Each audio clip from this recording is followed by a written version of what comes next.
shape the path to meet again on late horizons.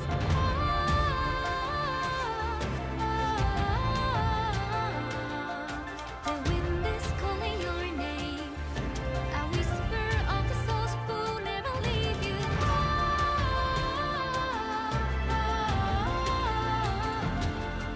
Collect your silver tears and pray they disappear tomorrow.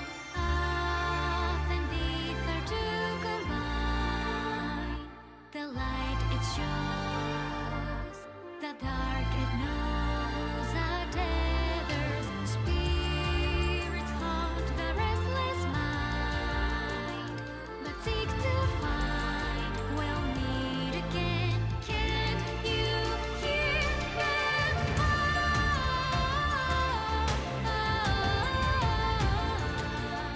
The wind is calling your name, a whisper of the souls who never leave us.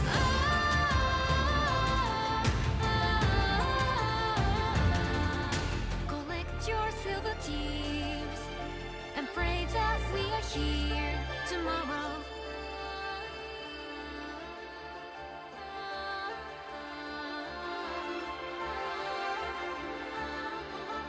Can't you hear the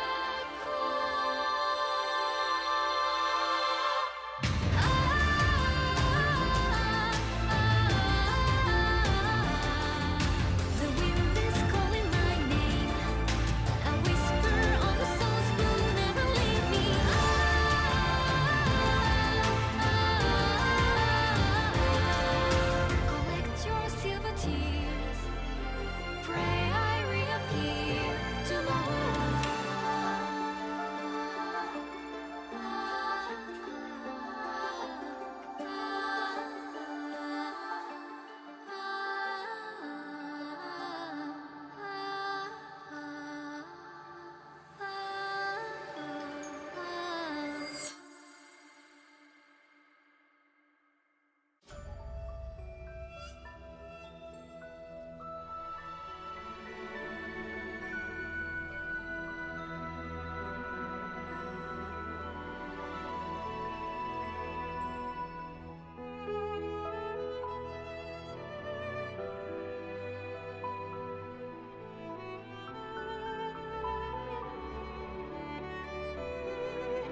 stronger.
Welcome, ladies and gentlemen, to LCK 2025, where our second round robin continues now with a 2022 World Championship Finals rematch.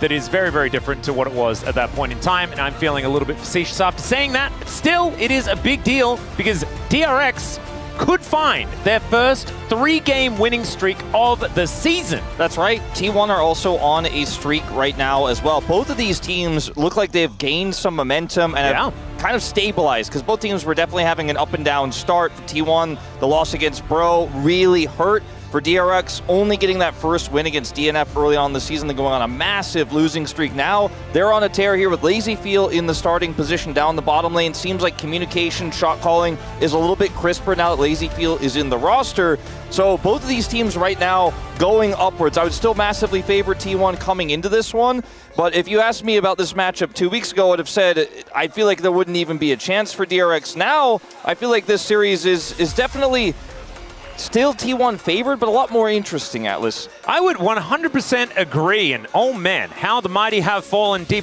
moving to 5th place. T1 in 3rd because of that movement.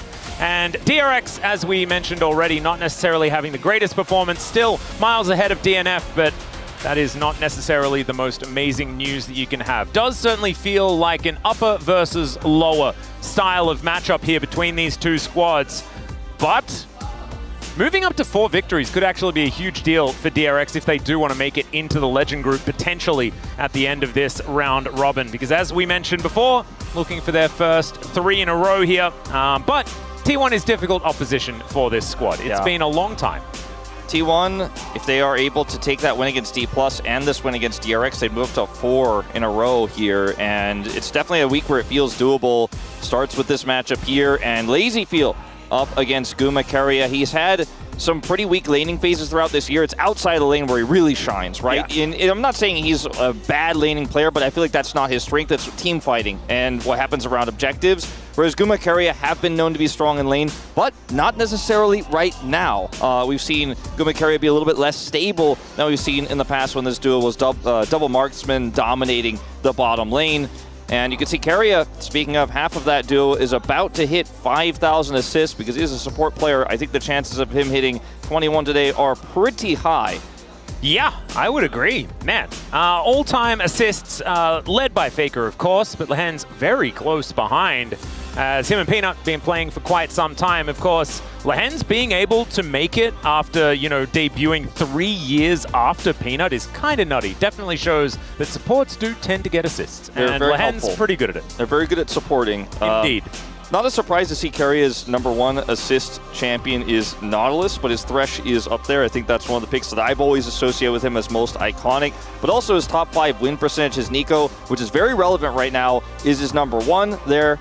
And he's also got the Tom Kench he's very famous for as well in there. The engaged Tom Kench. Of course, his Lux there as well as Guma Keria, I think, known for their Caitlyn Lux lanes, which almost never lose. Only 2 of them having ever happened. So very impressive stuff. And this is going to be, for a large amount, because of that bottom lane, a difficult matchup for DRX, because it's been a revolving door down there. Is it going to be Teddy? Is it going to be Lazy Feel? Is it going to be Pleta? Is it going to be Andal? You never really know.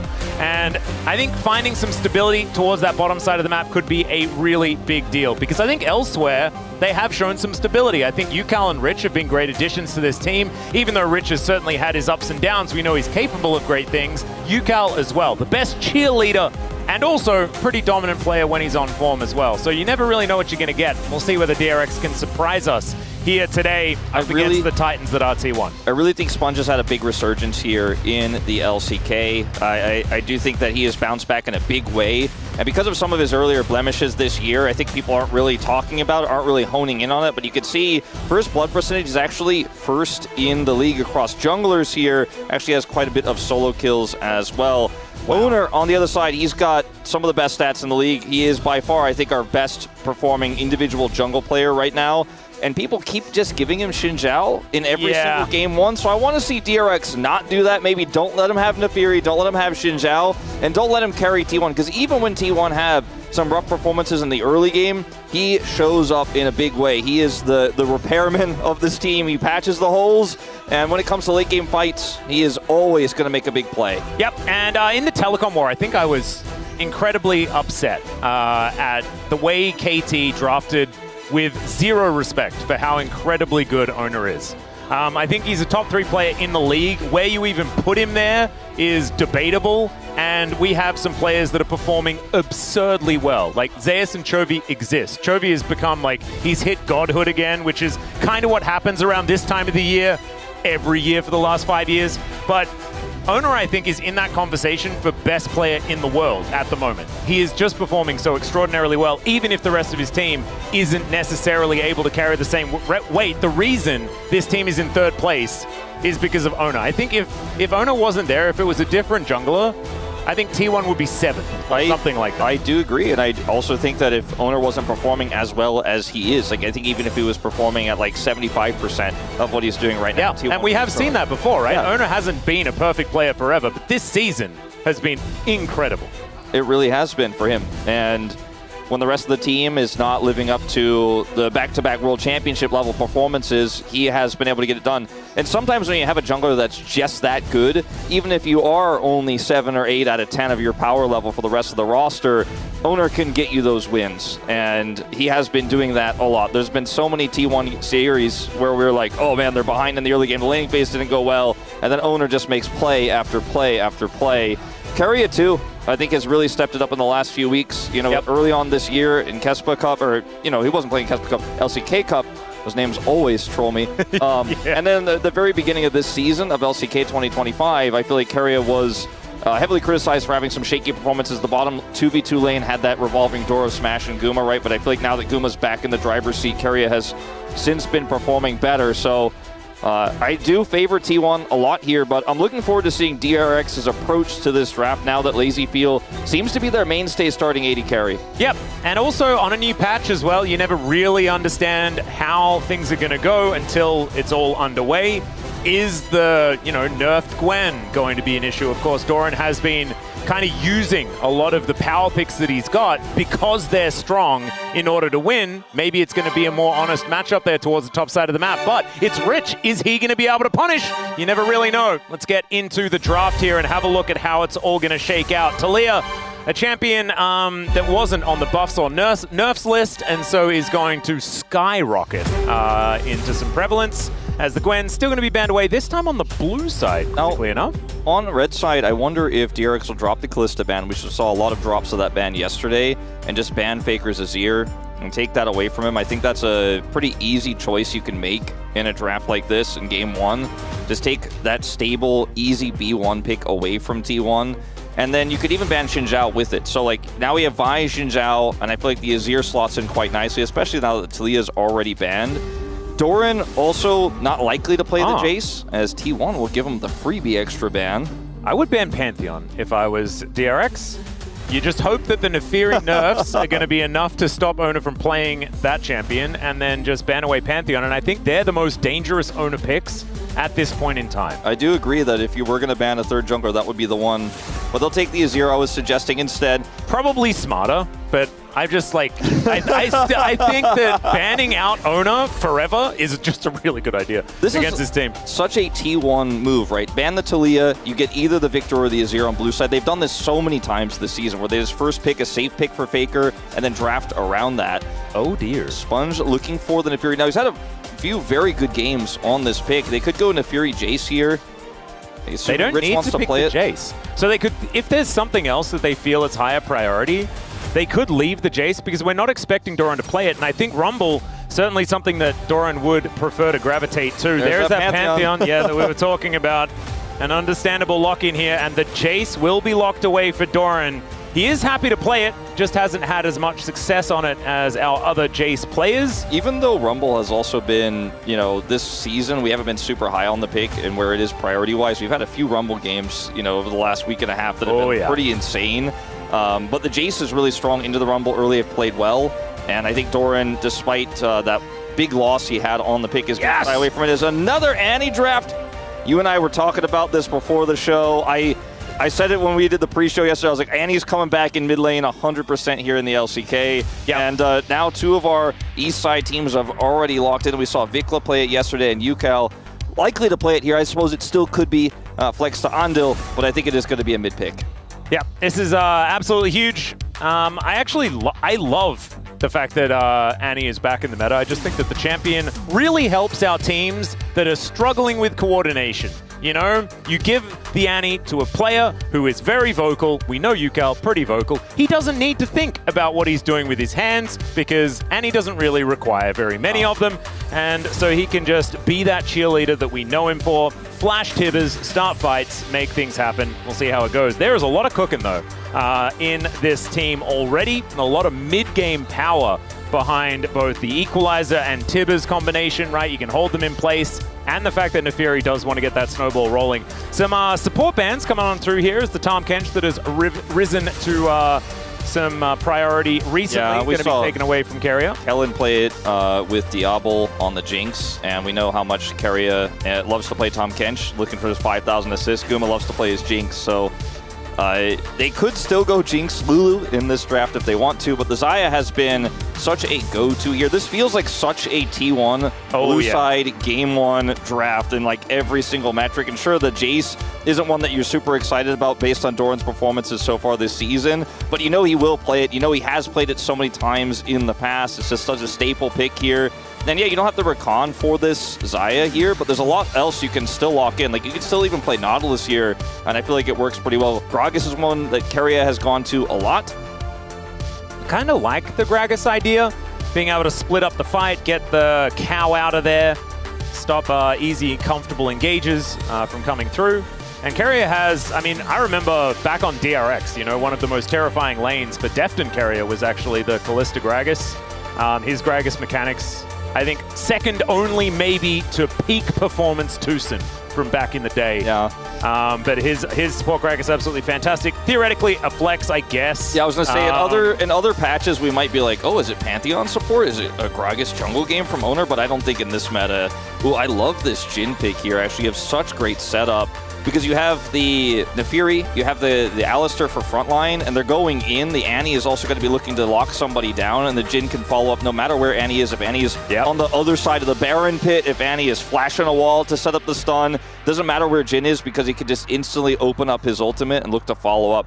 The problem is getting through this Pantheon and getting through Owner and the power that this Pantheon has right now in this meta and how much of a team that T1 is that plays around global so well. Whether it's Faker on the Talia, whether it's his TF, whether it's, you know, when Zeus was playing TF top, this team uses global champions insanely well, and Pantheon's not technically global, but he has a huge range at which he can impact side lanes. And when the Jace is winning the side lane, if Doran is putting that pressure on, and the Pantheon gets so much more power there. It's also a pretty low-range composition that's looking to dive into a Xayah. I feel like this is one of the better Xayah angles, not just because Guma has had great performances on the pick, because it's so good into DRX's draft.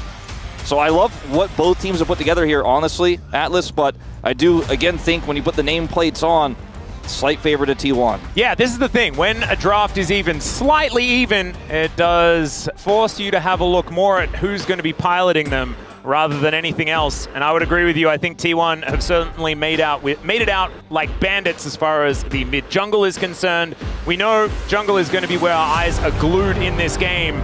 But this is once again the Annie experiment that we saw work yesterday. It's a powerful top side of the map and some early game strength. See how it goes. We jump into the rift. 소환사의 협곡에 오신 것을 환영합니다. All right, here we are, ladies and gentlemen, onto the rift for our first match of the evening and our second of the week. T1 taking on DRX. And as the Spirit Blossom blooms, see who's going to be able to take a victory here. I'm not sure how I feel about the rift changing all the time. It can confuse me as an old man. It is, I don't know, I think it's fun. Yeah, no, it is fun. And I was complaining because remember back in the day we had like the Autumn Rift and like the Halloween Rift, and we had the Winter Rift and stuff back before everything was updated in 2014. That was really cool, and I was always calling for it to come back, and now I'm like, oh yeah, but now everything looks confusing, and I don't know what's going on. And so I think what I'm trying to say is that it's very difficult to please everyone. Yeah, I think it generally is. I do like the way the fountain looks. In particular, I think it looks very nice. Feels like a completely different vibe. Yep. And it's a huge change from the It makes you know which side of the map you're on. Yeah. You know, like, I feel like you're way more aware of it. I know, you know, the fact that, you know, you have to walk down rather than walk up is, you know, the main difference. But the zoom-ins at the start, when we're having a look at both teams, it's clearly they're on different sides of the map. 100%. Yeah. So I guess when you're playing the game, it doesn't actually impact that much. But when we're watching here, it certainly does. It can be good for players who have confusion about that at the start of the game. Yeah, like Atlas, whose brain is small. So this will be UCal's first pick of the season, of course, on the Annie. LazyField did pick up a win on the Jhin when they played it last week. Oh. Not quite going to find the barrel, but otherwise is going to be more than okay. Keria and Ganushi just clearing out vision where they can. It's always fun to zoom in on this lane with rookie foreigner in LazyField up against, you know, Guma Keria, who have been historically one of the most successful bottom 2v2 duos of all time, but not so much this season. Has not been the same level of dominance. So exciting to see what LazyField might be able to try to, with Ondil's help, accomplish here. Top side, we haven't looked at it yet, but you can see Jace is naturally building a lead. That was the other thing that they opted for, the blind rumble, expecting, as you and I were, that Doran would perhaps shy away from the Jace. He is building that lead up there right now. Yep, certainly working out. I think this is to be expected. I think even DRX were expecting this. Doran just isn't necessarily the same kind of hard carry Jace player as we move later and later into the game, right? Like, you give Zeus a Jace, for example, and he wins the game almost alone. And that's not something that you can necessarily trust Doran to do quite as consistently. As level 3 going to be hit by Gamushi and Keria as they're continuing to put the pressure on. You can see about a wave in the lead, but about a wave is still approaching DRX, so nothing too much to worry about here. Cal is a stun prepped here, so there's an angle to try to get Faker's flash. Molten Shield for that extra movement speed. As Faker going to see what he can do here. Gravity Field is going to be pretty powerful as Ona coming in, Daggers coming out, and Sponge going to be able to avoid the stun quite nicely. Okay, Faker's still, though, fairly low here.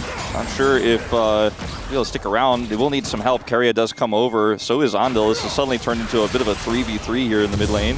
Yep. Faker handled it really well, though. Did not flash. Used his gravity field. Got the stun onto the Neferi.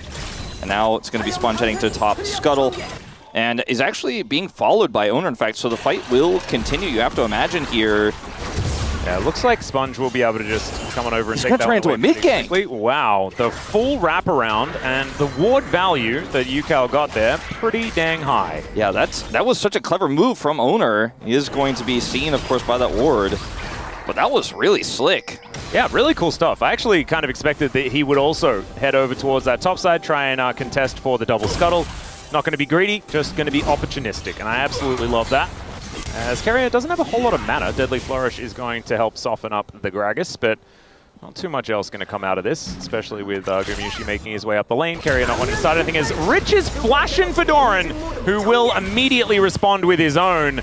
Okay, that's not quite what I was expecting as we take our first look at the top side of the map. Yeah, very aggressive play there from Rich, looking for the slow. Had a trading pattern, I guess, moments before off camera that would have allowed him to get that Jace low enough to where a slow would have killed him. So good flash there in response from Doran. Denied him a cannon off the play. Yeah, high value. Otherwise, just a trade of flashes will be a trade of teleports. You can see Doran tried to stop Rich's back. I think he was successful. So slight delay there, and otherwise not going to come anything out of that. But does give both junglers a little bit more power with both flashes down in the top side. On to lurking over here.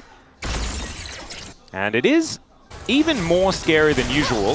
Speaking of scary, Gumayusi taking, Lazyfield taking a fair bit of damage as Guma goes aggressive.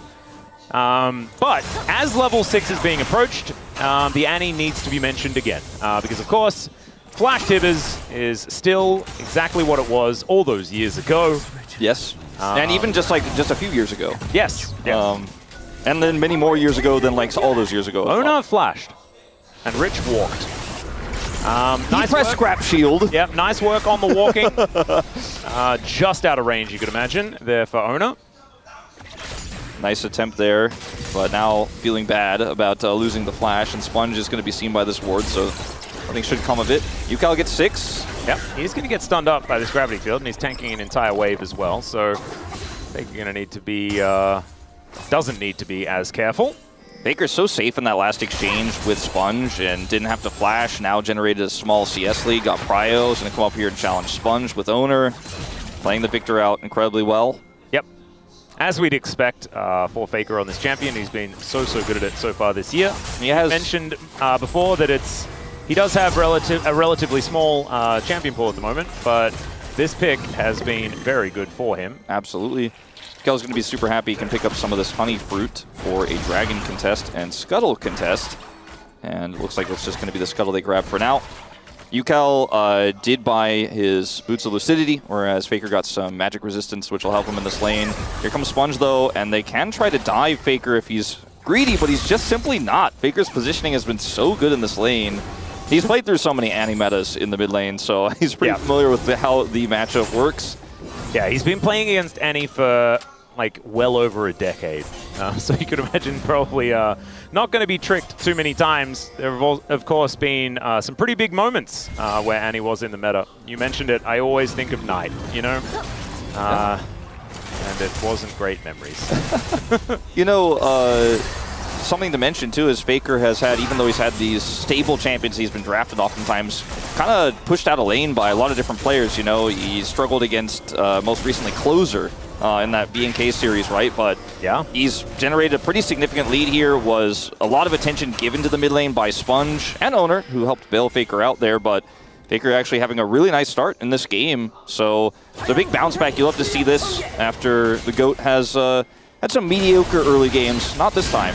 Well, Grand Starfall going to come in here as the equalizer goes down from Rich, but I don't think he's going to survive. Does take a while for him to go down, and Doran ticking, but still has 100 health, so he is going to be A-OK. First blood going over to T1 and taking down the Rumble, a big deal here for this squad. Yeah, just such a long engage range for the Pantheon, and Rich didn't respect it. And unfortunately barely dies there, but does end up going down, or barely doesn't get the kill back, I should say, as a fight here in mid. Yeah, Headbutt Pole coming on through there as the Chaos Storm, or the Arcane Storm, as it is now known. This is a really big timing, though, because the grubs spawn at 8 minutes. They're the only grubs you can get. Now they can contest, actually, with that ultimate from Faker. All right. Or will they? I think they should. Let's see whether Sponge can at least lock down the next one. Kind of important here, and is going to be able to do so. Zona coming on in, and that is going to be all three.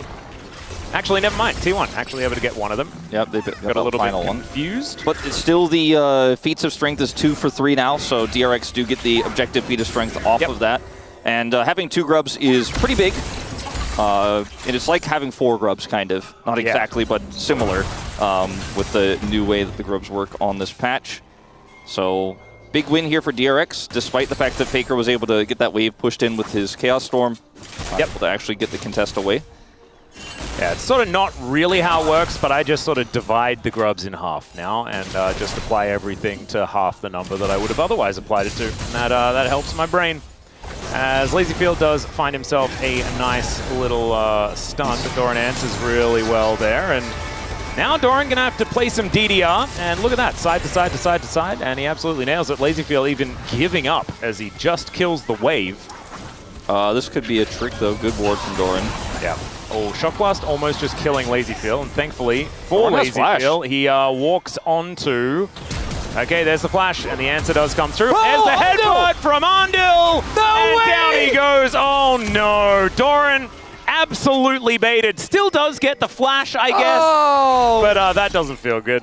Oh man, it was so well handled by Doran. He avoided all of the shots. He came over there, he had the shock blast. He's like, I've got flash, I'm going in on this. And you can understand exactly why he did what he did. I think now, in hindsight, it was a little much. It was not necessary to commit that hard, but he almost got a kill, and had Andil not been there, he would have been like, all right, well, whatever, I walk away from this. He had TP as well to go to the bottom lane after the play, so could have just walked away, but if LazyField decides he wants to be greedy, Doran doesn't get these and, you know, doesn't flash that, then, like, he actually gets a kill. Otherwise, he gets LazyField's flash no matter what. So, you can see the thought process, but the end result is not going to be on Doran's highlight reel, unfortunately. This might, though. Let's see whether he can get some sort of outplay potential onto Rich. And the answer is no. Rich distracted by this minion wave, as he does have to run back to get it. Carrier moving in. There's another headbutt pulk here from Andil, but Owner is coming on over, and Carrier is looking for an opportunity. The laning stats here not looking great for DRX in this early game in terms of CS. Even though Doran died in the kind of lane swap situation up there, he is almost 20 CS up. As Yukao's going to drop a bear. Yep, here's Tibbers. The Arcane Storm down as well, but not able to get another stun, and it is a very even trade. As, look at this, the arcane-powered Tibbers just attacking the GOAT over and over. And that is going to be T1 locking down the Dragon. Flash pole onto 3, though. Deadly Flourish comes down. Equalizes. Fantastic. Featherstorm buying so much space, though, as Gumayusi looks for an opportunity with the Flash. But now it's gone a little bit too far. Or has Sponge, who goes untargetable and just says, I'm an Ascendant. He will do so. The bleed's ticking, but not ticking enough. And Protect the President is in full effect, as Gumayusi will survive. Yukao does not have teleport, doesn't join the fight, decides to push for plates instead. I saw the angles there for DRX, but the play on the side of T1 was just too good, and now Owner shows up with his ultimate. LazyField gonna get stunned. Yep, flash on in, as Gumayusi maybe didn't need to be there, but Deadly Flourish was definitely not gonna land, so down goes the Jhin. And the woes of DRX continue here in this early to mid game. Yeah, it's these types of scrappy fights that T1 are so known for. They're so good at. They're so famed for. As you see the teleport coming through from Faker, and Yukao isn't able to stop it. But that's not really the big story here. The big story is Guma going in for this play here. Knows LazyField is now out of shots, and then Owner peeling with the Pantheon here. And then even when the ult comes out from Jhin, everybody's like, nope, you can't hit Guma. And he doesn't have his buttons anymore. So we kill the Nefiri and keep Guma alive. LazyField here is just like, all right, well, I guess we'll try to clear. This is very greedy. He is punished for it instantaneously. There's so much vision here as well, so the Owner knows there's no one lurking around. He also won the team fight just before, so I think he's pretty aware, but like, there was just no angle, unfortunately, for LazyField in which this was going to be okay if Owner pressed R, and he did, so the lead here for T1 starting to balloon a little bit, and that also gets the Feats of Warfare on the board. Yeah, so not quite with Feats of Strength just yet, needing a first turret or perhaps a couple more objectives. So DRX still in with a fighting chance, I guess. But this game is really starting to feel like the power level of these players slightly varied. That's all I'm going to say. DRX not really finding too many windows. I do think that they have tools. The problem is that the power spike for this composition is sooner rather than later. Yeah. And T1 are already hitting their stride, and they've got a Xayah, they've got a Victor, they have got so much power. Not to mention the fact that Carrier can really single out these carries from DRX and make things difficult if they want to try and deathball. It's really hard to, play this comp when you fall too far behind because, yeah, you could still, it's very simple, like you said, and we've talked about so much with Annie, but if the Annie doesn't get the kill, This is a special steak delivery here, as Andal is going to be providing it. T1, all three of them just around the dinner table. Death Ray will be able to secure it. And I'd say that's medium rare. Yeah, most people like to enjoy a nice steak at home that they prepare themselves or at a fancy restaurant, but Carey is changing the meta. He will deliver it from time to time. Yeah. Easy feel. Careful. I think maybe with the fact that the cast came down first, do we call that sous vide? I guess so, yeah. Because it may not necessarily be warm. It's okay, teleport in. See whether Rich can find an angle here as the equalizer goes down. Carrier and Doran now to walk up the red carpet, and they do just walk. And now Rich is the one that's out of position. Yukao came in, but is able to walk out.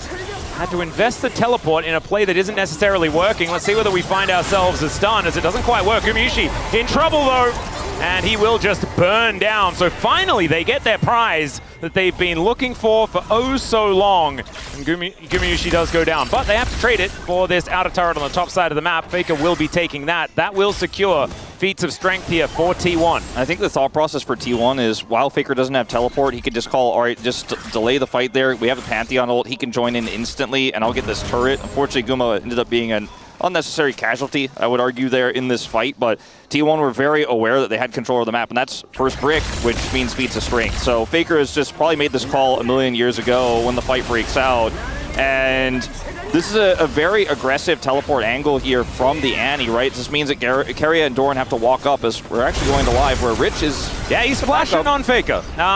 Sponge is moving in, but there's another teleport. Owner is already here. Rich is definitely dead, guys. And Sponge is just going to walk himself out of there. Did not need any professional dog walkers or anything like that. He knew exactly where to go.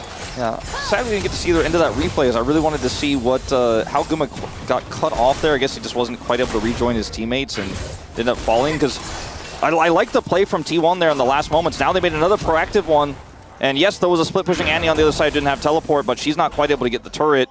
And first blood, that ship is or first brick has already sailed that ship. So, Doran? Well, he is going to go to the skies, and so is Sponge. He's just dead. Doran just locks him down. That was a very strange situation, and I don't think anyone was expecting the electrocute Jace to just come out of their base, basically. Yeah, that was that last electrocute proc probably might have made Sponge jump out of his seat a little bit, as he thought maybe he was safe there. Didn't flash, but did, of course, pop. Now Faker's looking for another turret here on the bottom side, as T1 have really just grabbed hold of this game. It doesn't look like they're going to let it go. Yep. That's Mountain Drake going on down. They're kind of just taking everything. Cloud Soul, because it is, of course, T1. They are the most trustworthy team in the LCK when it comes to getting Cloud Souls. It's absolutely beautiful. I absolutely love it. And here towards the top side, let's have a look once again. As Doran was just tracking the doggo and then finds it. I think he knows which camps are up. That must have been communicated, because otherwise, why would you chase in a Fury? She just walks to the top safely. He's probably just going, all right, Sponge is low, but he still wants to clear his camps before he backs. I'm going to catch him greeting. And he played it super well. Yeah. And didn't even say anything there. No. Ice cold there from Doran. Eyes on the prize as T1 looking to start off this Rift Herald. Let's see whether DRX can find themselves an angle. There is Faker getting engaged on. The equalizer is down, and I think he is going to be dead. The rest of T1 now trying to escape as the Featherstorm going to get the flash out as well. Gumayusi Blast Cone uses all of his utility, and there is Yukao with the engage. Guma goes down after Owner. That's a lot of shutdown opportunities, and now Carrier, nowhere to go, has a cask. So that might buy him some space, but the rest of them are just going to be killing Rich. These stuns from the Annie set up really, really nicely, especially in this moment. Yeah, it's so hard to get away from this Annie when you end up losing a fight like this. And I was saying before, if DRX fall too far behind, when they do those combos, they look for the dive and somebody doesn't die, like your initial target doesn't die, you're like, uh-oh, well, our comp isn't working anymore. Faker has the shield here, survives for a really long time, but still ultimately dies. There's no one to peel. This time around, T1 aren't set up. This time around, there's no way for Owner to actually keep his carry alive, and the chase comes through. I thought they were going to blast cone over, but they played it a little bit more measured. Ando goes in first, and then it's just stun after stun here from Yukao. Got another one prepped here. And he's just like, all right, well, we're just going to keep pressing buttons, and you can't get away. This turret's not going to keep you safe. At least Keria survives, but otherwise, 4 kills here across DRX. And the game that started to feel like they were just going to get pushed out of, they fight back. Yeah, they found a huge angle there. It's only 1,000 gold now, the difference. And yes, there's some feats of strength. There's a couple of Drakes. This is, like, still a rough game state for DRX to deal with. But this is what we wanted to see out of this composition. I think it's a little bit later than what I was expecting. But better late than never, absolutely. And so we do get to see that mid-game power. You know, if there was a slogan for Eastside, it would probably be something like, let's press R together, you know? I can see it at, like, the Eastside Clubhouse, you know? Yep, that's on the wall, right underneath the fish, you know?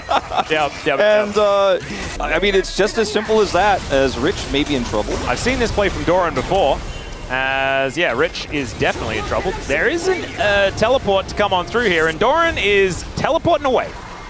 Teleport trade. 1 for 1 for the teleports. There we go. Rich does have his own, so Victor's not going to be able to cross-map alone. Bit of a combo comes on through there. Deadly Flourish is decent. Party cast there from the Gragas as Gumayusi's going forward, but he actually eats the bad end of that trade. LazyFeel able to dish out a fair bit as well. DRX are not out of this game yet. Certainly not. And what looked like a very aggressive win for Doran on the top side does kind of end up fizzling out. And they end up stabilizing that bottom fight, but it's not the fight they were looking for. Still, the issue of scaling is there, right? The Jace is still 600 gold ahead, the Victor's still 900 gold ahead, and they're both sitting on 2 items, and they're both going to continue to scale into this game. So DRX need to basically fight every objective from now on, starting with this Dragon. Cannot give it up. Otacons on the bottom side of the map as well. That's going to be a big prize for them potentially as well, if they can pick it up or at least force a fight over it. As this comp isn't getting, it's not aging like wine, let's just say. Yeah, and I mean, it's not terrible scaling or anything like that, but I would 100% agree with you, just because you're staring down the barrel of Victor Zaya, which can make things very, very... Yeah, it just doesn't scale as well. Yeah. There is certainly a difference in scaling options for both teams. I mean, the let's press R together of it still works really well in the late game. You can always press R together. It's just that when the champions don't die when you press R together, that you're like, I pressed R, it's on cooldown, I don't know. That's okay. Gumayusi throwing feathers around, Keria's throwing barrels around. Lane setup here good for DRX. They have Rich in the top lane, he can TP down for the fight. He's got his equalizer back. LazyFeel and Rich both have flash, so this fight is definitely one DRX absolutely have to play for. Cannot just simply give this dragon up. Yep. Keria take some poke here as the daggers do come in. Banana Brush control for both teams right now. Rich could get a turret before he comes, but he's going to come down right now, in fact. LazyFeel, pretty aggressive positioning here, as I would be a little careful. Keria comes in and reminds him exactly why, but they're going to try and turn it. Andil goes in. He is traded. Actually, he doesn't even go down. The curtains have now been called. And Gumayusi, you better dance. And he doesn't get out of the last couple. Ona puts up the wall. But I think DRX have pushed them away from this dragon now and might be able to grab their first of the game. Really nice flash there from LazyFeel. Played the fight really well there. His ult was well angled too. Rich on the chase there, forcing Guma's ult out, and that's a dragon here for DRX. They get the kill on Keria as well. I think ideally they would have liked more kills on top of it, but I think they'll definitely take the prize. The top turret did go down anyways after Rich left. Oh, dear. Now LazyFeel, no cleanse, no flash. LazyFeel, you're not allowed to farm the mid lane. We've spoken about this already. There's Andil looking for a bit of an angle here, but Sponge going in. Rich turns up as well. Now the real damage gets in there. As over the wall goes the doggo. And thankfully they're going to be okay, as there is the pulverize onto 2. Doran burning down, and Yukao collects the kill. Tibbers is going to lie down, but I think that is absolutely fine. You did your job, big old bear. Yeah. Is it the bear in the bush is worth 2 in the kill feed? Is that the I think that's the saying. It's kind of an old-fashioned one. Going in here, doesn't have his ult yet. If he had his ult, I think there's a real angle. But he does not, so I think it's just going to be that trade of kills. At least they got something back, though. It looked like a big mistake from LazyFeel, which frankly I think it was salvaged a little bit there by DRX. So another trade of kills, still only 1,000 gold. The difference between these two squads, as we watch it again here, we're going back a little bit further. This is the big fight win here as Lazyfield cleanses the stun, then flashes away. Perfect angle on that one, and the Rumble does so much damage here. Guma has to ult, doesn't really want to, wants to help turn this fight around when Doran shows up, but they win the fight without Doran, so he just has to leave. At least he leaves with his life. What a well-played fight. And then this is just greed. A bit of a lazy feel from me, in fact, in terms of the diligence on farming this wave. I think that's where the vibes were at. Yeah, they turn it around because Rich is still here. They show up. They get Faker's teleport as well. And then we get a little bit too excited on the T1 side. Not respecting Hondo, not respecting UCal. And the bear comes down. Yeah, bit of a flash Tibbers. You absolutely love to see it. And 2-0-3 for this Annie as well. I feel like UCal hasn't been having a jumping out of his chair type performance so far, but has slowly and steadily just stayed in it. He's looking real good on the Annie right now. 2.5 items now completed, Shadow Flame and that Malignance already done, giving him a lot of firepower on 2 items. Yeah, I mean, he's just kind of vibing. Like, when we saw Vikla play it yesterday, you know, he got them some big wins in the early game, but wasn't able to really pilot it outside of that later on, despite the win. But I feel like it's been pretty consistent here from UCal, how he's playing it, found so many different angles, is getting stronger and stronger. Shadow Flame, ton of extra damage he's going to have. Yep. I mean, the idea with Annie is to, like, use all of your buttons as often as possible, and you die first so that Tibbers goes nuts. Yeah. That's the plan. So having 0 numbers in the middle there is not necessarily utilizing the entirety of Annie's kit. It's like playing Cogmore and not suiciding. Well, with the buffs to Tibbers and having the extra magic pen just flat added to the kit really helps Annie's longevity and her team fight power, because otherwise she is just kind of a stun bot, but does a lot of damage right now on this patch. So yeah, and I was being facetious, of course, gentlemen. That is not how it's supposed to work. But it can work that way, and yeah, theoretically, yeah, it can certainly give you a little bit of a it could be worse type scenario. As this turret, not long for the world, Gumishi able to walk up and take that one down without too much of an answer. I think one turret has been taken by DRX as well as Game Wolf, so a bit of standing gold on the map. I think with nothing to protect or fight for topside, it was just the right play to group as 5 and look for that turret. Really no downside to it at all whatsoever, especially with no one on DRX threatening that bottom turret, which is still some standing gold they could pick up. So big win here for T1. Lazyfield is not afraid of Guma or the fact that Pantheon has his R button, but I think he should be a little bit more afraid of it. Yeah, there are 2 deaths on Lazyfield right now, and both of them were from standing in mid lane, so I would be a little bit frightened. But he is not going to let it deter him. He's got his summoners back up now, so there we go. At least a little bit less risky to make decisions like that, but I think he probably wants to keep those summoner spells.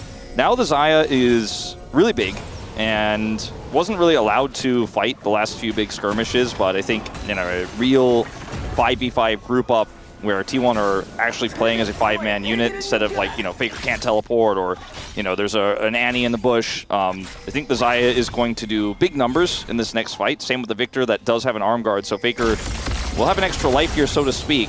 Ooh, this is looking a little scary, potentially, as Sponge hit that flip over the wall, but is otherwise going to be okay. Gumiushi continuing to farm here in this mid lane. 3 items almost done. Yeah, like you were saying, this Xayah is really going to be a problem. Yeah, IE just got picked up here for... Oh, that is huge. So that's big for this fight. Like, once again, this is another fight DRX absolutely need to take, and it's really critical. The arm guard picked up here for Faker. Doran has his 3rd item locked in now as well. Like, this is a big fight. Yeah, and this is big lethality on the Jace as well. These shock blasts going to really hurt us.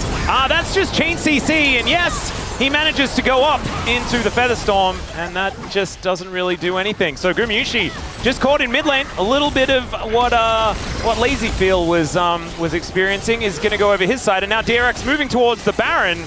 And T1, 4 versus 5, they're going to have to go for this. I don't think they can give this up. I don't think they can. It's going to be a really hard fight. Doran needs to hit a big shock blast, but he can't hit what he can't see. Might just have to toss it in, and he does. Hit Sponge. Yeah, Sponge not going to be too worried about it as UCal on a flank angle. And Tibbers is just being really frustrating. There's the equalizer as DRX look for the turn. The curtain call unanswerable right now, but the bullets aren't really landing. And Rich also getting attacked by the Baron. He's out of there. Andel's also going to be taken down. And T1, they answer the fight really nicely. Now they're looking for even more, but should they? Is the question. Ona says absolutely we should. As in goes Sponge and out he goes via the Death Chamber. As Lazyfield wanted to offer some damage back, putting some miles into the Infinity Edge that he picked up as he gets a big old shield, and Owner just going to be able to dance forward. Stun comes down, Faker finishes off the Jhin as Doran moving on over. Yucal almost in range, doesn't have flash though. As T1, DRX thought that they had an opportunity. They killed Gumayusi and things looked great, and then they bit off a little more than they could chew. I don't know if they necessarily needed to start Baron there, but critically, like, Yucal didn't use his ult on the kill on Guma in mid, as Guma's now first to respawn, is going to go over here and take the dragon by himself. So they just do this with a flash stun. He actually does commit his ultimate here. He had it back up, so I was wrong about that. My apologies, everyone. But he had his ult back up. He was sitting on the flank, and look at this setup for Yucal on the side here. They just want to deny owner entry, but Andil and Rich make the call to look for a fight at the same time while Yucal is just guarding the Pantheon. I think this is where the fight really goes wrong, because you could either commit to the fight on the bottom side and not try to deny the Pantheon entry, or just deny the entry, play slow, and don't engage as the Alistar and burn the Baron and force them to come to you. They tried to kind of do everything at once there. Hold the Baron aggro, and hold the flank, and win the fight. And T1 will punish you every time, and that is just great mechanics here from Faker and Owner on the follow-up here. LazyFeel and Yucal also play this very well. Owner getting a little bit greedy here, trying to use his shield to buy the time necessary to grab that kill, but still, trade up for T1, a denial of the Baron, and now back 3,000 gold in the lead. Yeah, it's not a game-ending lead, but I think it feels right now like at any moment, if DRX lose more than 2 people, it's going to be game over. Whereas DRX, I think, have a couple more team fights to win before they have any meaningful advantage in this game. Puts T1 in a fantastic position as Carrier goes for it once again. Cast just going to knock Rich into the wall, and there's nothing he could do. He gets the equalizer off, but that is all we can really say about that. Unbreakable Will now on cooldown for Andil, but he still gets taken down halfway, and this is what I was talking about. T1 now just able to get picks, translate that into full map control, and DRX are just going to fall further and further behind. And a bunch of extra stats now as this Thornbound Archon is also going to be taken. If they all walked into Yucal where he had his Tibbers stun prepped, you know, maybe there's a world where that goes awry, but once they got a few kills and they were like, Yucal's missing, he can't come to us, we have control vision on all the entry points, we could just do Archon. It's a freebie. So you could just see how easy it is for T1 to collapse when DRX aren't fully set up. And they need to be the ones starting the fights off, setting up their CC with a Jhin following up from a different angle. When they're not the ones who are dictating the pace, it's really easy for T1 to kind of pick them apart piece by piece and take these objectives off the map. Now they have Archon, they have Cloud Soul Point. Guma picked that one up earlier after the Baron denial, and they've got their eyes set on Baron itself, at least in terms of vision here. DRX had some really big plays in this one. They're going to need a miracle now to get back in. I would agree. There is a very cool hat on the Annie. I mean, the Annie is like 2-0 and 5, almost has a full set of Dark Seal, Death Cap. I mean, if he could hit a big stun or the fight goes longer. Well, Owner's going to go in. This might be a bridge too far, as Sponge not going to get pushed away by that cask, and Andil is just holding them in place. Can Owner get over the wall? That's the question. As Gumayusi says, it does not matter. He can go where he wants because I am massive, and he absolutely is. There's the double kill for the Xayah. And Gumayusi, I think, is a little upset that he died a million times in the early stages of this game and is going to finally get his revenge. Yeah, he did scale very well in this game, even though he was caught and focused so much in this game. There's a lot of CC, there's a lot of explosive damage here on DRX's comp, so he only gets to press R once, but in this situation didn't need to press it at all, as they were in full control. As Owner tanked a bunch of damage, and then they won the fight. That's kind of how T1 has been winning a lot of their series this season, hasn't it? It's been Atlas. Whether it's a Xin Zhao pressing an R, Pantheon putting up a shield, that is going to be a Baron here for T1. Oh, Doran just walks from behind LazyFeel's tower. Thankfully, he's got some Cloud Rift to try and utilize, and Doran, I don't think he's going to be too worried about that one. Never mind, they're not going to dive. Andil had just turned up, so LazyFeel will survive. Is it an overextension? That's a question, and the answer is no. Let's have a look at this fight one more time. It looks as this like was once, this is exactly what I was talking about. T1 kills 3 people, game's kind of over. Yeah, I mean, it's like Owner, is he really in danger? The Faker is just so tanky at this point in the game. Like, he's just so big. He's level 17. He is Victor. It's difficult to burst down in situations like this.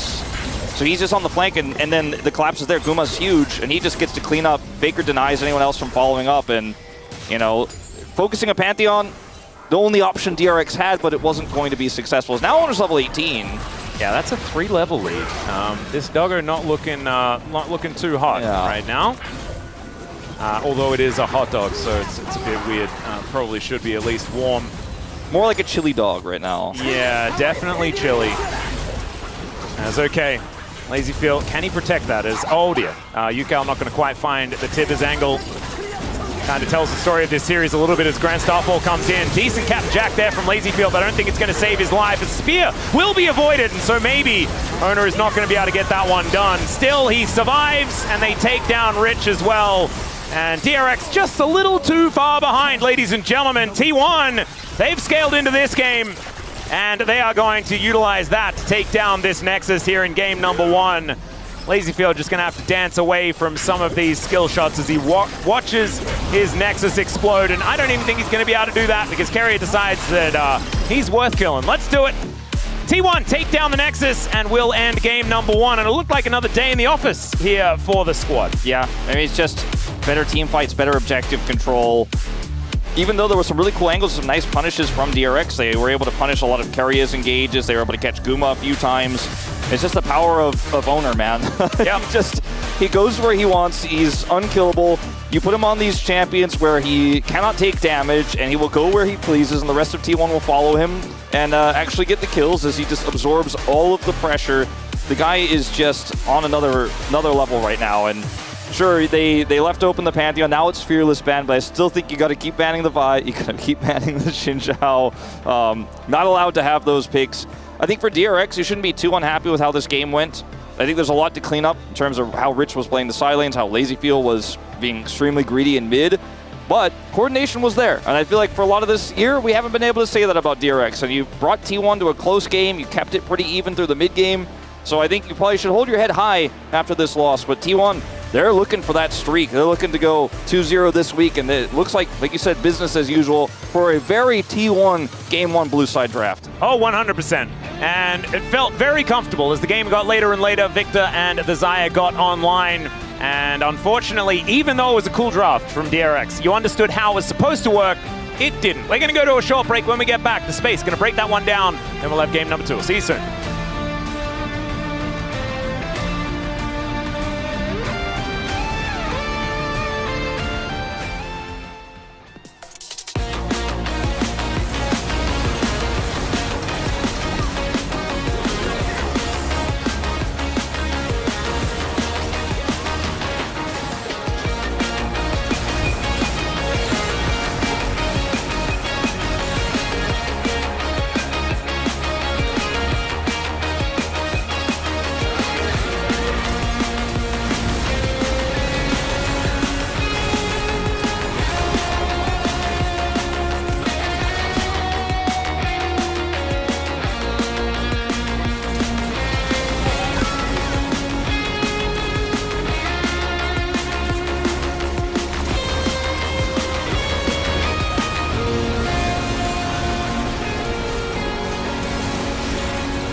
업데이 필. 미드 애니? 야, 애니 오플, 애니 오플. 나 지금 뒤에 꽂았어. 꽂았어.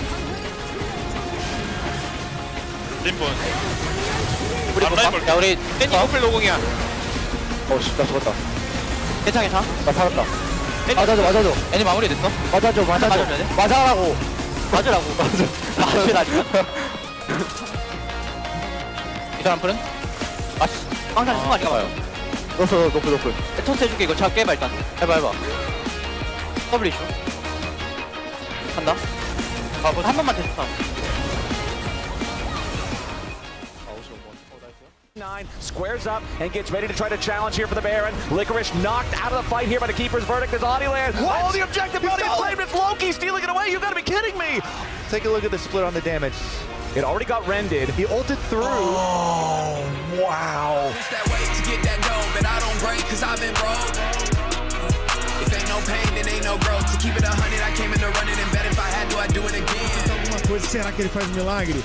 Ele vai fazer um milagre de desaparecer, provavelmente. Ele tá forte, mas contra 4 jogadores fica difícil. Terá que dar aquele escudo. Conseguiu o abate. Conseguiu levar o primeiro. Gira no contra-ataque. Garantiu a eliminação. CDO do herói do time da Isurus.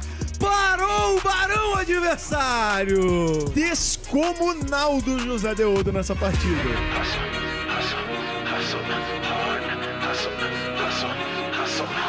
火焰喷射器没有一杀没中，闪现想烤，火焰喷射器撒在对方的脚下，但毛姆这个位置还是保持得非常安全。蝎子再加，脸上开大绝，毛姆开秀了，毛姆拿了个 triple， 毛姆拿了个胯爪。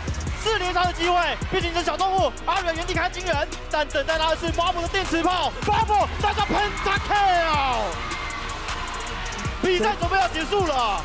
日本的王者看起来还是我们的 SHG 哦 ，Marble 完美的发挥，11杀的竭力，这把比赛虽然说打得固然稳健。Coming up for that throne, trust I'm coming up for that drop top, coupe sitting on chrome. I don't need no introduction, they gon' see me know my name. Trust I'm growing every chance I get in spite of the. 구도상 되게 애매하게 반격! 럼블 잡을 수 있나요? 네, 이퀄 깔고 그래도 때리면서 계속 오히려 연습이다! 진짜 내부리 못해! 내부리 수도 있어요! 어떻게든 버텨!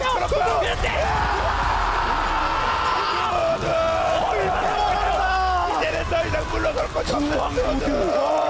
DRX 위기의 순간 기억나나? 우리 그 순간 기억이. I push that weight to get that dough, but I don't break cause I've been broke. If ain't no pain, then ain't no growth. To keep it 100, I came in to run it and bet if I had to, I'd do it again. 落地也算是有3颗万中星刀，但是海克斯闪现 ，Q 再上加入御铁术，但是脚下突下的一技能，万中星刀过来就是戳，还差一下，戳掉了 JK Love， 这个时候沙皇他太能戳了，德金松反手 Q 一下 ，A 不到这个爆破果实 ，TP 过来的香克斯1v2直接实现了双杀，配合队友还能再拿风龙龙魂。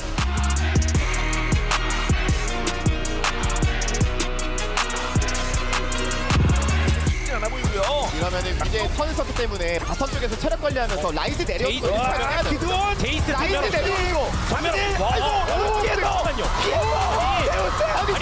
기도리요? 아니 이거 맞는데 제우스 붙었어요? 예 확실하게 안 되고 라이즈까지 붙었단 말이에요. 예 이거는 못 참아 칼릭스 불피거든요. 라인이 안 들어가 못 들어갑니다. 라인이 안 들어가.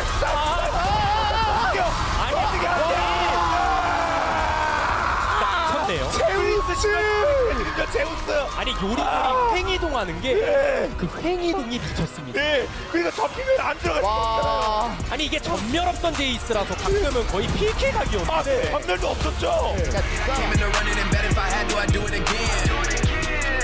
It ain't no race if I don't win. I push that weight to get that dough, but I don't break cause I've been broke. If ain't no pain, then ain't no growth. To keep it 100, I came in to run it and bet if I had to, I'd do it again.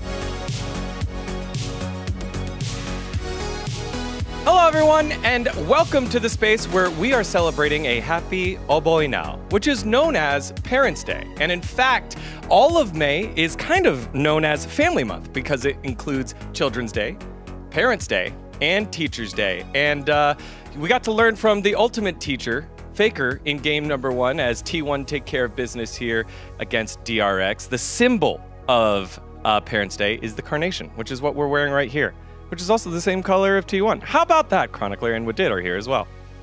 Yeah, I don't know if T1 would have won otherwise, really. Right? Feels like they got very lucky with the fact that today's on this day specifically. True.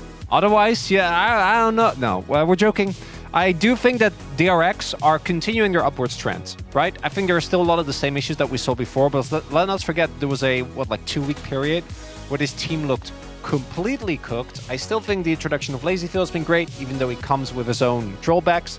I think he has been playing very explosively, sometimes to the team's detriment, but often also to their strength.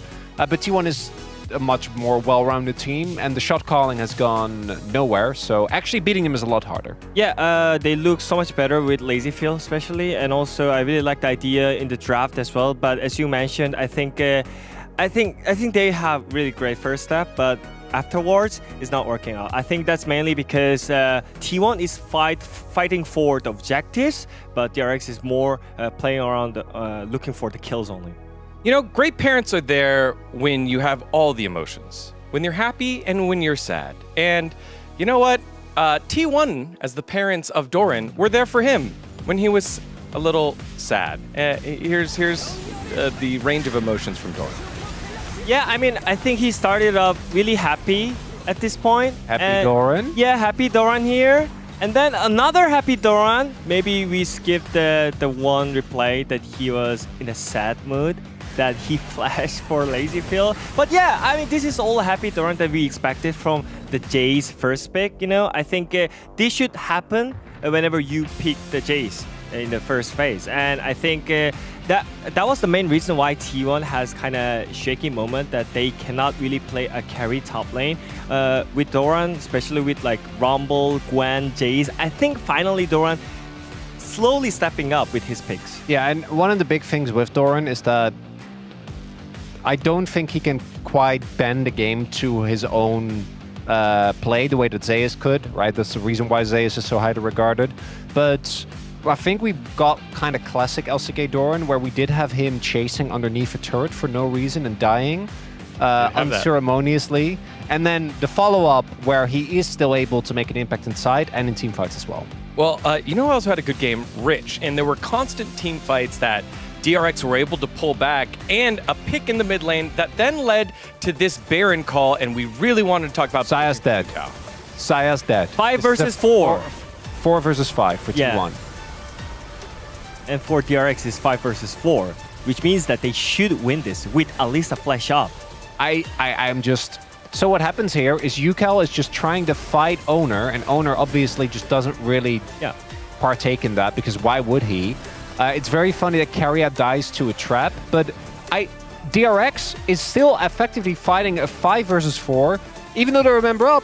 They don't really respect the Baron. Yeah, I was so shocked at this point. He was mad. Yeah, I mean, Crony, first of all, like he pointed out that Annie was kind of off on this fight, but you got a pre-plan before you do the objective, right? Before you go to the Nash, you talk about, okay, what are you going to do about this Nash? Okay, we act like we are doing the Nash, but we're going to turn. Who's going to turn? Yes, our Alisa has a flash, so let's follow up. That should be the pre-plan for the DRX, but what is happening here? And you might be like, Woodid is exaggerating. I've played Flex with this man. He was multitasking. He was telling us what we were going to do 2 minutes in advance, okay? He was micromanaging. That's true. And we were not taking his advice very well. It was a very frustrating experience for him. But it's what we saw there. If Yukel is on carry duty, or is on keeping Owner down duty, Ondo can't flash engage in. You need your damage sources. It's the cohesion between the individual members that I think is still a lot worse. And there are the kind of what you'd expect, right? Like, DRX or side laning is worse. Rich got a couple of times where he just got caught for no reason. DRX is just less clean. But that fight was the one thing where I'm like, DRX, you can't do that. Losing to T1 is fine, but losing a 5 versus 4 after you kill the enemy AD carry! No!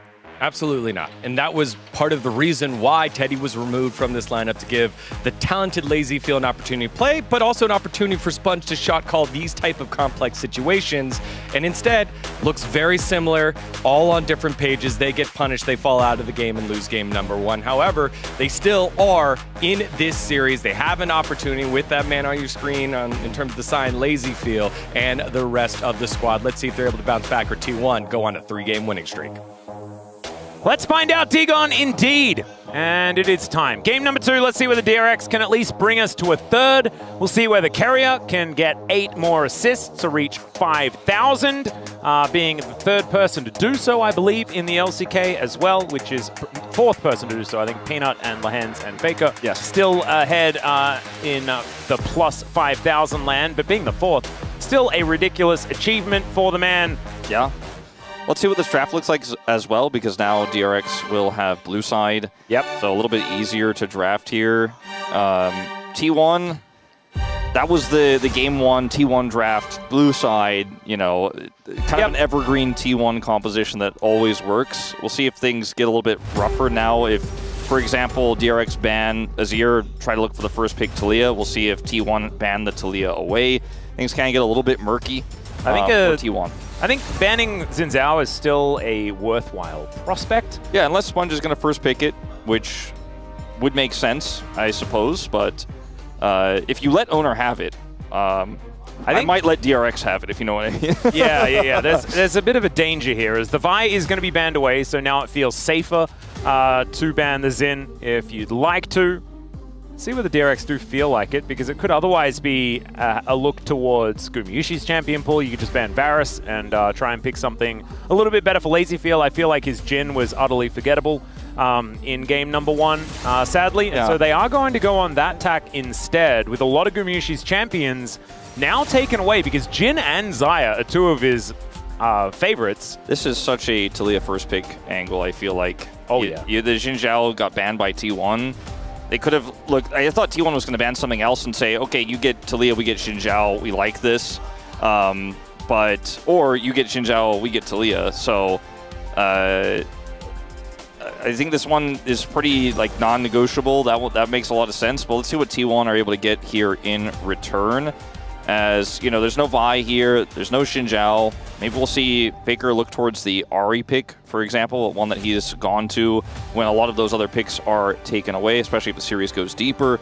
Yep, especially into Taliyah, we see a lot of our LCK mids opting in for the Ahri matchup. For me, I'm more curious about what Guma's going to play.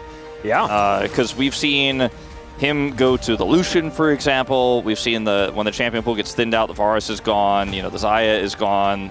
He doesn't play Ezreal, he doesn't play Zeri, right?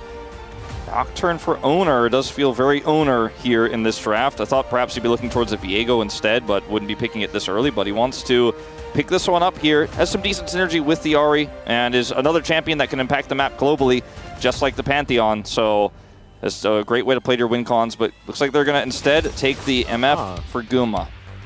MF for Guma is not what I was expecting either. I kind of thought that we'd see like an R3 Lucian type angle after Lazy Feel picks up an Ezreal or something like that. But instead, it is the Misfortune, which we've seen have some positive performances and some negative ones. What I really do not want to see is Kai'Sa into Misfortune. We've seen that tried so many times, and it is not really working. And they're going to go for the Ezreal instead.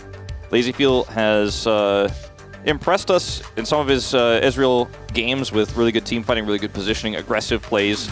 Kind of like Diablo, kind of like Smash. Some of our younger AD carries really like to play this pick very aggressively, and has played a ton in Challengers, of course, so they have a ton of experience on it. What's the jungle pick going to be here? Could be Sponge on Viego, but instead, just going to look for the Leona really early in this draft. Yeah, that's an interesting one. Of course, Leona is often picked into Misfortune. You can interrupt the ultimate, things like that. Like, we've seen that, but picking a support this early is a little dangerous, especially when you're handing over counter pick opportunity to Carrier when there is still one pick left up and available. Yeah, it looks like they're still going to go for this Nocturne pick. Okay. Andel has played a lot of Leona. I feel like it's a pick he's very comfortable on, and perhaps that plus the fact that it's good into the MF and okay into the Rel is part of why they grabbed it. I think they'll ban the Rel now that the Nocturne's been picked up instead. Yeah, I would agree. I think it's support bans on DRX's side, and I was thinking jungle bans for T1, but instead they're going to focus out Rich. Of course, Rich did like to gravitate towards the Ambessa, definitely earlier in the season at least. It's very good into Misfortune as well, especially when you don't have a tank jungler. Just really easy to get on top of her, whether with your ult or just by dashing several times to close that gap, while the Misfortune is very immobile. So I do like that ban, but I do think something like a Viego ban makes sense here.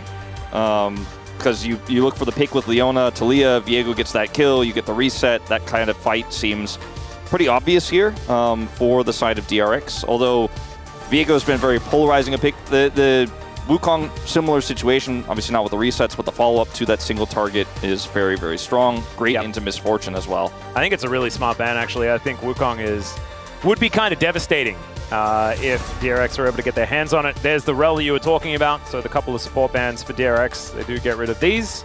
It's going to get a little bit weird. I think you just have to play Nautilus here.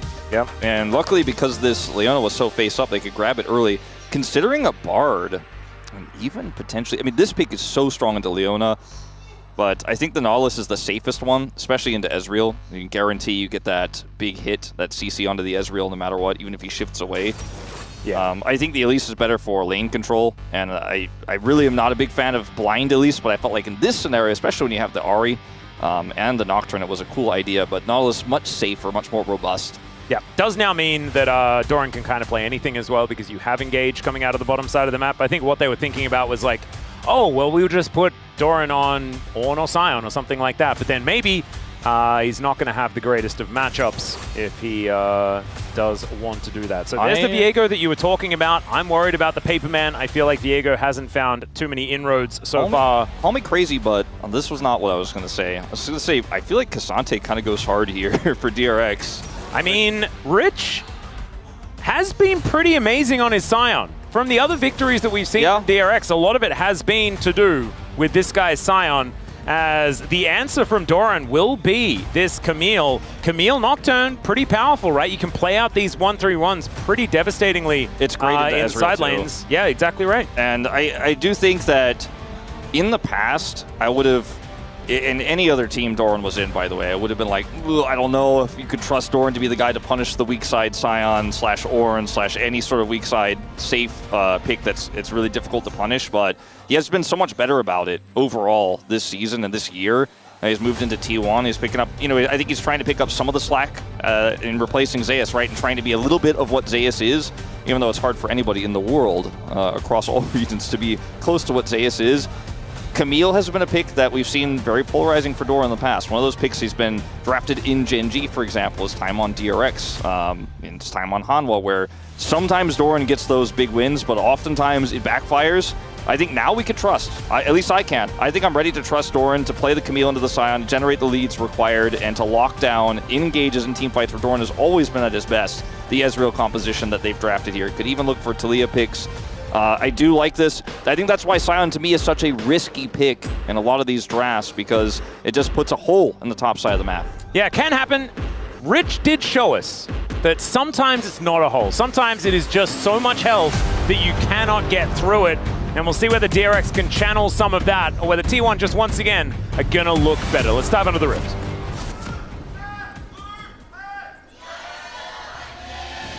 소환사의 협곡에 오신 것을 환영합니다. All right, here we are, ladies and gentlemen, onto the Rift for game number 2 of DRX versus T1. And I do want to address a cute little fan sign as well that was up there before. I didn't read the whole thing because, of course, my Korean is not fantastic, but it basically said, sorry, Mom and Dad, but I had to go and watch T1 on Parents' Day, which was very, very cute. Happy Parents' Day to all of the parents out there. I need to send my mom a message. I kind of forgot. Mother's Day and Father's Day haven't happened yet. For the US times, at least. Yeah, for Australia, Mother's Day is in 4 days. So it's on Sunday. Yeah, I think it's the same in the US. Is it really? I'm pretty sure. I always thought that they were a bit different. Or is it like Father's Day is different, but Mother's Day is the same? As now Faker could be in a little bit of trouble here, as some rocks are being flung at him. Carrier moves over. Gumishi's here as well, and the flash has to come out. The Ignite was traded for it, as Carrier also taking a little bit of damage. And already, DRX finding some angles. Well, this is really rough for Faker, even though like he lives, he doesn't have flash, and now Yukal has a huge health advantage, and he's just going to start throwing rocks. Although most of those didn't hit. But he is going to try to trade aggressively and look for level 2 first and try to put the pressure onto Faker. So it's a big win here at level 1 for DRX. Yeah. Yukal is going to miss a bit of this farm. Owner. The greatest, and Owner is going to come on over for a very aggressive invade. Yeah, looking to potentially set up some vertical jungling. Also has that ward, so knows exactly where Sponge is on his pathing, which is the normal Raptor start into the red buff. Yeah, it's like Raptor Krugs red. It's interesting. Yeah. Yeah, he did go Krugs first for some reason. And by the way, we'll clear his bottom side, but if he doesn't suss this out, he'd be in trouble. It was a ward on the Raptors, so that doesn't tell him guaranteed, but he might have some sort of idea depending on how Owner left the pit, but he probably passed very well. Just going to go down and get his Wolves, which is going to, you know, not be the first sign, but after the Wolves, he will know, oh, okay, some of my jungle has been taken. Nice little start here, despite, you know, the lead in mid for DRX. He still gets away with it. Yeah, you can see pings onto exactly where Sponge is. He gets the bad news. I think there was a ward in the Raptor pit of T1. Yeah, there was. Well, so I think that they should have probably known. Owner could have, I don't know exactly how he walked. He could have walked. Yeah, he could have walked a weird way to make it look like he was going to do his normal red buff clear and then just went around. Well, speaking of having a look for him, Sponge is going to move on over. His hook is going to connect here by Carrier. Good exchange onto Lazyfield. Make it rain, also making things tough. But Andil, he's still going in. The Eclipse proc actually doing a fair bit of work there as Owner wanting to go aggressive. Doesn't get the attack speed from the spell shield because Sponge missed. But him and Yukal still wanting to go aggressive. And this ward actually very high value as Sponge just steals away the blue. So answers Owner's aggression. Carrier not quite able to get up there in time as Andil and Lazyfield also moving in. The coordination from DRX looking a little better in this game. Yeah, just really great coordination in the early game. Looking for the level 1 to Faker. Scouting out, albeit slowly, the steal of the jungle going straight cross-map to Owner's jungle. Having the burst with the Q-Smite there for Sponge, protecting him to allow that play to happen. Oh, Doran going in onto Rich here. This Camille, kind of deadly. Doesn't have a lot of mana. And Rich is still just going to go back home. Yeah, you know, Doran is such a fitting name because, you know, he either is Doran's Blade or he's Doran's Shield in the top lane, right? And I feel like the game has been telling me for so long that you should only buy Doran's Shield. But recently, I've been seeing Doran Blade pop up. I've been seeing him be a little bit more aggressive. I'm finding some success. He had a great time last game around.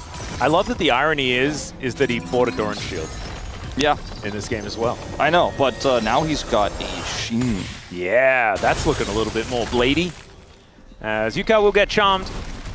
Does pick up this wave though, as Faker will be going back home and actually navigated the lane just fine.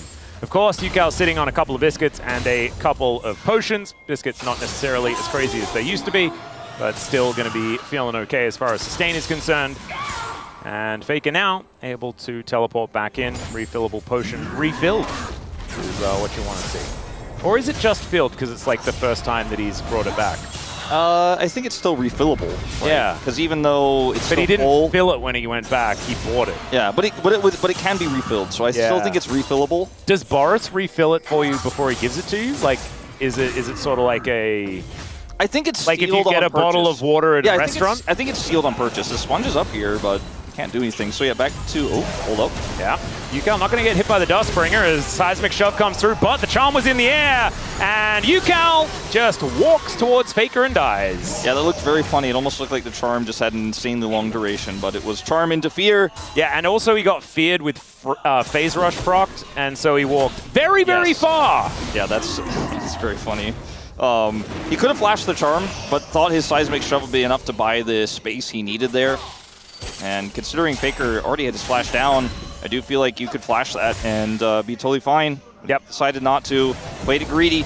Sponge is going to come over here and potentially challenge this Drake, but with no mid-prior, the wave crashing, I don't think this is realistic.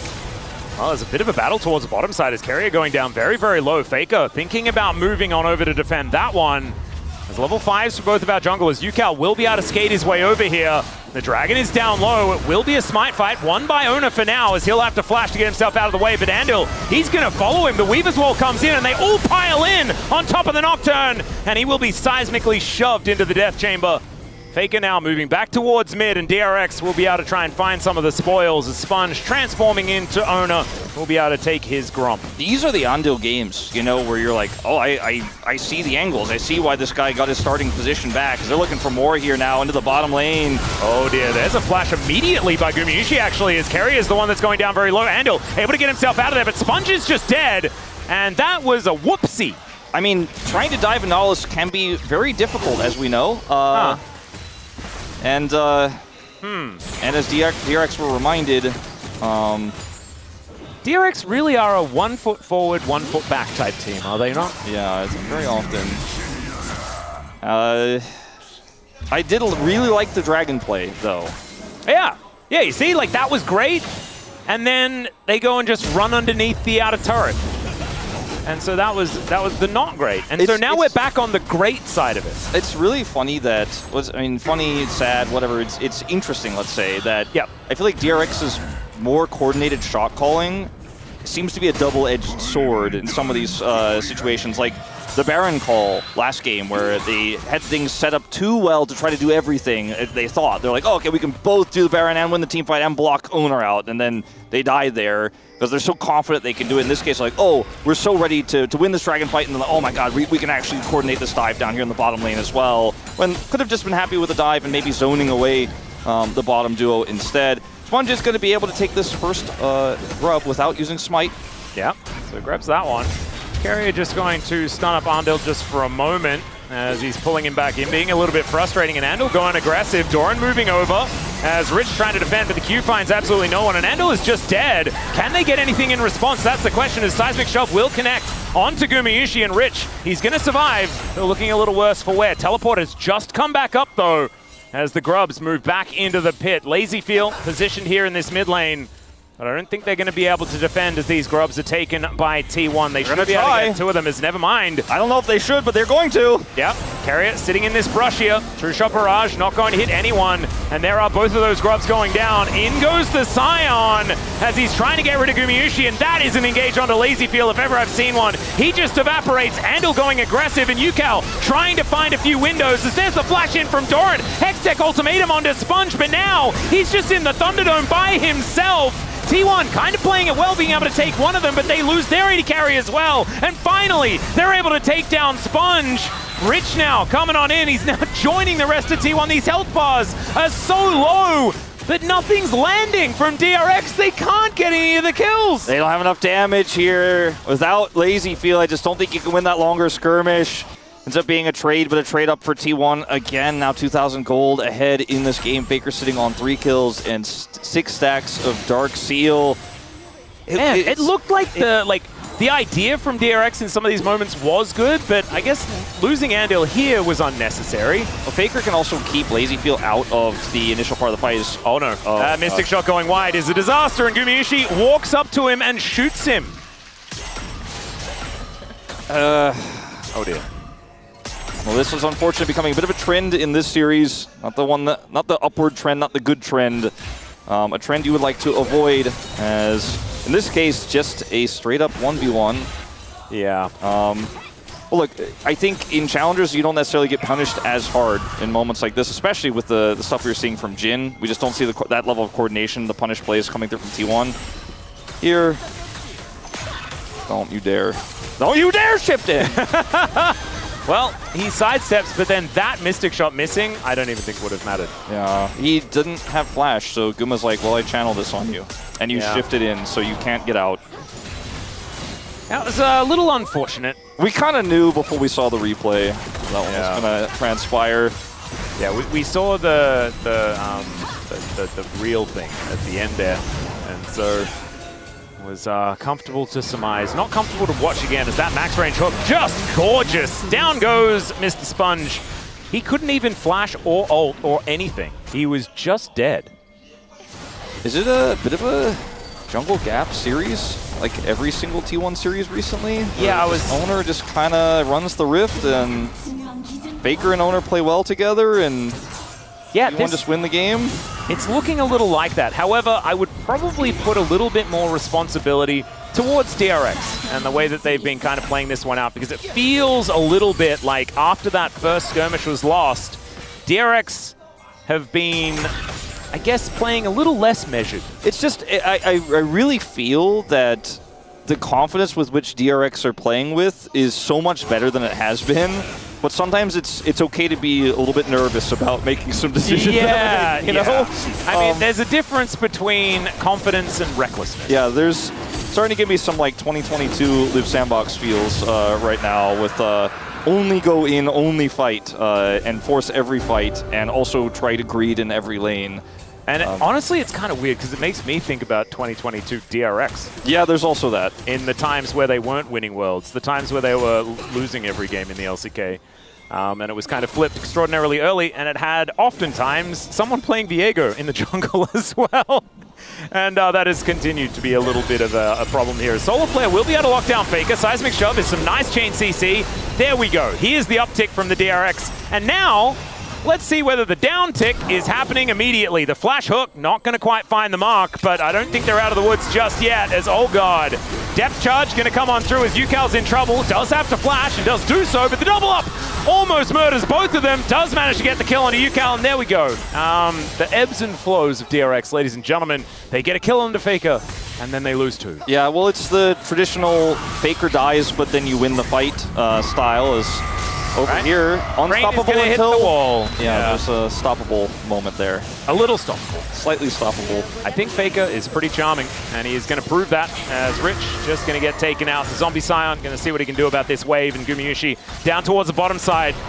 This is really gone out of control at a very, very brisk pace. Yeah, the train is off the rails, and the train on Scion was stopped, actually, in fact, on the rails. Faker initially went away from it because he was like, I know they're going to dive me, but then he called to his teammates, okay, we have the faster rotation. We have Nocturne. We have Nocturne ult. So I'm actually going to stay here and bait them into this. I don't think T1 got as much out of this as they thought they were going to. I think they thought they were going to kill 3, but they end up still having a huge win here, and Guma gets the double up and end up taking out Andil on the exchange. Teria, not sure if he really wanted that dredge line to connect, but over here, once again, just, you know, teleport advantage. Yeah. Faker shows up, Rich is trading, kind of forgot about that teleport, and tries to run away, but is stopped. And yeah, kind of forgot about the Hextech ultimatum as well, I think. Yeah. But Faker literally just respawned, and to get back out onto the map, he heads into the top lane and gets a kill onto the Scion. That is pretty efficient pathing here from the mid laner. He is very ahead on the Ahri. Yes. And he's looking for his second item pretty soon here. The gold lead is starting to kind of multiplicatively increase. It's starting to exponentially grow. It's starting to be a... It's going big. It's going big, yeah. And last time it went a little bit big, and then there were some mistakes from T1. Yeah. Not sure if that's going to happen this time. Yeah, this is going big much, much faster. You're exactly right. I think I probably could use some of your fancy words to describe it, but I think going big is really telling the story here. You don't want to go small with the gold lead. You want to go big. No. T1 mastered that years ago. And I just don't want to go too big on the words that I'm using to describe how big it is. I think just big is enough. As Doran is going to go in onto Rich here. I don't know what I was talking about there. It's okay. Faker not going to get shoved. And there is the paranoia. Down goes UCal. And DRX, it's just really feeling like they're looking a little lifeless here in this game. It's just hard when you're behind into this comp because Nocturne can be everywhere. Ahri can follow up so quickly. And now trying to even contest for this Herald feels like a pipe dream. Yeah, Laserfield going to get engaged on here as he does cleanse. Tries to get out, depth charge following him there, but he invests the flash to try and keep himself alive. Sponge standing on so much vision as they do get rid of the Rift Herald. Dredge line goes wide, so does the Charm. T1, they're happy with what they got though, as Doran just really starting to run away with this side lane. That was sort of going to be an inevitability here towards this bottom side. But I mean, they didn't have any control over the objective. They wanted to try to maybe see if T1 was going to make a mistake, fight into them. But Trinity Force versus a... Speaking of going big, Guma's got the big F sword in his inventory, and he was ready to fight that. And it's just moments like this where you kind of forget Nocturne can be in your side lane instantaneously, but if you just play respectfully, then you just lose control. Oh, I've seen this play before, as this time Faker does not get stunned up by the Solar Flare. TP. And Andil is dead, ladies and gentlemen. Teleport comes in from Doran, as Gumayusi may even delivered the kill. Never mind, it goes to the GOAT. Faker's like, so like I said before, this is the kind of game with Andil where you're wondering, like, maybe is Pleta coming in the next series? No, I'm being facetious, I'm being mean, but he has tried to make so many plays, and it's so hard when there's a global on the other side, when Faker has the charm there, he's got the turret he can play through, they're trying to catch the king, and unfortunately they kind of keep missing because it's just on this slippery Ahri. They're trying to do anything they can from behind. And then when you fail, the Leona is going to die 4 times, but... Yeah. Also, I don't think there's just no real positives to speak of here at the moment. Oh, they did get a dragon.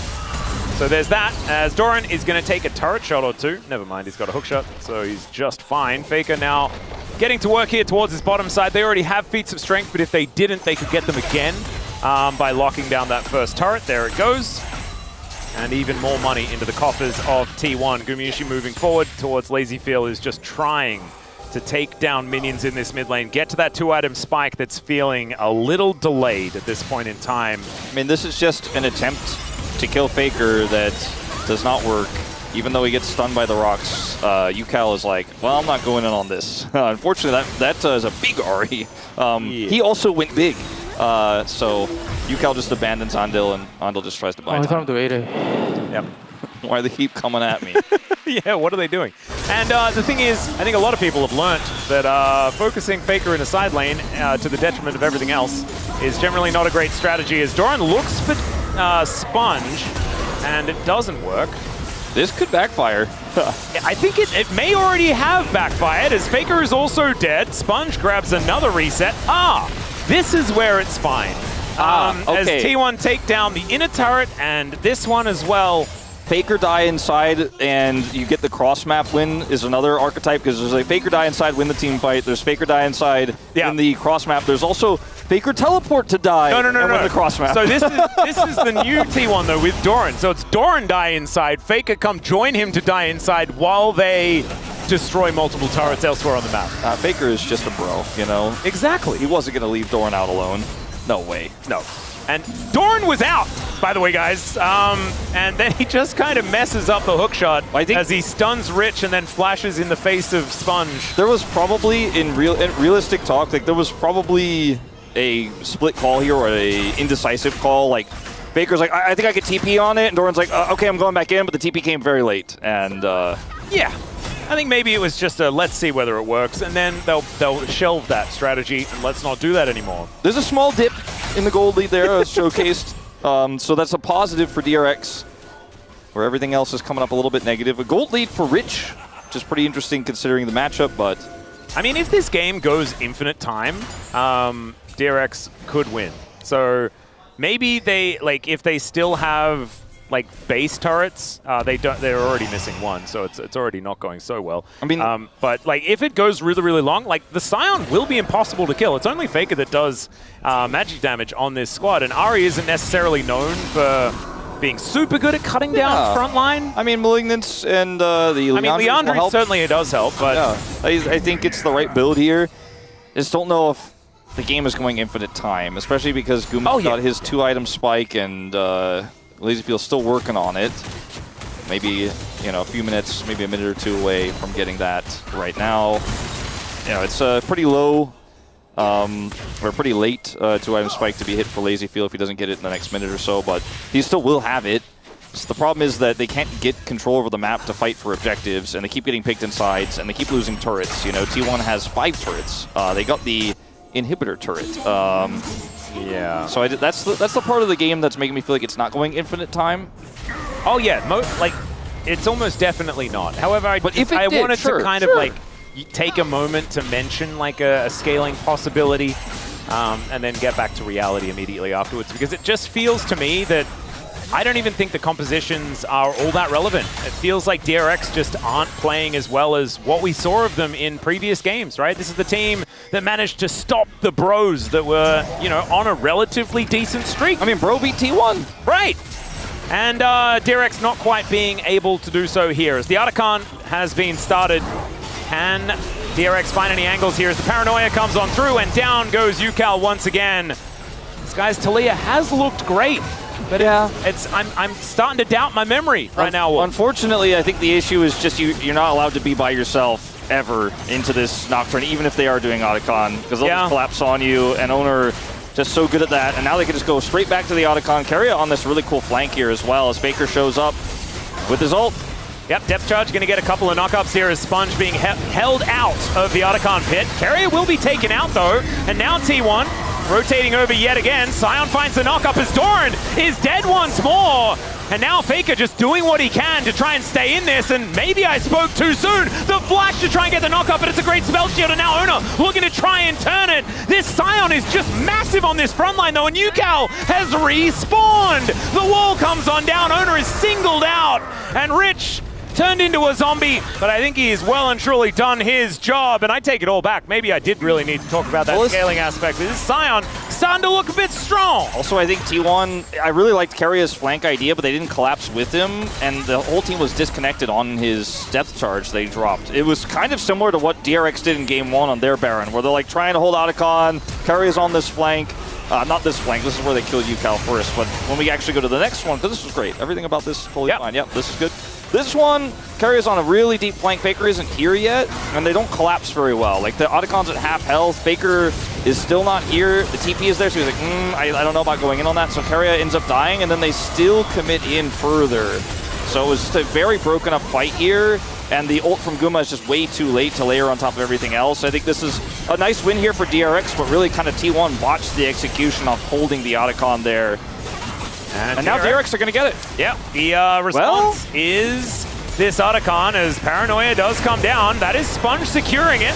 As now Doran trying to get in there. Owner is well and truly in there. I don't know about whether he wanted to be. As the charm comes down, Faker is cutting them all down. Both of the DPS have been eliminated. And Faker is just looking to kill everyone. Gumayusi grabs a piece of it, and Andil is going to be going down next. Gumayusi trying to get out of the way of Rich, who's just not someone that he is able to kill, and Faker will hunt down this Leona. T1, the punishment was immediate, as the Foxfire is going to be able to cut him out, as Gumayusi just spending some time outside of the queue. And yeah, as you can see, Gumayusi does need armor penetration if he ever wants to kill Scion. Look at that. Rich cannot die, by the way, guys, basically, as finally he does go down, and there goes he gets a double? Gumayusi. Does he get a double? No, I don't think so. The health bar is going down lower and lower and lower, and Keria will be able to secure it. So there we go.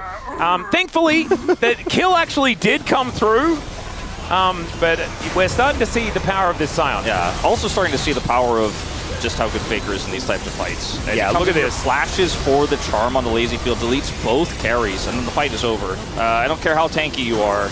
You don't win these when the rest of the team is alive. Now, you do win the kind of 1v2 against Guma if he stays too close, and that did happen. As Faker chased him down with the Foxfire, but consider also how close, like, DRX have to go for the Otacon, right? But Owner, if he's just there a little bit faster, he might have actually been able to get the Smite Seal. Might have just been a flip. You know, he has his ultimate, they get the vision just barely in time. This is just very silly. He unfortunately channeled his ult just too close to Rich there. It felt like it was the Titan's Wrath from Keria that actually managed to do damage to Scion, because that's like on-hit magic damage. As Keria does hit the 5,000 assists, and he's also rewarded with a kill for his efforts, as we saw there towards the top side. As Doran getting closed in on here by Yukal, as over the wall goes Sponge. Doran is going to then flash into Andil and gets immediately stunned. So there is a nice little advantage to be taken by DRX. Rich TPing in. They don't want to turn this into a Baron call. Yeah, how do you feel about a 4v5 Baron start? Well, I've seen this before, but I think this time they'll make better decisions about it, right? This time they're all in the pit. Faker flank. Yeah. I'm all about that optimism as well, as in goes Keria looking for that angle. Once again, Yukal is singled out and destroyed, and T1 just making it an uncomfortable time in the Baron pit. This time it's an immediate triple kill for Faker. Can he find more? The answer is absolutely, as the GOAT may pick up a Penta, and in fact, he almost definitely will. He's the only one that does damage to the Scion, so there's the Penta kill for Faker. Faker with a Penta, and it's just perfect play on the Sari. 15 kills. And once again, he doesn't care about your front line. He doesn't care about your Scion. He's finding those damage dealers in the back, goes to the back of the pit, and deletes them instantly. Such great play on an iconic pick for Faker. He has so many of those. But the Ahri, we knew it was coming in the draft. They pull out Owner's Nocturne. They work together so incredibly well. And it's just been these two players against every single team, and Owner's picked up a lot of these POMs. I think it's going to be a split vote this time around with Faker's Ahri performance. It all starts off with Doran getting caught right, then they turn to the Baron. Watch, you'll see Rich TP right after this on the Scion, because he's like, all right, we have to look for the Baron. We have to look for something here. Watch Faker, just only watch Faker.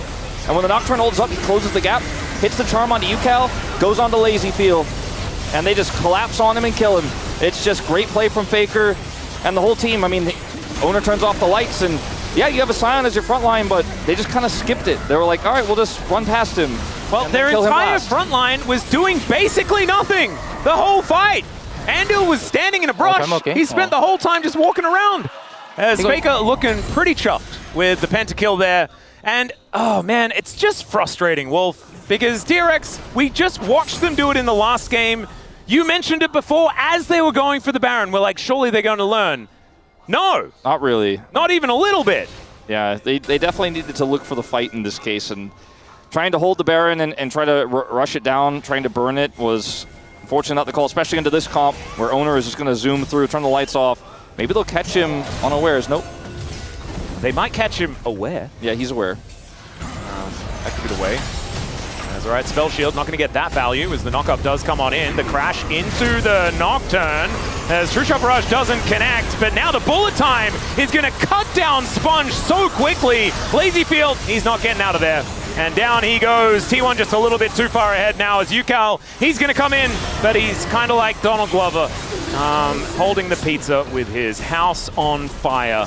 As Rich is a zombie, and Faker is not even going to let Yukal get out of this one. He is going to get charmed and destroyed. There's another ace for T1. And you've got a bit of a palindrome when it comes to the score lines here. 13-31. T1 very happy about that as they're looking to close this one out 2-0 right now. Yep, that's the end of that. Owner's like, all right, Xinjiao, our button can't get hurt.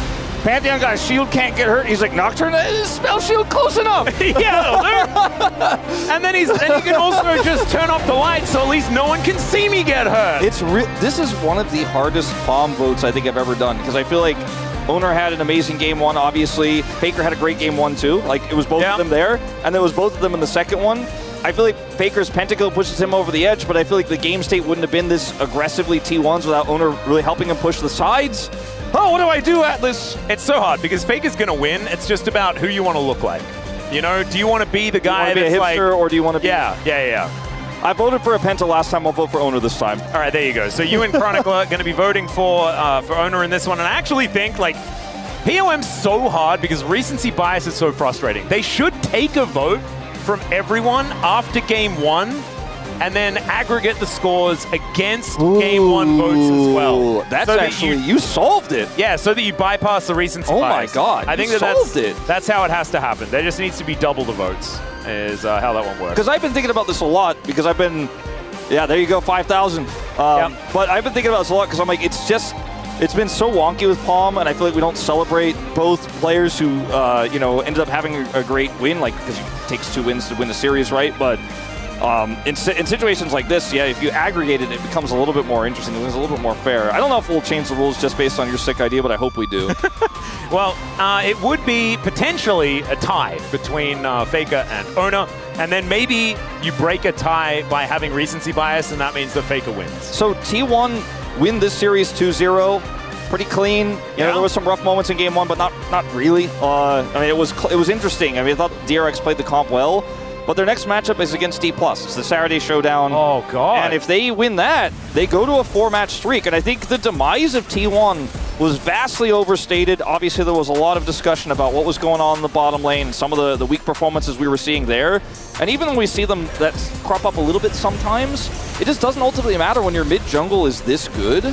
And when you're just able to play around objectives and teamfight better than almost anyone in the league. And it starts to feel like, even though it took a while for us to feel this way and to feel confident about it, maybe T1 just is clearly our third best team. I mean, yes, they beat DRX, and this is not the win that's going to really push you over the edge, but they beat D+ cleanly later this week. Maybe that'll be the moment where we're like, I guess the standings aren't lying right now. They are just number 3.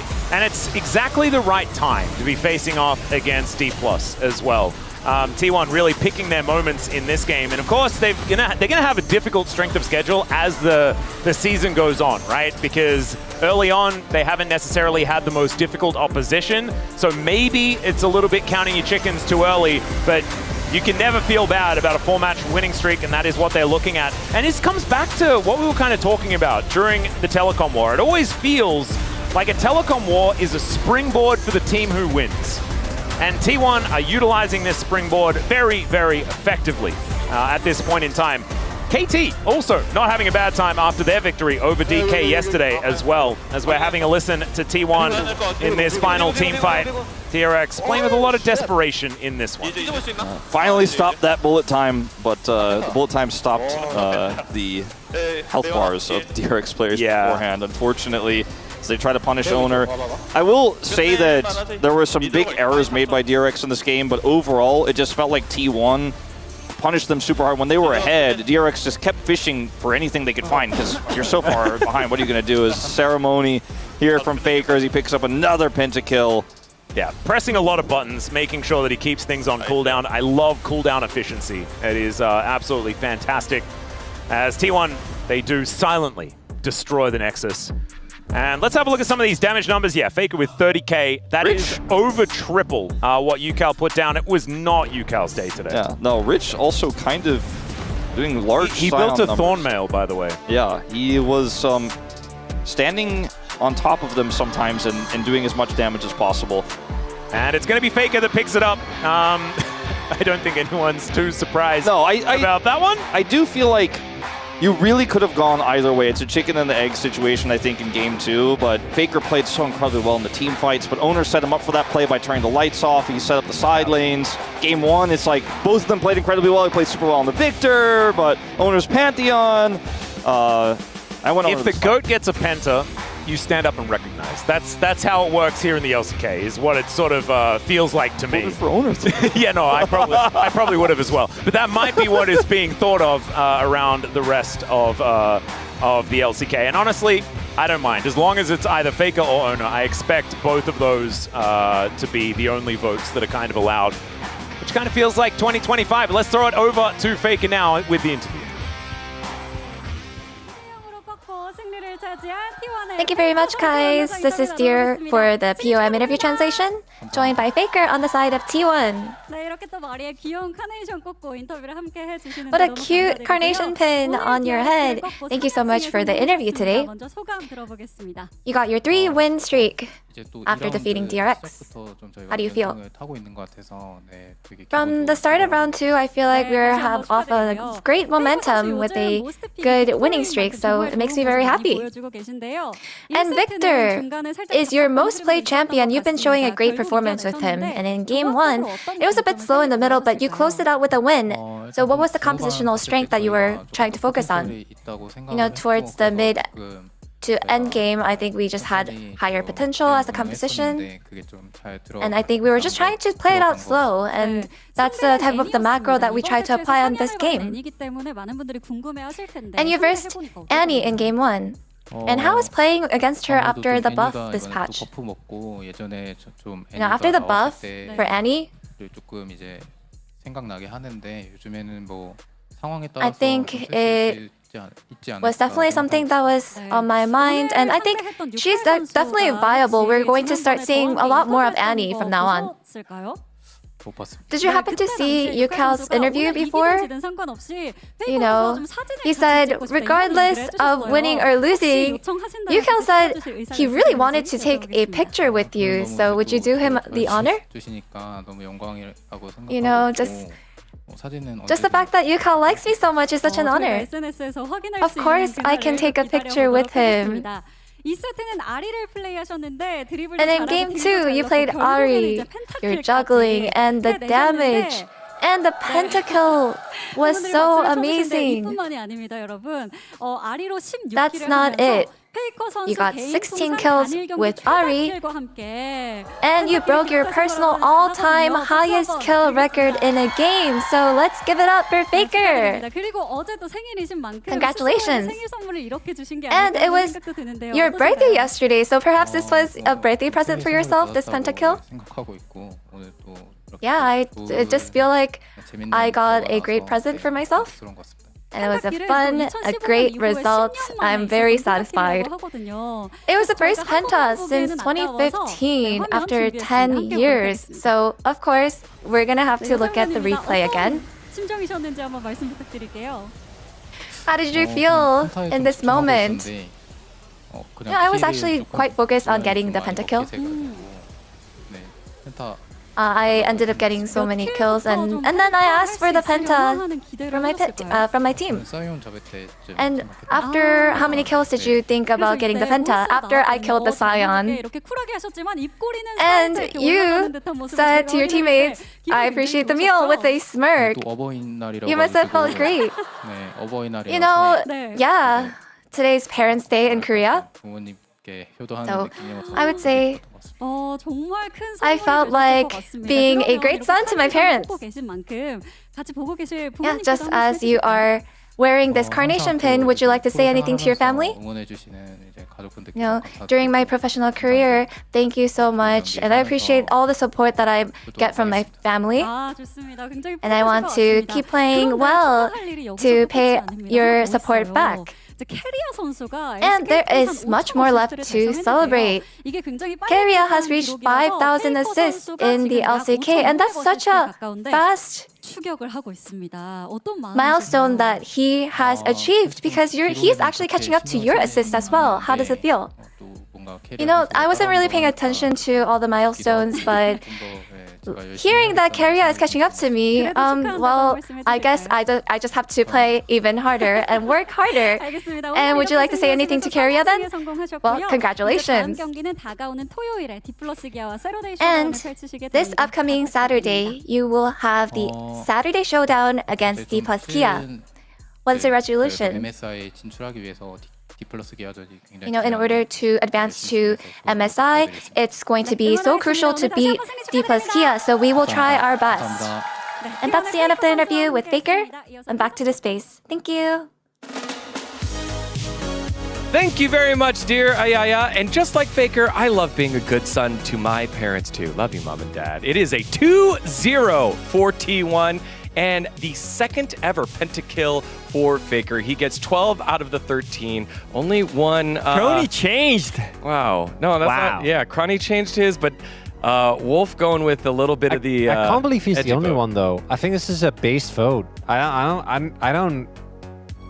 don't feel like this is a 12 out of 13 CAC W. This is a 12 out of 13 based. You know, sometimes we troll media about like going with the storyline vote. It was his birthday yesterday. It was Faker Day yesterday. The team now 3-game winning streak. He gets the penta. Man, I like the storylines. This is it. So yeah, everything is combined. Yeah, I agree. But and also I think Faker, especially with his Ari, I think he performed just insane. And also don't forget the Victor. I think he soaked a lot of pressure that they put the DRX. So, I mean, just in general, I think it was one of the best performances that Faker. What do you think, Crony? I kind of regret my vote now. I should have stood with Owner, because if we can pull up, there were... Look at this.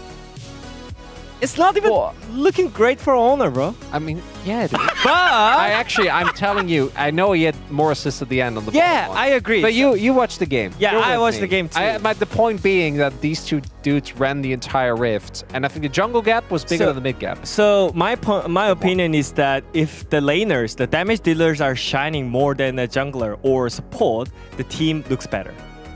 You know? And the team works better. If jungle or support gets the POM, the spotlight, I don't think that team is like working well, like just in general, right? So I feel like this is kind of okay. You've always earned your POMs. It's okay. Thank you so much. Yeah, that's all. That's all he needed. All right, let's. As we get to the comments, quick fact: Faker's pentakill was last in 2015, 10 years ago. What team was it against? JNR Green Wings. I appreciated the effort. It's not JNR.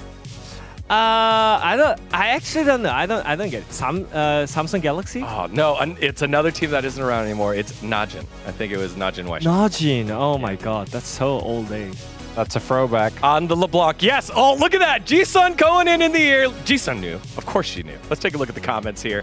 And how people are going to display how great Faker was this series. I swapped to him before the Penta. That's true. Let it be known. That's true. He did before the Penta. Let it be known. I was not a Penta voter.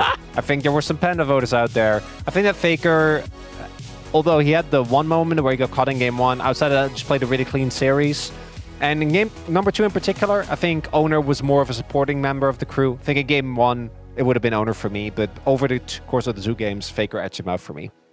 Yeah, well deserved for the father of LCK. the father of LoL esports. I see what he's doing there. Yeah, it's a Parents' Day in Korea, and yeah, everything is working well with Faker. I mean, the reason why the T1 could win the last wars is because of Faker. If Faker gets his form back, I think T1 can definitely fight for the first place once again. Yeah, let's take a look at, I think, our dissenting vote.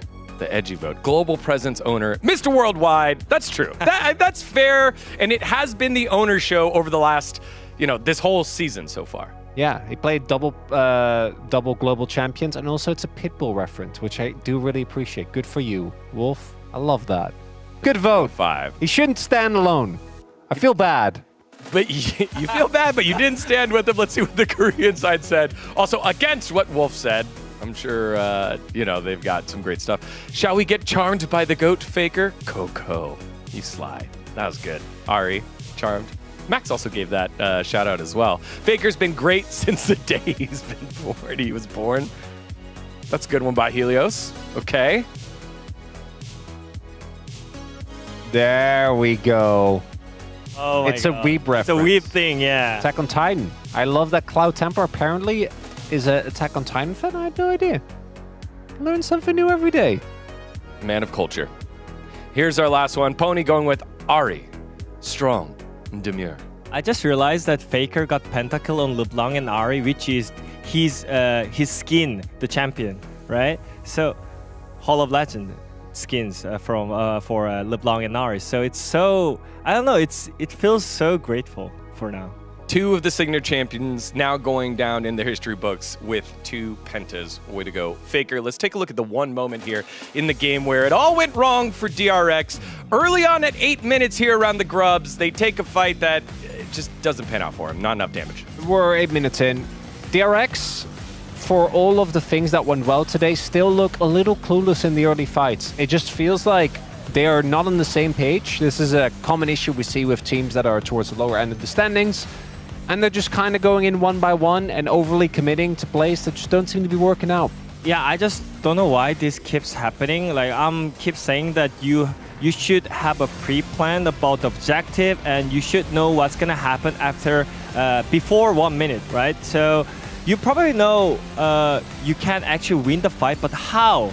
You can actually set that up even before the fight. You already know what you have in your team. Like, basically, you just fight with your Talia, fight with your combination. But Leona just jumps in without Talia, just without any plans. So how is gonna work? How is gonna be a good fight for DRX? So I really think they have to set a main shot caller to have a clear plan to make a much cleaner fight for this. And generally it's been Sponge, but I think this is the first time where we really got to see DRX take a pretty big punch. They really didn't have quite the answer here for T1, as well as T1 looked even better in Game 2 than they did in Game number 1. Let's take a look at the standings after this last match. It is T1 now on a 3-game winning streak going into their Saturday showdown against D plus Kia, whereas DRX, they drop in the standings by 1. It looked good for DRX. They strung 2 wins in a row, their first 2 wins since the beginning of the season against DNF, but now they're going to have to go back to the drawing board. DRX today, a lot of easy points to improve on, and still they look a lot better than they did in the first 2 weeks. I think Yuka's form also is not quite on Skate-Up level, but kind of there. Also, I want to echo what was said earlier about Wolf. I remember there was a lot of discourse surrounding T1. They're third. And I think they're a pretty comfortable third as well for the time being. Yeah. So maybe we should, in the future, just kind of chill. I'm not one to. They're comfortable now. I'm not one to call out often, but maybe, just give it time. Sometimes things just kind of work themselves out. Maybe, yeah. I mean, my predictions are already doomed, by the way, after the first day. So I'm grateful that Iwan finally got my first point. So we'll see. My first point, actually. I didn't predict it correct. Yet. Oh boy. Well, while we figure out how Wadid feels about his predictions, we got a top of the table matchup. Gen.G versus Nongshim Red Force. We'll see you in just a little bit. Sorry about it.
진행된 LCK 로드쇼 11번째 북발 실패. T1 아는 그 고점으로 향하는 2라운드 첫 걸음 한 걸음 제대로 내딛습니다.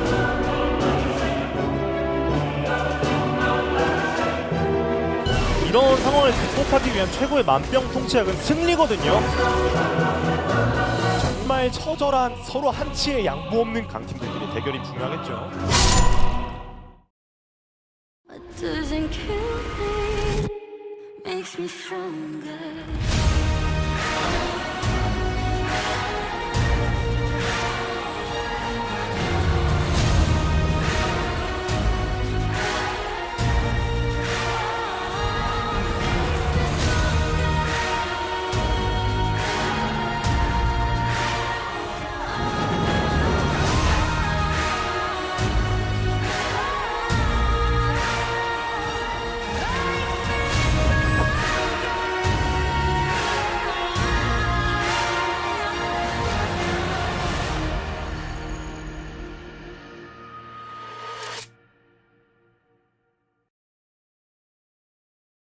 C9 squares up and gets ready to try to challenge here for the Baron. Licorice knocked out of the fight here by the Keeper's verdict as Audieland. Oh, the objective bounty is claimed. It's Loki stealing it away. You've got to be kidding me.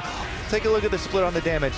It already got rended. He ulted through. Oh, wow. It's that way to get that dough, but I don't break cause I've been broke. If ain't no pain, then ain't no growth. To keep it 100, I came in to run it and bet if I had to, I'd do it again. Alguma coisa, será que ele faz um milagre? Ele vai fazer o milagre de desaparecer, provavelmente. Ele tá forte, mas contra 4 jogadores, fica difícil. Terá que dar aquele escudo. Conseguiu o abate, conseguiu levar o primeiro. Gira no contra-ataque. Garantiu a eliminação. CDO do herói do time da Isurus. Parou o Barão adversário. Descomunal do José Deodo nessa partida.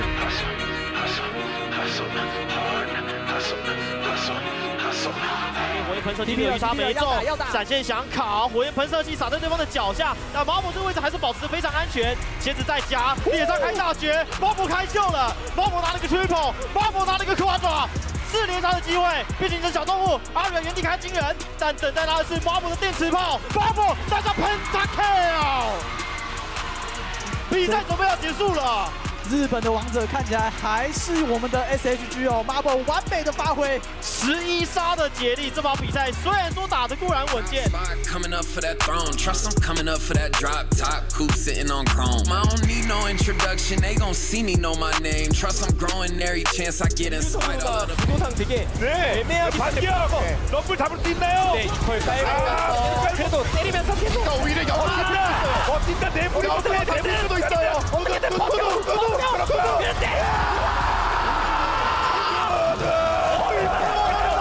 이제는 더 이상 물러설 것이 없어.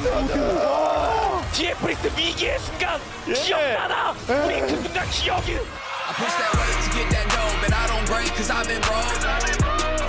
If ain't no pain, then ain't no growth. To keep it 100, I came in to run it and bet if I had to, I'd do it again. 落地也算是有3颗万中星刀，但是海克斯闪现 ，Q 再上加入御铁术，但是脚下突下的一技能，万中星刀过来就是戳，还差一下，戳掉了 JK Love， 这个时候沙皇他太能戳了，刘劲松反手 Q 一下，不到这个爆破果实 ，TP 过来的香克斯1v2直接实现了双杀，配合队友还能再拿风龙龙魂。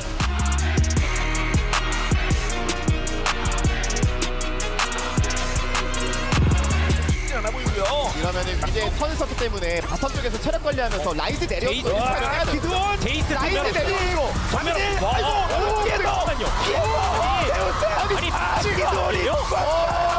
아니 이거 맞는데 제우스 붙었어요? 예 확실하게 보고 라이즈까지 붙었단 말이에요. 예 이거는 못 참아. 갈릭스 불피거든요. 라인이 안 들어가 못 들어가죠. 라인이 안 들어가.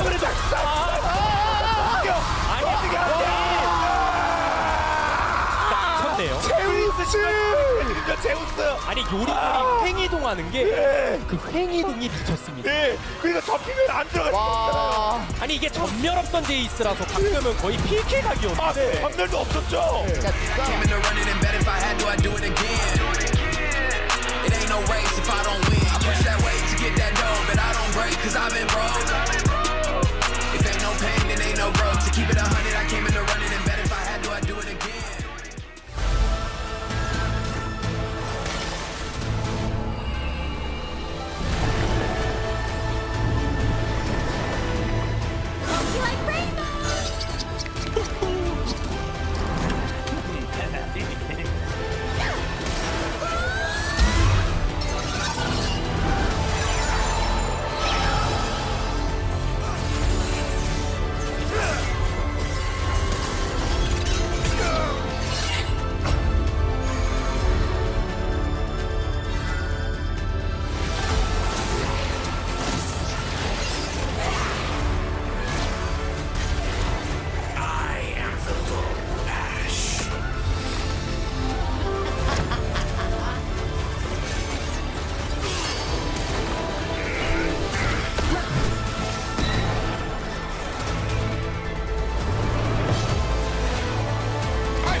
sunshine and rainbows, girl.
longer.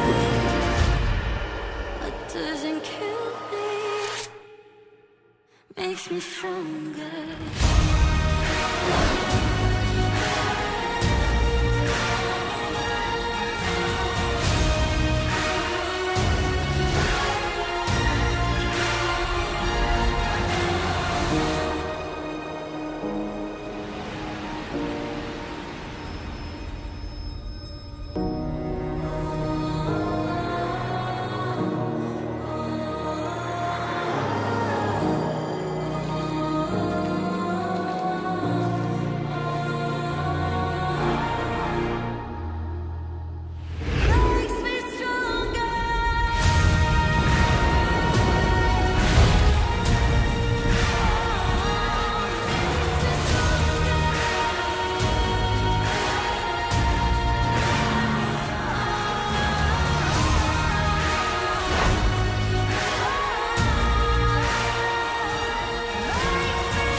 Welcome back, ladies and gentlemen, to LCK 2025. Nongshim to take on Gen G. It's going to be our final match of the day. This could be an interesting one, Wolf, or it could once again be Chovy demonstrating that he's really, really good and picking on a young mid laner on the other side of the rift. Yeah, I do feel like I'm going to have to officially put in my 2-0 pred for Gen G.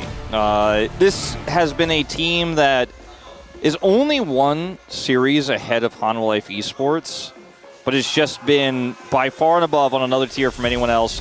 We talk about East Side and West Side with the divider that starts between Gen G and BNK. You draw that line down. I feel like we might need to move the Prime Meridian to just below Hanwha Life Esports. I might need to actually redraw the map, because right now it's feeling like Gen G and Hanwha Life are just so much better than everyone else. And by my standards, I feel like Gen G is significantly better than Hanwha as well. And you look at this, it's not going to make you feel good as a Nongshim fan, but recent Nongshim has been a lot stronger than a lot of these other years that are on the list. Yeah, there is that. However, it does still mean there's a 21-match losing streak for Nongshim. 43-3 as far as game scores as well, because you saw in 2025, Nongshim were able to grab a couple of games. So there you go. LCK Cup. Yeah, exactly. So that was definitely good. The fact that Lehens is now on the other side, things like that. But this is the matchup that we're a little bit worried about for the up-and-comer on Nongshim's side, because we've had a lot of great things to say about this guy, and a lot of people around the world have been saying that Calyx coming in over Fisher has been a great thing for Nongshim, and that is not going to change. However, he's not Chovy. That's true. He is very talented, though, and he has looked like a huge upgrade over Fisher in terms of consistency. And this is where you face your biggest test, and it is very exciting to see how it goes. That was a Tiger knocking over the Shin Ramyun because it wasn't spicy enough. That's fantastic. So make it more spicy. I do think that for Nongshim here, with a good strategy, with good drafting, and just overall some tricky plays, maybe they could take a game. But to take the series, that would be a huge upset. And we're talking about 4th place versus 1st. It's 4 series wins between is the difference between these two squads. And consistency has been just the name of the game for Gen G. I feel like that's not even accurate. It's just dominance has been the name of the game. There's very few games of Gen G where you see errors. The game against D+ they had recently, game 1, that was a losable game. I feel like that's the last time I felt like Gen G might have lost a game in a very long time. And that's just a game that we're talking about here as well. And we're playing best of 3s. It's not like you can have those trap games that can really affect the standings. Yes, you lose a game point, but it's not going to be too much of a worry here. Yeah, this is what I was worried about, ladies and gentlemen. LCK first for KDA, LCK first for damage per minute as well. And damage per minute isn't one of those stats that is dictated by how your team is performing, like kill participation, like damage percentage, things like that.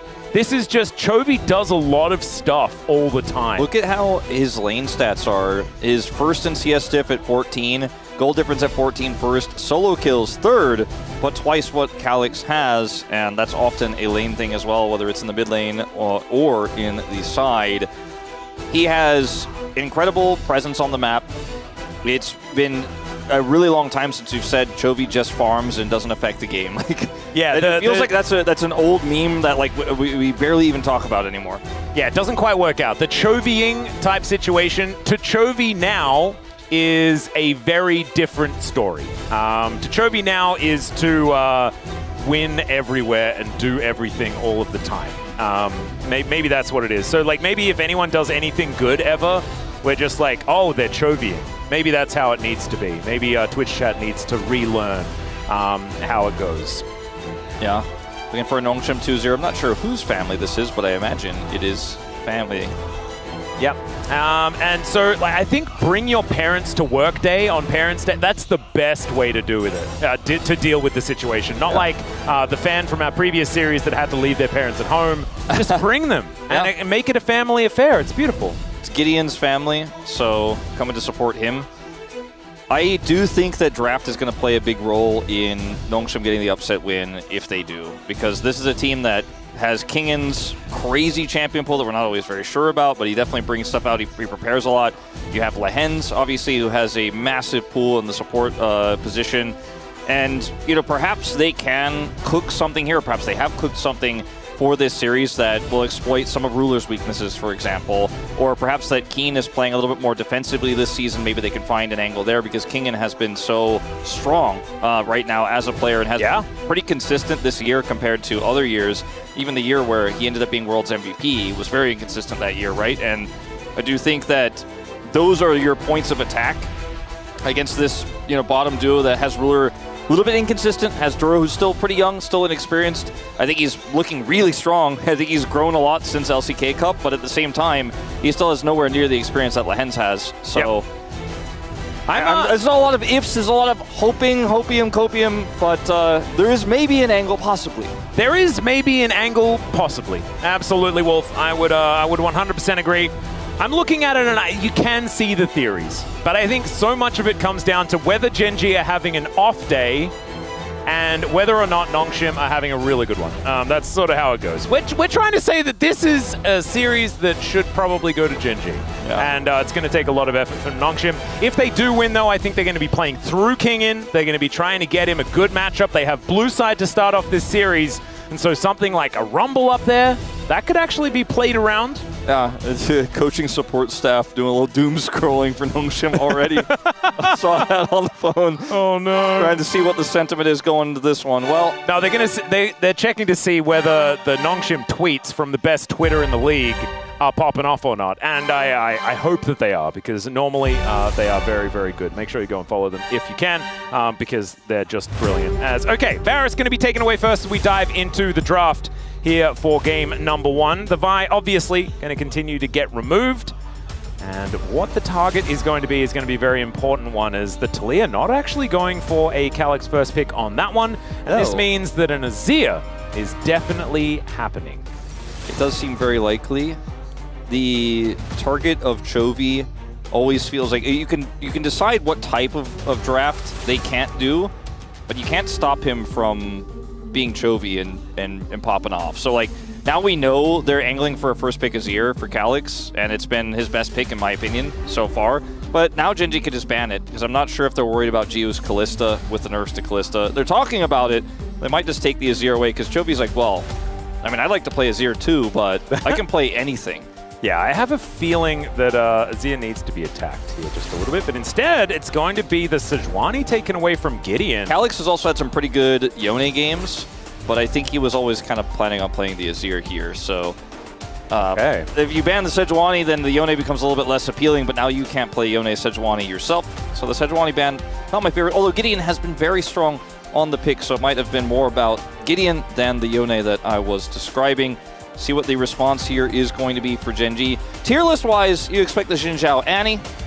Or sorry, not Annie, Ahri. But Annie would be fun. Annie would be fun too. I'm actually kind of okay with it. I think that Annie's really strong, even though we didn't necessarily see her pick up a win in our previous series. Don't think that was Annie's Look at fault. that win rate of one of our highest tier picks in terms of priority. Usually that trends a little bit towards 50% because weaker teams pick it and lose, but sitting over 60 as they'll give Keen the Jace instead, keeping a bit of a mystery about what Chobi's going to play, and he doesn't have to lock it in now since the Azir is already in play. Do like the Jace quite a bit. Yeah, I think the Poppy was standing out like a sore thumb. Gideon is so good at this champion. There is the Rumble for Kingen as well that we were talking about earlier on. Yeah. I don't think this draft could have gone any better for Nongshim. No, this is like the best they could have ever wanted, I feel. And Chobi will still play the Ahri because whether it's Fearless or not, it's game one, and we go down the tier list. And that's what's left. He could have played Annie, but he wants to have a little bit more agency here. We'll play the Ahri. And now things get interesting in terms of the bottom lane, because we have our top halves of the map locked up. I don't think Lehens is playing Poppy, although technically possible. He'll still take the Kalista away. Kalista plus Azir is such a deadly combo, because even with the nerfs, you have a strong bottom lane, you have that scaling mid lane. Yeah. I feel like the ban priority on Kalista is a little bit high. I think that even on the previous patch, she was, you could deal with her. But teams not wanting to risk it. You also can't play Poppy into it because the Poppy's already taken, so there are reasons to ban it here in the second phase. That's a good point. That is a good point. Let's see if they want to take away like an Ashe here, for example, another strong, dominant bottom lane Geo Lehens could play. Take the Rakan away instead. Okay. As maybe a Kai'Sa ban here does allow Ruler to just go straight into Ezreal, and I think he'd be happy to do so. I think you either ban Kai'Sa or Ezreal. If you don't ban the Ezreal, he picks it, you could play Kai'Sa into it. I'm not a big fan of Kai'Sa right now in this meta myself, but I think those are probably the big considerations here. Yeah, Xayah as well is another big one, but Braum going to be taken off the board. I like the Rakan ban because it's so much easier for Nongshim to pick it, right? With them already having the Poppy, as you already illustrated. They've got two of these champions that you're happy to play with Poppy. Can't really play it into it. Just feels a little unfair. I do like what you mentioned about Xayah, though, because as Gen G here, I think you don't really want to play Xayah into what Nongshim have, but Nongshim would love to play Xayah into what Gen G have. So denying it doesn't necessarily make sense. They will take the Ezreal. And so now do you play Xayah for safety into the Ahri Xinjiao, or do you play... I wasn't going to suggest Ashe or Jhin, but there's the Kai'Sa, which... Those are the three like that you're really thinking about. I don't like the Jhin in this draft that much. I don't like AD Kai'Sa very much either, so I wouldn't like that one. Zeri is kind of the odd duck here, but it is certainly what Geo has gone to a lot in the past, and it hyper-indexes into the scaling. The Alistar will get you through a lot of those early team fights. I'm worried though, because that's a lot of early, you don't have a lot of early power. Yeah, you don't really have early power anywhere. Yeah, Zeri Alistar is just kind of a losing lane no matter what. And so, where is the winning lane for Gideon to play around? And the answer is nowhere. Yeah. And so Canyon, if he can be in good positions, Gen G could really get this snowball rolling. I do think Coach Kim, with his facial expression, says it all. I think he's pretty happy with how this draft eventuated. I think there's a lot of really strong potential if Nongshim can get through the early mid-game and be in an even game state. Yeah. By the way, almost no team does that against Gen G in any situation, even if they have the early game draft. You don't have the early game draft, so I'm worried about this. I agree with you. I think with maybe the Azir gets an edge over the Ahri, then that's a big if, because it's Chovy on the other side, but it's not even a matchup that, with how many times Azir has been nerfed over the years, he even just hard wins or out-pushes the Ahri anymore. And it's tough to even get Poppy value into the Ahri there. So I just feel like for Nongshim, if the game plan is sit back and scale, Genji's like, oh, I win those every time. I take the whole map. I take every turret. Genji's like, I'm looking at a 4,000 gold lead at worst when we hit 20 minutes. And that's if you're lucky. I'm a little bit worried for Nongshim, but if they were able to spawn into the game at 25 minutes and utilize an even game state with a lot of gold, the 3 items for all of these champions feels pretty good. Unfortunately, that's not how League of Legends works, and you need to make some gold on the map in the early stage, and if everything's on fire, this composition could snowball it beautifully, especially with the range advantage that they do have. So let's dive onto the Rift, see whether Nongshim can survive. 소환사의 협곡에 오신 것을 환영합니다.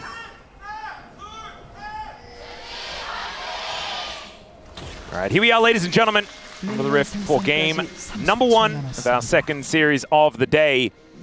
And at the beginning of the draft, Wolf, I think I feel like maybe we're, especially me, I'm kind of dooming on how this draft looks for Nongshim. I think it's just how jarring the Zeri Alistar was. It's the Zeri part, and the Alistar part is obviously not great in a lot of matchups. I don't think this is one matchup where the Alistar is going to just get completely blasted, but I do agree that they needed some power there. The Ashe was risky, but I think worked well with their draft and would have given them some power there in the bottom lane. Kaisa would have given you a favorable matchup into Ezreal, but doesn't feel great in terms of what your comp is. I don't think you can play it when there's already double magic damage. Yeah, it doesn't feel great, right? It's kind of an awkward spot in the draft to go for it. And otherwise, Kalista was banned, and I don't think Gio is going to play like a Draven lane into the Ezreal here. So the problem is that they kind of put themselves in this position where Gio also comfort-wise wants to play the Zeri, and so they just don't have an early game. Yeah. There's some elements of early game to this comp, like the Alistar level 6 spike, Calix's ability to warp team fights with his ultimate if you can get positional advantage, but I think the best bet, to be honest, for Nongshim is a Zeri moment, right? Where there's a big overextension from Genji, Gio gets 3 kills, and then we skip part of the wait to get Zeri to 2 and 3 items, and you just get ahead. Maybe a level 6 all-in in the old meta, where we used to see Zeri get kills in the duo lane, but it doesn't really feel like that's as relevant these days with the nerfs we've seen to Zeri over the last few years. Yeah, it's not quite the same type situation. But so far, you can see Gio and Lehens just holding their own. Taking a couple of mystic shots here and there, but otherwise nothing too much to worry about. Looks like full clears are coming in on both sides already. You can actually, never mind. Canyon looking for a little bit of an angle here, moving towards the top side of the map for double prio in soul lanes, because like we said, these lanes aren't winning. Well, yeah, this is the biggest issue, right? Is that now Gideon doesn't own his jungle. Yeah. Really. Canyon's just going to look for a steal here, it looks like. I don't know if he's necessarily going to interact with Gideon before he gets this low. Yep. The ward in that brush spots Gideon moving over. And now Canyon is going to see what he can find. Actually considering rotation from He's just looking for this one now. Yeah, is he just going to walk in and smite it? There it goes. Yep. Steals it away, and Gideon not going to be able to react in time. Wind becomes lightning. And now Canyon thinking about doing even more, and you were mentioning the priority. Well, yeah, they don't. Chovy just gets to walk in. Oh no. Gideon, you're not allowed to do this. Charm is going to connect. That means that he cannot get out of the way. The flash forward, and Chovy picks up the first blood. And it was like they got ran over by a steamroller. You know, it's moving really slowly. We were all yelling at him, please get out of the way, but if you don't move, it really hurts to get hit by a steamroller wolf. Also, if you don't go in there, the steamroller takes your jungle away anyways. So it feels like it was a zero-sum game, but the way to lose the least would have been to not be in a place where with the prio of mid lane it is illegal to be. Chovy just teleports straight back to mid lane, puts the pressure back on. Chovy's kind of cheating a little bit in terms of his gold diff of 14 this time around. Was not into the enemy mid laner at all. It was just into the enemy jungle. Or he won mid lane to get a kill in the jungle, I suppose. Oh man, and now Canyon is 2 camps up. Gideon has nowhere to go to get anything, needs to go towards his Krug camp, which is now respawning, and Canyon gets to get rid of his entire bottom side jungle. So this lead in the jungle is going to expand. There are still a couple of scuttles left up and available though, and Canyon is going to see to that one first, realizing that the Gromp wasn't actually going to die. But still able to move over towards this crab, and look at this control vision. Look at this vision everywhere for Genji. There's no surprises. There's no angle. This really optimistic pathing here by Gideon is also just completely respected by Ruler and Duro. So now he has to look to steal this scuttle. Yeah, but the scuttle isn't even going to be moving down there. Canyon keeping it towards the things that he knows. Even the scuttle was a Genji Predator. Oh no. Oh boy. And the scuttles are known to be pretty, pretty. They don't go subjective. They're just kind of neutral. All right, now I feel like this is a Hail Mary already. And I know it's kind of crazy, right? Like that's not even 1,000 gold in the lead or anything like that. Gideon did actually go back home, but it felt like he was like, well, my jungle is doomed. I need to find a gank. He also had not very much to do, and so now that his topside camps have respawned, Canyon completes the double scuttle. Hasn't actually taken his blue, but it will be a double scuttle triple buff. It's just for the Xin Zhao. I mean, the leads they have already in every lane stack up to be 1,000 gold. Like 1,000 gold's pre-6 minutes. I said 4,000 is like the worst case scenario at 20 for most Gen G games. They're kind of speed running this one a little bit, as it will be able to rush this dragon down with the change to grubs. If you have bottom side prio, and frankly, if you have prio in every lane, it's really easy to do the dragon. You'll see some of the pathing and some of the fact that Gideon isn't playing the game. Now they could just take the dragon, reset, and then we'll also be able to contest grubs at 8 minutes. So... Gideon shadowing towards the top side, but look at this, Keen just giving him absolutely no avenue in. Canyon on this dragon right now. Gideon's going to walk over yet another ward that he will be able to at least remove, but Canyon gets the news that he's not even going to have to worry about getting a smite timing, as he just does a bit of a fadeaway jump shot. Finally will be taking his blue buff, as Genji getting a bit of a shove here towards this bottom side. And yeah, it's perfect game pace. I mean, I know it's early. Wow. No, I don't know. I just started thinking about it, and I was like, what if this is the one? Well, now that the grubs have been changed, what are we talking about for perfect games? Is if you drop one of the grubs, is it all fine now? Is like no one arguing against that? I feel like now that grubs only spawn once, and there's an extra time between them and the dragon, I think it's actually okay to say 3 grubs is perfect. Oh, Chovy just missed a Q. True. Oh, never mind. Nongshim are well and truly in this. Well, if he misses a Q, it's not a perfect game. I think that's in the rules. Yeah, no. It's imperfect. Absolutely. Okay, well, he is going to be able to clear out this wave pretty comfortably. Because I do think if, like now that they've made the grubs desynced with the dragon, it's not just the handshake there every time. You can do stuff like what Genji have with the lead, whereas in the past, like, yes, you have a prio in bottom lane and you're going to get the grubs, or the dragon, but it's really hard to make sure you get both and deny all 3 grubs. But now that it's desynced, like if you are really having the most perfectest of perfect games, you can get all 3. I'm much more open to saying that like grubs don't count for perfect game on this patch. Yeah. I still think like I could go either way, but this time it's more realistic to me. Kane missing 0 experience from that wave. Feels pretty nice. Yeah. That was a very satisfying clear. It was. And so it is only spelt 800. So 800 gold. Level 6 is gained by both of the bottom laners on Gen G. They immediately move into the river as Lehans is moving over. Yeah, he does have his Unbreakable Will, as Chovy and Jiu going to be walking in at the same time. The close-in from Gen G is so scary. Hook going to connect there onto Lehans. But he backs away.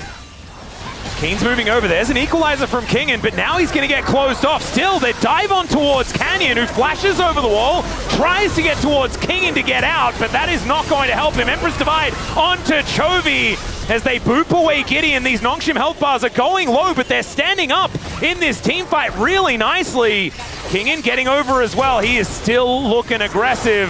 The hook is going to be returned, though, and Ruler just takes down his former bottom lane partner. Extendo Beam not able to take down Keen, but the Grubs are trying to. Ruler might have to try and get out of here, and Jiu's going to be able to get a kill. I don't know about that one from Ruler, and Gideon doesn't even fall. It's a double kill for the Zeri. I'm going to certify it. Picks up 2 kills, gets an assist on the fight as well.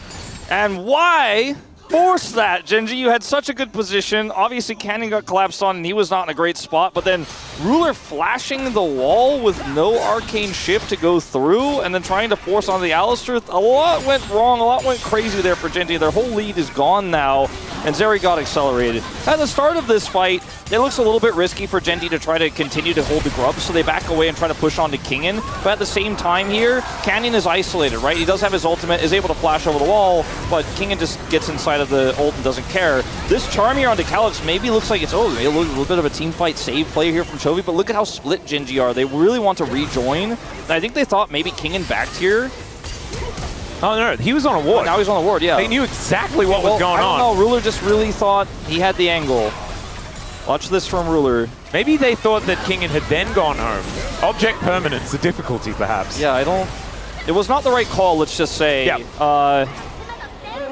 I'd agree. Nongshim actually finding a beautiful fight, though. I think so much of that was the positioning of Kingen's equalizer to start off the fight. And I felt, because Kingen was sort of by himself, it was going to be a problem. But Nongshim were the team that were able to move a little more like water, right? Yeah. Stay together, focus on targets, and Gen G were split, unable to really get too much done. Exactly. Doesn't give Nongshim a big advantage or anything, but we mentioned already, this composition scales really nicely, especially with the main character Jiu's situation on this Zeri, and he's now sitting at 2-0-1. I mean, they got 2 grubs out of the fight as well. It wasn't just like they gave up the whole objective to win. As well, Jiu's going to come on in as Duro. That buffer was gorgeous! Gideon unable to use the Keeper's Verdict, and Keen wants to go to the skies. That anchor didn't quite work out there, and to the skies comes down again, and now Jiu's just going to kill both of them. I don't think it's normally allowed to certify twice. But guess what? I'm gonna do it. No, you have to re-up your certifications. Well, unfortunately, Jiu thought that it was on a daily basis, not an annual basis, and so he just needs to go back and get that one sorted. He absolutely did. Unfortunately, a bit of a misplay there from Keen. Thinks he has the damage, isn't able to get the 2 of the skies he's looking for. Emperor's Divide not going to land onto Chovy there, as Canyon was right ready for a re-engage. I think Lehens was aware that Canyon could come over there, wanted to kind of split them in 2 there, and Chovy gets caught. Ooh, that was scary for multiple reasons. They're going to look to take this dragon because they have control of the mid lane here after that attempted play by Calyx, and I just don't know if there's really anything that Nongshim can do about it. Untiles is the first completed item across the rift here for Jiu, but he's nowhere near the pit right now, and it's not really the big spike he's looking for necessarily to crush a team fight despite the lead that he has. But Gen G, 2 dragon lead, feels really nice. With the soul was kind of hidden from us there, I think. It was Chemtech. Oh no. A little bit unfortunate, as this buffer was queued by Duro. Yeah. And then Gideon takes so much damage, but he's Poppy. Yeah, and he charges away. It's hard to kill him. Dodge on the dredge line from here is amazing, and then Keen going in here was just very questionable. I mean, he was priced in, right? Because Jiu just chases them down and kills both of them if they don't kill him. Yeah, I think when you look at it that way, it's definitely the right way to look at it. Shelly is so psyched. But Jiu is popping off, and this is the kind of thing I said at the early part of this game. Is like, well, you know, I think the best angle is a Zeri has a Zeri moment. He's had 2 now. Oh yeah, he's 500 gold over Ruler, and the clock ticked a little bit faster this time towards relevance here in this Nongshim composition. Keen 0-1 still getting towards that first item. Will be able to do a ton of damage to this relatively squishy carry composition. Ooh, Duro looking for a little bit of an anchor, but was spotted on vision, so Calyx able to shift the sands, get himself out of the way. And honestly, if we're having a look at this mid lane, nothing really to report outside of the fact that Calyx was getting pushed in the early game, which is, you know, what we come to expect. And they did lose out in the jungle matchup. That feels like old news now. Yeah, it feels like it's completely irrelevant, as Gideon is going to be so valuable as this game goes on, as this Poppy. We mentioned already, this guy is so good at this champion. And a lot of our doubts were based on the fact that Gen G had so many tools to just make a snowball and comfortably ride it for the rest of the game. Yeah, I do think that when you consider how good Kingen has been at Rumble in these types of games where he gets a lead too, he often just takes over them. Yeah. Now you have Jiu on arguably his best champion, even though it's not as meta right now as all the other champions he has to play, and it was a big reason why we didn't like this draft, because he locked this in, and we're like, oh man, now you're not going to win anywhere, it's going to be too slow. He's accelerated. It feels like things just keep coming up Nongshim. You know, the start of the draft was amazing. The latter part, we're like, but the early game here is looking good. If you know, Gen G are going to get upset by Nongshim in game 1, I feel like it kind of looks exactly like this. Everything is going the way that Nongshim want it to. That's why the coaching staff is super psyched. We're a long way away from this game being done. This is like, it's also an example of greed paying off. Yeah. You know, because that's what Nongshim's draft is. It's greedy. Because they wanted to have like this beautiful teamfight composition, but oftentimes if you've got a Zeri, you need to have something to balance it out so you have at least priority somewhere in the early game. But like the just win mentality also kind of works, you know? Like, how do we win? Well, just win. Yeah, and if you do manage to get that snowball rolling in the early game, then it can work. Gen G certainly made some big mistakes, which gives you the opportunity. And if you can seize on it, you know, that's how you end up with a 4-0 Zeri in a game like this, as I see the teleport before this Herald is committed to, which I think is wise. A lot of vision now available as Gen G will sweep out this ward that does get just out of range of that control ward. Kingen's on the bottom side with teleport in hand. Yeah, I think he's probably just going to keep pushing this, as there's just not really a way to enter here, even if he did TP. take an opportunity to back instead and pick up his Leandri's. Ooh, Lehen still Calyx. looking for an opportunity. Calyx should be able to shift his way out if he'd like to, and doesn't even have to. Kingin thinking about lining this up as Feats of Warfare are in the back pocket of Nongshim, so it's just first brick. And both teams sort of fighting for that angle, see who can grab the Feats of Strength. And, you know, Feats of Strength were, you know, we kind of decided they weren't that great, you know, throughout the early part of this year. We're like, oh, okay, they're big, but, like, not that big. It's not actually that game-changing. But with the changes on this patch to Tier 3 boots being a little bit cheaper, it is actually pretty significant, especially with a comp like this that got a lead that it wasn't really supposed to have in the bottom lane. It does feel really nice if you can actually secure that. So Kingin backed away, stopped to go, you stayed off vision. Genji were able to retreat, but then he pushed in and got a little bit more damage onto that turret. You can see the top turret as well sitting at half health. Calyx is trying to push in towards it. Doesn't have a Nashor's Tooth, but is burning away at Chovy to try to get this wave in. Yep. It is still the Rod of Ages build by Chovy here as well, looking for Leandri's second. Yeah, Faker is kind of been the guy all year long who's been going for Malignance every time. Chovy's kind of stuck with this one. We've seen some variation, but Rod of Ages, big nerfs on this patch. As you were alluding to, as Calyx really wants that turret. Not going to quite go down just yet. As you can see, the rest of Nongshim well and truly out onto the map now. They're being able to even out the vision control as well. You can see, especially towards the top side, they're able to get a fair bit back. But Canyon sneaking in, looking for an opportunity towards Jiu. Will get slowed down by the Wind Becomes Lightning. But it feels to me like Genji have tightened up a little bit here.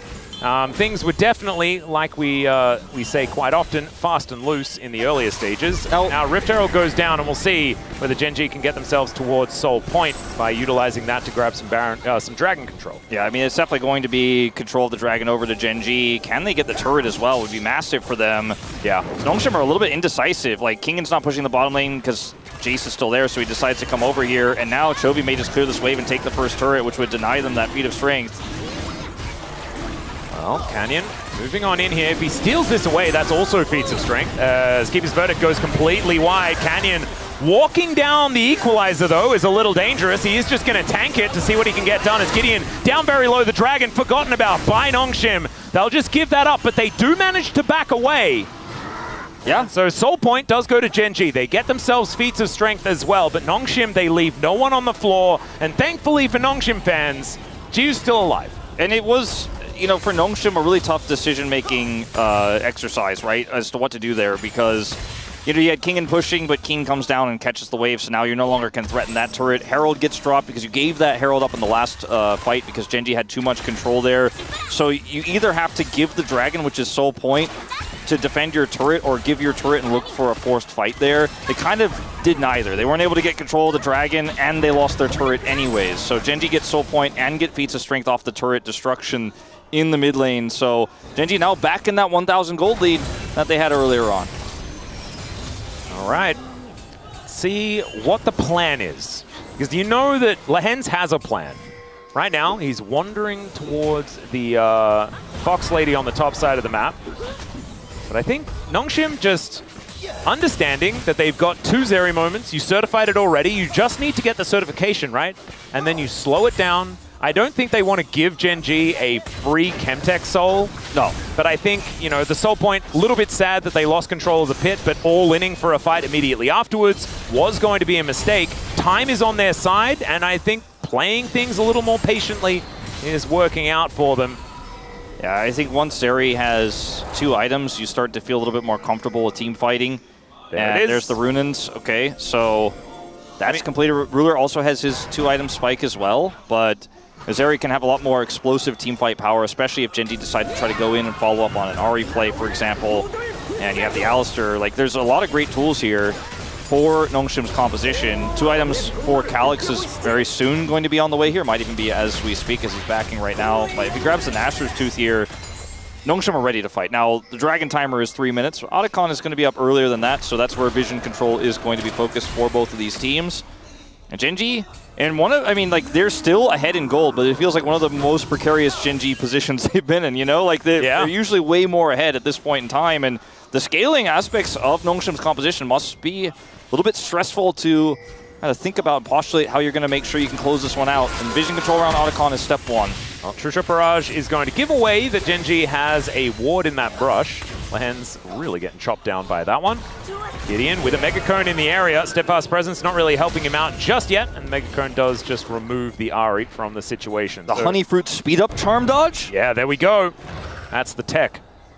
As Chovy now looking for Calyx, who does get electrocuted, and Chovy gets out of there, doesn't hit the charm. No worries. Ruler looking to see what he can do as Lehen's, oh my goodness. These Mystic Shots really start to hurt. I mean, they chunked everybody's out. Like, they pushed out the Azir, they pushed out the players that were hiding in that brush earlier, pushed Lehen's back, and now they're just like, well, you have to come to us on this Otacon. Like, you have to respond. They don't fully commit to it, but I like how Genji is playing this.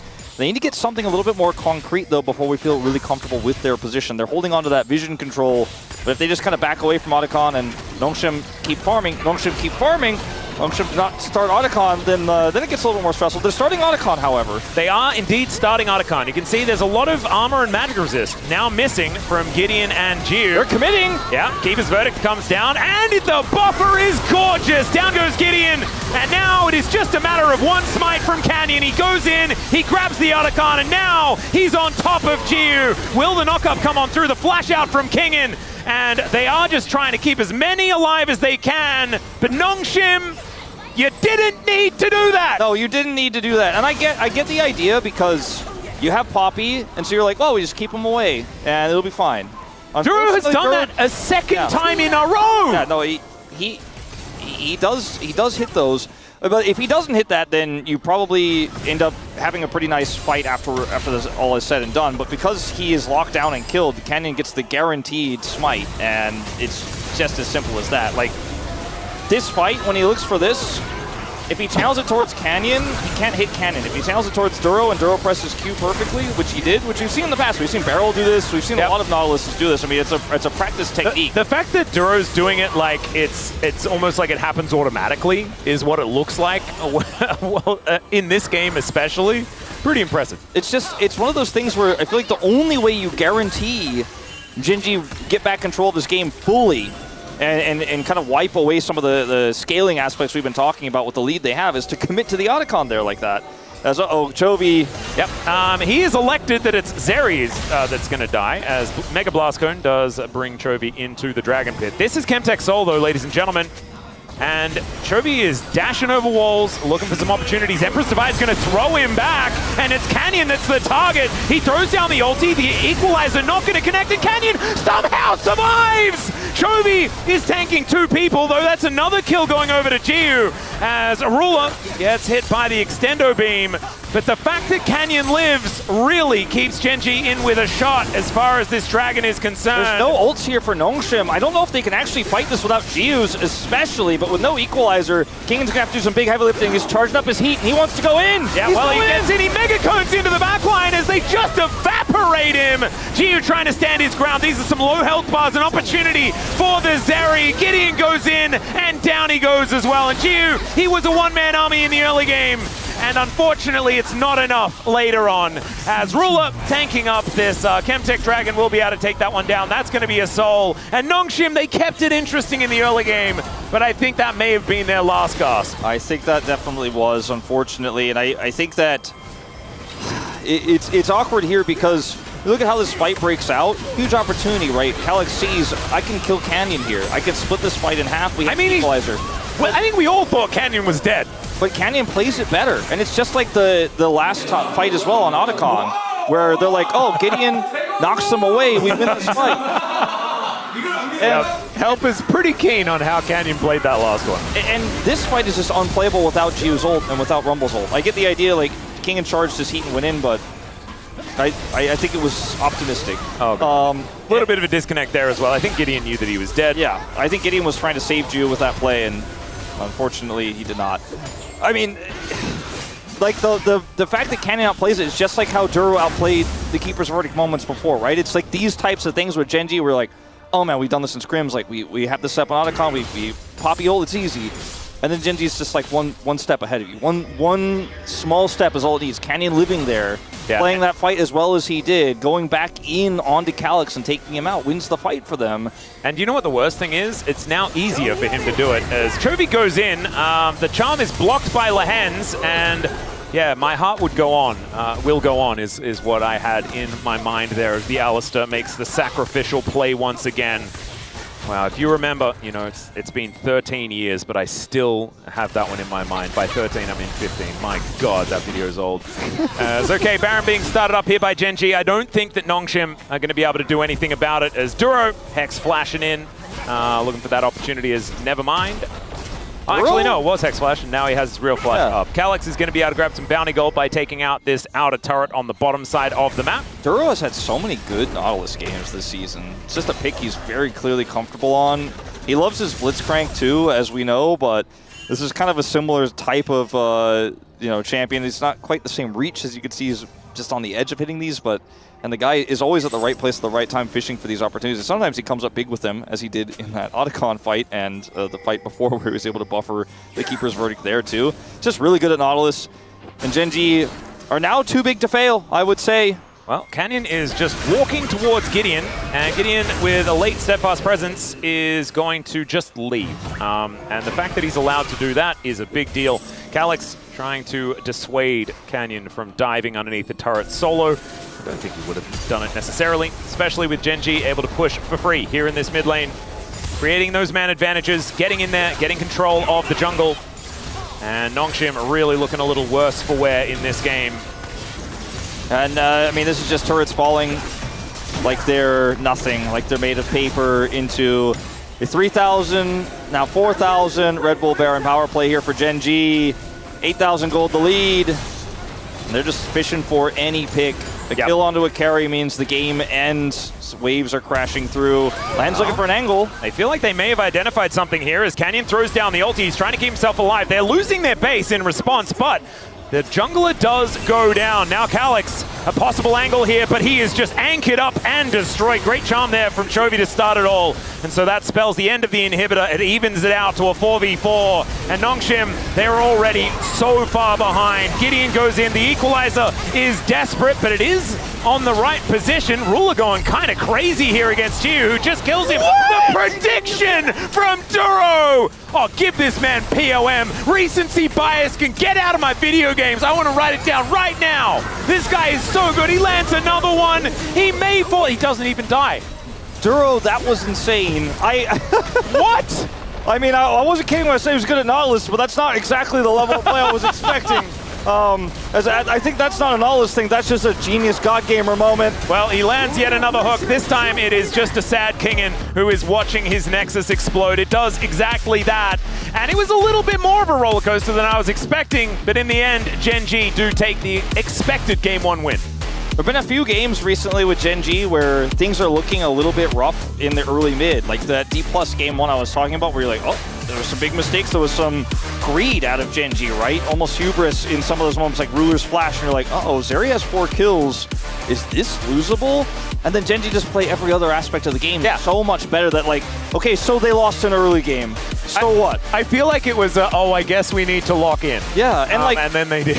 Just some of the calls that Nongshim made were not incorrect. The attempt on the Otacon with the Poppy ult seems like a good idea, but Duro outplays it. The attempt there to cut Canyon off with the Emperor's Divide to then control that fight going into Soul seems like a good idea on paper, seems like a fantastic catch by Calyx, but they get outplayed by Canyon, who actually plays it so brilliantly and takes him out using his ultimate there on the flash forward. And it's moments like this where you're like, can anyone stop this team? Even with a 4-kill Zeri, with a gold lead early, with an incredibly strong scaling comp that has a Poppy in it, Nongshim couldn't get it done. With what draft can you beat this team is the question everyone's going to be asking. Well, exactly. And Nongshim, they're going to have to come up with the answer. They do have the ability to stay on the blue side if they would like, but losing on blue side feels so incredibly rough. We're going to go to a short break. When we get back to space, going to break that one down, and we'll see whether Nongshim can crack the code.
빨리 노플이긴 해.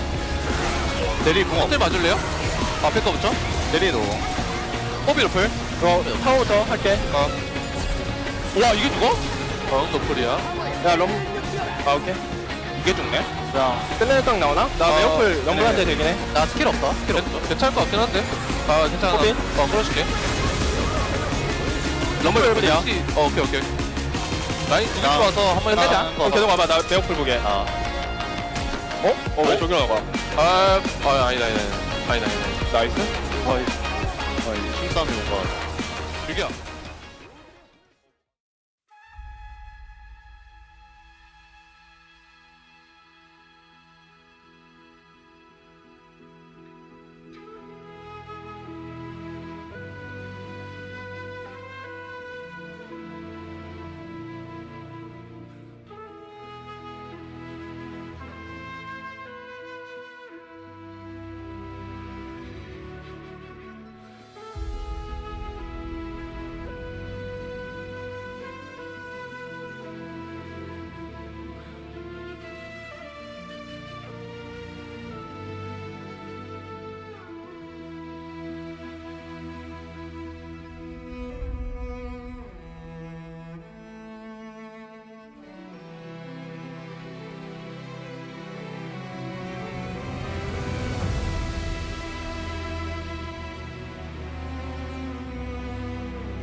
Welcome back to the space, as it is Gen G taking game 1 after a good fight by Nongshim to battle back from a terrible jungle start.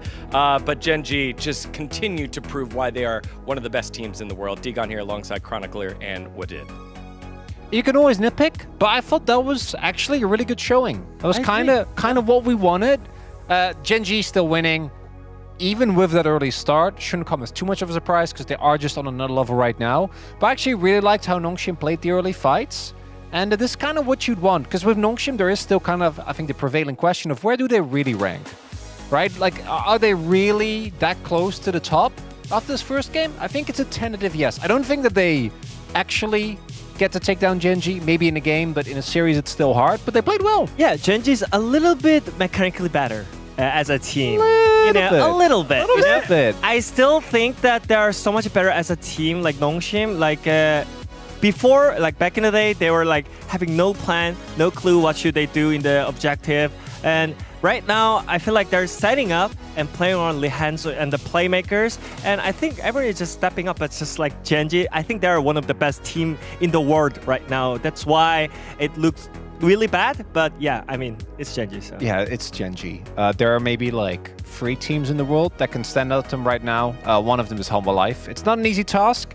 And you know what I love is when we start out with Wadid flaming one of the supports, but then after like a few plays, it's like, no, never mind. The other support is just cracked. Because it doesn't happen often. And he was impressed. It's time to look at it. Let's see it. Duro had himself a day.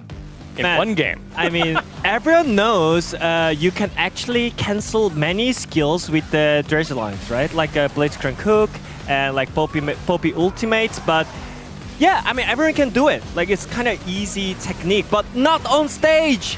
Not on such a huge pressure under it. So I feel like it was huge game changer whenever Duro lands his hook and lands his skill shots.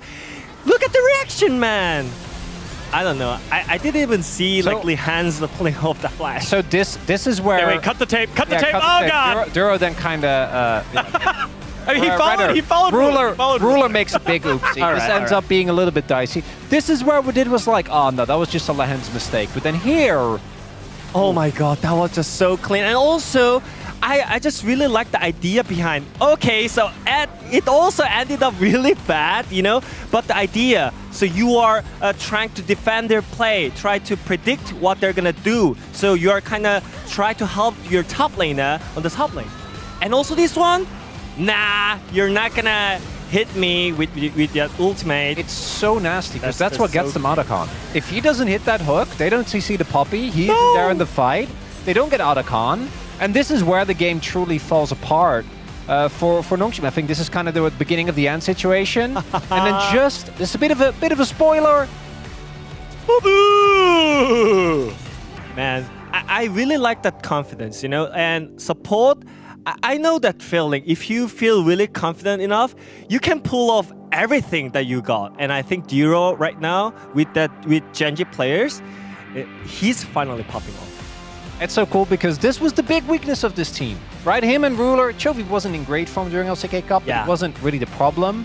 But the team didn't really look that good. Bot lane didn't look that good. And to now see Duro actually contesting one of the best best supports rather in the league is super cool. Yeah, and when you think of the overall construction of this team and why that move was made, stepping away from Pays and from Lihan's at the time, that was the question. It was like, how are they going to level up the plays from that role and maintain the shot calling? Well, now, again, they look like the best team in the world. Here's the play, though, that we wanted to break down. After the Otacon call, again, early Otacon call, scary, Canyon just gets himself out alive from this one, and that ends the game. I also want to highlight that Chovy is one of the few players that we will give a pass for going for a tanky build because he actually uses it to do more damage.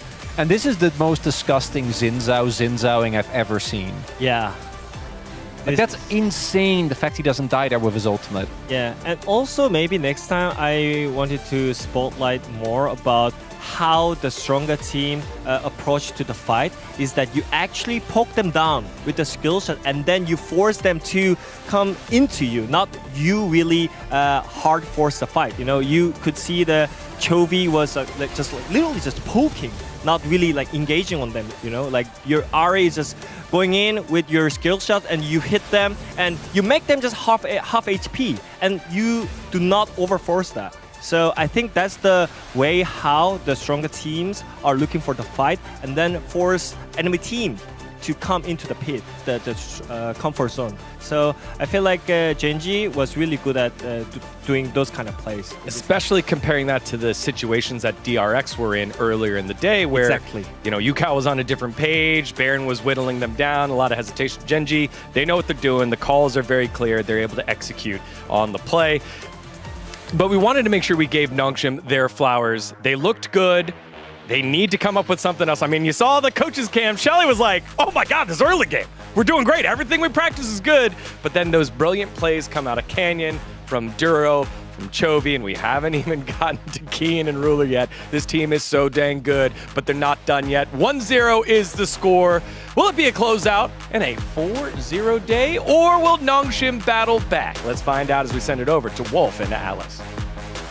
Thank you so much, Dagon and the boys, for breaking that one down. It's so great seeing Wadid respecting the 6 support play, you know? Because Duro had probably one of his greatest days, and we've got Wadid right there being like, damn, he did that on stage? I don't know, it makes it feel more real to me. I think Wadid is always a constant reminder that what happens in practice and what happens on stage are 2 different things, and to be confident as a young player like Duro in his 2nd year as an LCK starter is with legends next to him, like to have that level of confidence when you're playing with literal living legends is really cool to see. Like, he started off a little slow, but he always had that confidence even in his opening interview when he joined Live Sandbox or B&K last year. He's like, I'm the next Cario. Yeah. Like, step aside. And, I mean, he's already making quite a name for himself very early.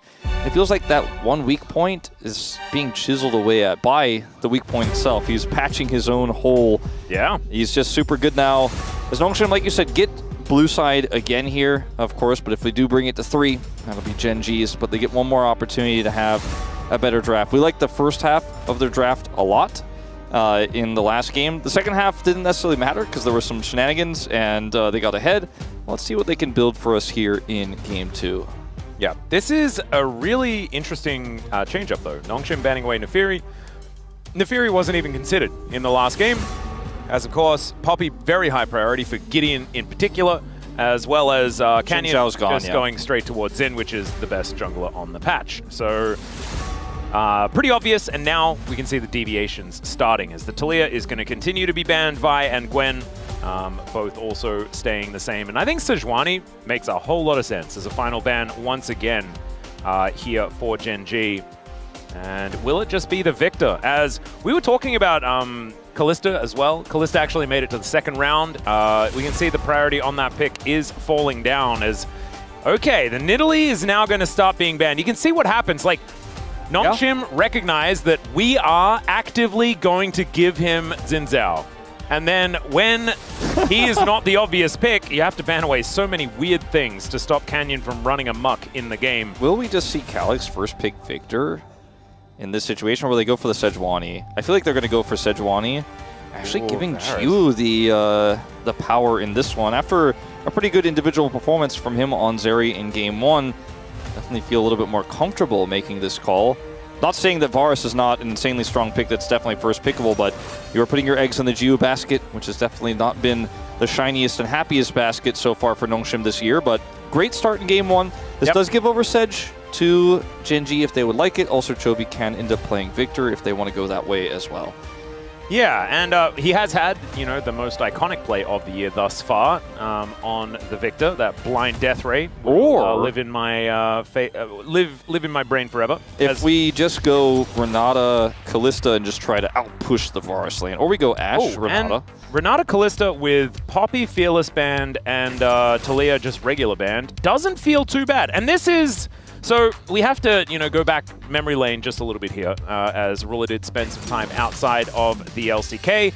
Kalista was permanently banned against Ruler in particular for forever.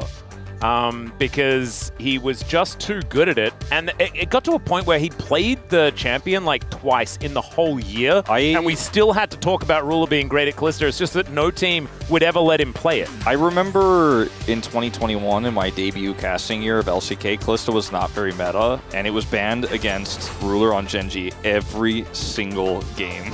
Yep. And he gets his hands on it here. You get the Galio, which is a flex pick, of course, but likely to go into the Victor here in the mid lane. This Elise doesn't really fill me with a ton of joy because you're playing into a ranged matchup. You already knew that. And yes, Kalista does have to get up close and personal to trade appropriately, but I feel like it's a really risky pick here in a draft where later on, if you fall behind, and I keep saying it, but usually teams aren't ahead against Genji because they play the mid game so incredibly well.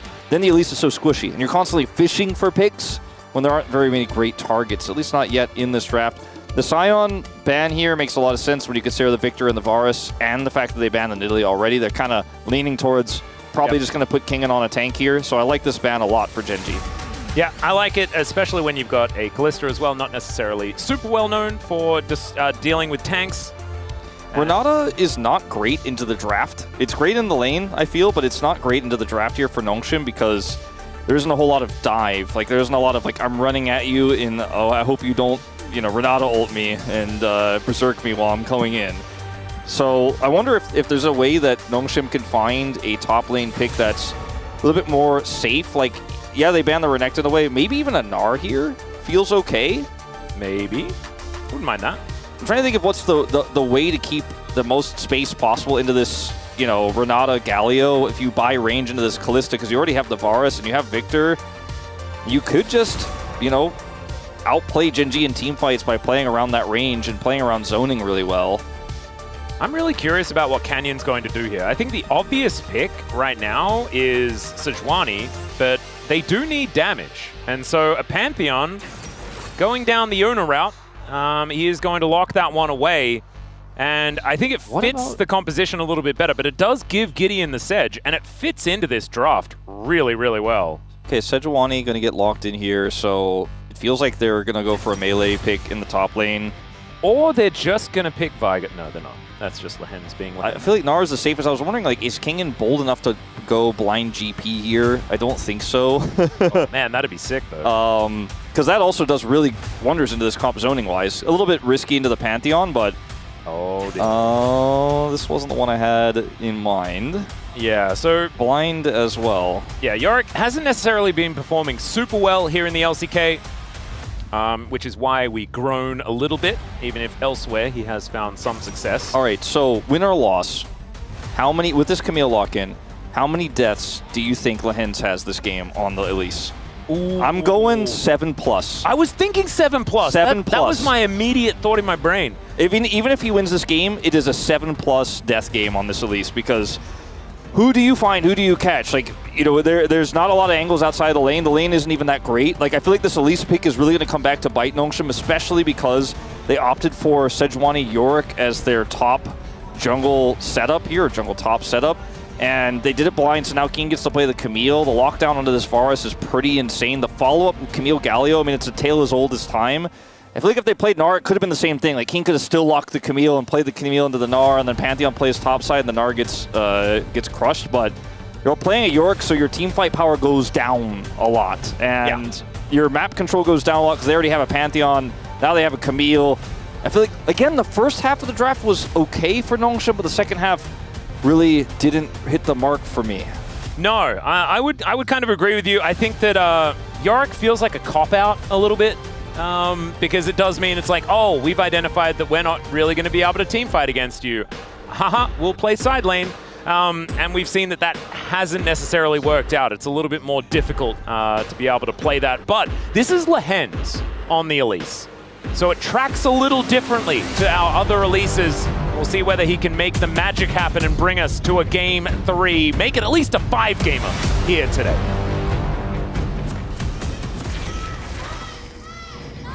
수환상의 협곡에 오신 것을 환영합니다.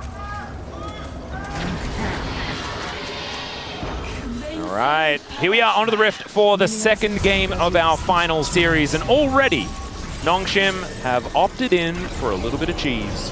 Looking to see whether they can find anyone here towards the bottom side. You may as well. Does sacrifice a little bit of an ability to get deep vision down, but worth doing to see whether you can possibly try and find yourself an angle. 100% about the bottom 2v2. You know, if you get control of that brush first, sometimes that alone is worth the 5-man down there. You're not necessarily hoping to kill someone who face checks, but you get that ward on the brush, and sometimes that alone can be how you get level 2 first and win the lane. So we see this a ton when it's, you know, something like an Elise lane, or if it's Varus, you know, some of the double marksman comps we saw from T1 in the past, where you're playing Halo Blades Varus trying to win, you're playing an Ashe lane, you need to win. If it's like Renata versus, you know, Renata Draven versus a Kalista lane, all that kind of stuff, because this is the value right here. Well, they're going to spot Lehens immediately. We're going to check out Canyon as he flashes over the wall, and he didn't want us to check it out. It was really funny, the emote, he's like, don't look at me! Yeah, the emote was so perfect. It was so perfect, could not have been more perfect. Especially when they were like fighting 2v2 there on the bottom side, as Canyon is just going to clear the enemy bottom side. And they got the vision in that brush, and then it still didn't... What did Gideon say to Canyon this morning, by the way? Because both games, Canyon has just kind of ruined his day. And look at the ward where Gideon is. Like, they know where he is. They know exactly where he is. And so Canyon can just very safely come over here for this gank. Oh, no. Yep. Calyx gonna get jumped on. There's a flash. The flash taunt comes on out there as well. The Winds of War, and there is, the shield, but the Colossal Smash. And Chovy, he could tank up that last turret shot. Oh, God. They add a first blood to destroying Gideon's jungle. And now Lehens has level 2. They didn't win level 2 off the ward, and it is a Renata that is picked into the Elise. That was... Not sure if that was the right call. Not the level 1, but the... Oh, God. Okay, well, yeah, so, Victor's won 7 in a row, and that may end here. Yeah, that's... unless Gideon has something to say about it. Lehens is skittering after Dura. It's a great handshake, but doesn't connect it with Jiu, and Ruler just hops out of the way. Now he's hopping back in. Like, I think he was considering a flash Q on Jiu there. Cocoon going to connect there as Ruler walking up once again. He's slowed as he flashes and just picks up the kill onto Jiu. Up into the air goes the Elise, and down goes Ruler, but that was a crazy play. Sort of made my brain explode a little bit as Keen will find a hookshot into Kingin. In the meantime, Canyon is killing Sejuani. And if you just... Oh my goodness, God. That was... Look, Canyon's filling so Duro wasn't level 3, I guess didn't have bailout available, or maybe I'm not sure what he skilled at level 2. No, he's only level 2. Yeah, so I'm pretty sure he didn't have it. He got the shield. So, we'll go back to this. I mean, Canyon takes Gideon's jungle away, knows where Gideon is, so he knows he can try for this, and Pantheon's damage is kind of obscene at this point in time, had the empowered Q. And yeah, I saw that on the player cam from a moment before. So at this point, Ruler's like, can I flash for this? Duro does not have level 3, does not have the bailout. And then Ruler doesn't tank this and cleanse it for Duro. Duro has to flash, gets perma'd, and then Jiu's too low. Ruler's like, all right, I'm going in for this. Yeah, and it was because Duro actually hit the skill shot that got Jiu low enough, and so then the flash auto meant that the auto was in the air, so there was no way that he was doing anything. If Canyon gets, if he like... Here's a dive on the top side of the map as the bailout not quite going to work out here as Gideon survives. And that's a kill going over to Kingin, and they'll also grab themselves a plate. As Keen gonna have to flash, he does manage to live, and Canyon's like, I guess I'll just kill him then. And he does. Gideon's gonna go down though, as now Duro is just fighting off multiple people. Lehen's trying to tank. Duro's able to drink most of his potion, and Kingin will finally get the auto reset to take him down. I looked for a second like it was That was so weird. Kingin can't get me. He can't hit me. Kingin did hold on to the flash, and so thankfully, even though that looked very frustrating for Kingin, he didn't opt to use it. I need like to get out of replay purgatory and reset my brain for a second. Okay, so up here they look for the kill onto Ruler. He gets the bailout. Gideon tanks the turret, gets the flash away to reset aggro, and then they walk in, and the cocoon goes wide, which is why this is really awful. Yeah. And then Kingin's like, I'm gonna get you. And he does. He does eventually get him without flashing, which is smart. Yep. And then down here, Gio has cleanse, but no flash. Keen goes in. Keen goes deep in, but actually gets out just at the right moment here with the flash. Really well played. Canyon gets the kill with one more Q. So 2 kills for a Pantheon, 2 kills for Yorick. Kind of leaning towards the Pantheon side of things myself.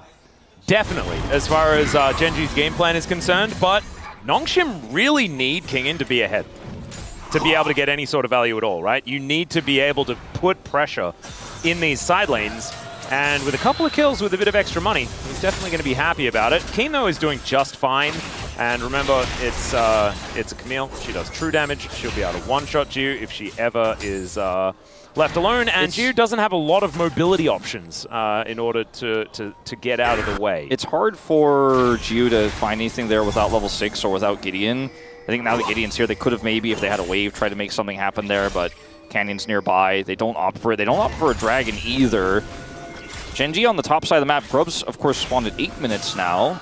It feels like we're watching a pre-patch game with the late swap there, but they're still just going to push the Yorick down, right? And Keen not punished.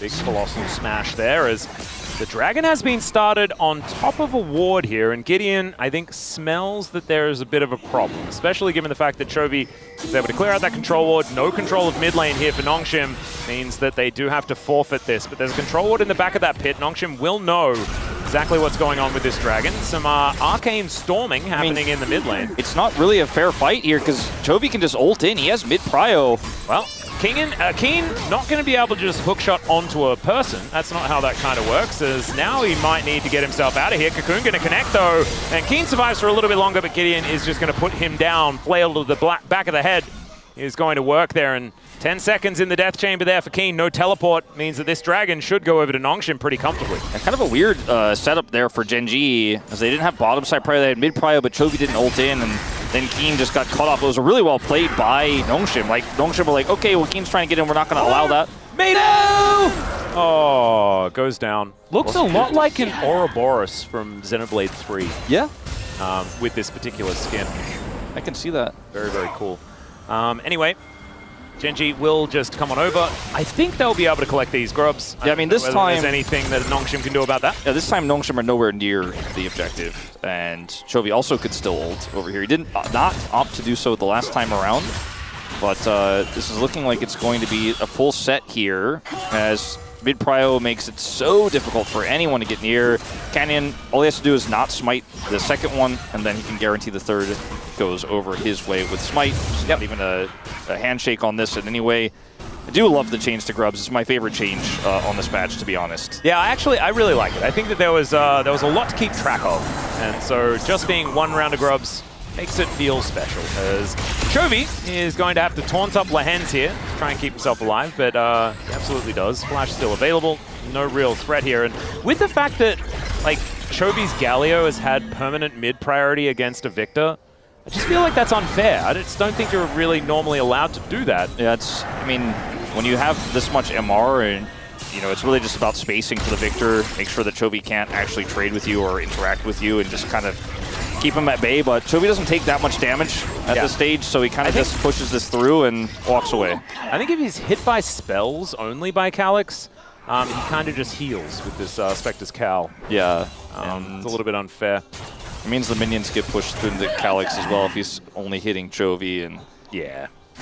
Kind of frustrating to play out. It's going to teleport back to mid as Lehens has a Cocoon angle. Oh, I'm just watching the cannon, and it goes wide, but the Cocoon, like you say, does get off and does do some work there, as both cleanse and heal invested here on Genji's side. Remember, ladies and gentlemen, Gio missed the cannon. And that's all. I was very distracted by that, Wolf. I'm sorry. Well, I think that's why from now on. That's why Ruler was walking like that without knowing where Lehens was, but he had cleanse, so it's fine. Yep. And unfortunately here for Gideon, there isn't going to be an angle to punish Keen. They wanted to get Keen so bad in this bottom lane multiple times. They at least collapsed on him in the dragon fight. Yeah, they got him one time. Yeah.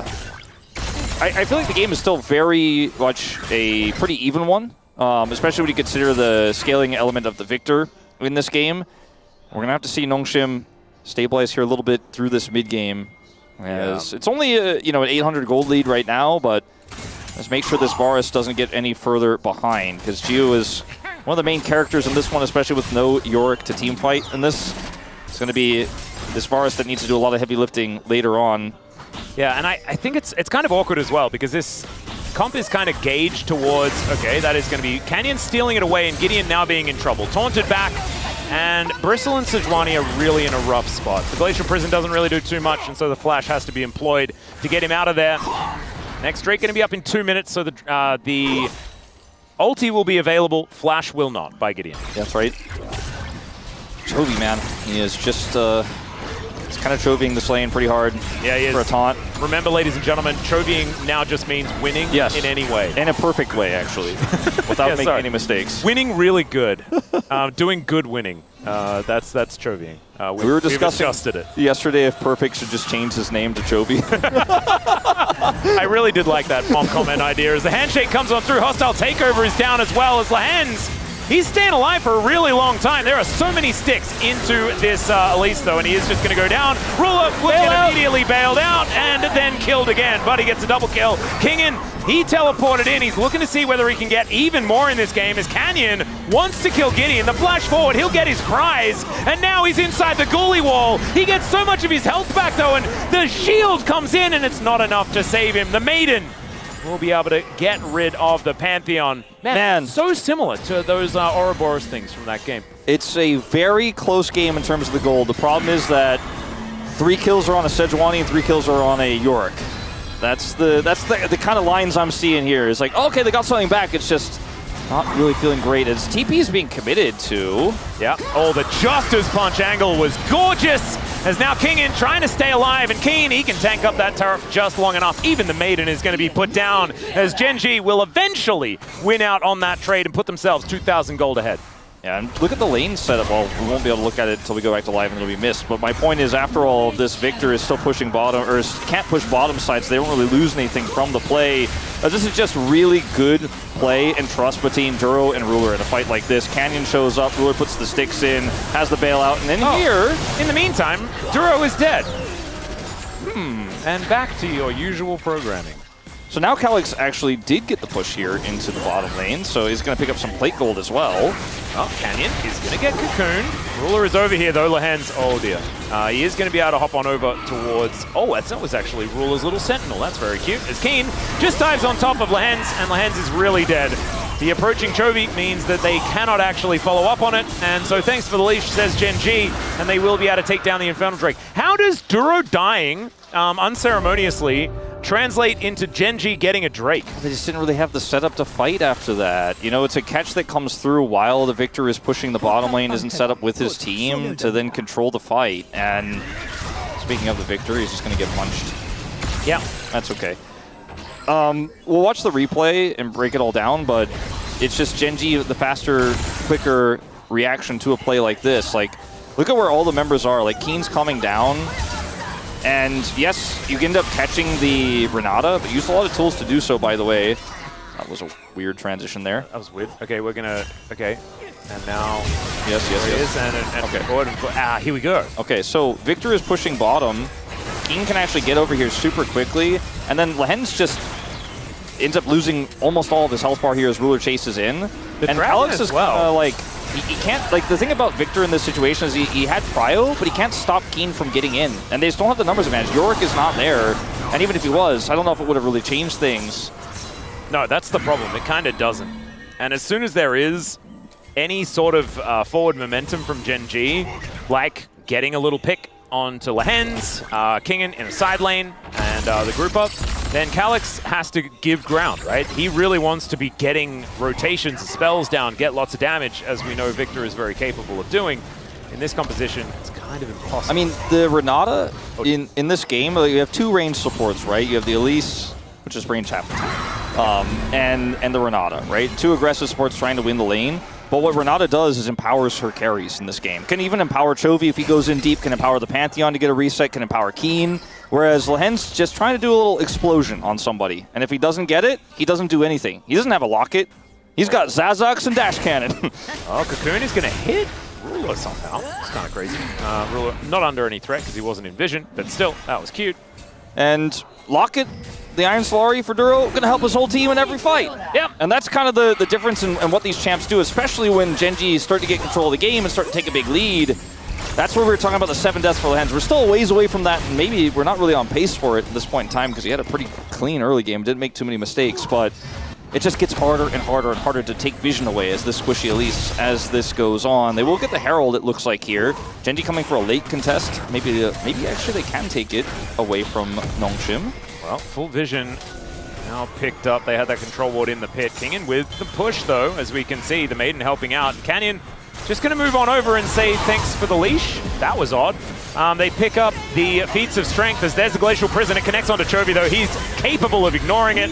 And Duro, he's going to buy some space there. That was a cute little repel attempt, but Lehens is still so squishy and will go down. Chovy just walks into the middle of them. The Flash Justice Punch, down goes Gideon. And now even Keen is getting into it because he can deliver Chovy into the top lane. Kingen, he's not out of the woods just yet. Canyon comes on over and gives him a spear. And Genji are just kind of styling on him now. I feel like Canyon always has his empowered Q, like every single time. I think it's the only version of the Q for Canyon. Yeah, he comes up, he's like, I stacked it, and you're dead. Yeah, Gromp will survive it this time, but yeah, this is starting to be a bit of a circling up the drain as they almost have control here, right? But Genji rotated faster, Chovy has teleport. Canyon had his ultimate, but he doesn't choose to use it. They play it super patiently as Ruler may be in trouble, maybe not. Q is dead, Lehens is dead, and then... What? Renata Callista, 7-kill Callista. Yeah, he really utilized the bailout attack speed in order to make that one work. A shield on a 7-kill Callista. Yep. We're remembering, aren't we? Why Ruler doesn't get to play this champion ever. No, I think this was one of those games where probably shouldn't have allowed it. Probably shouldn't have been. I mean, I don't actually fault Nongshim that much in this decision, right? They get the Varus. Varus is very high priority on this patch. I do think lethality probably fit into this composition a little bit better just because you're going to be playing mainly 4-1. Kingen needs to stay in side lane, so clearing waves from range going to be pretty important, but that's a bit of a nitpick. Varus is very strong. I mean, as we're having a look at this, Duro, yeah, just turns up in the nick of time, and Jiu just doesn't have the damage. No. Lehens proc Zazix on him, though. Haha.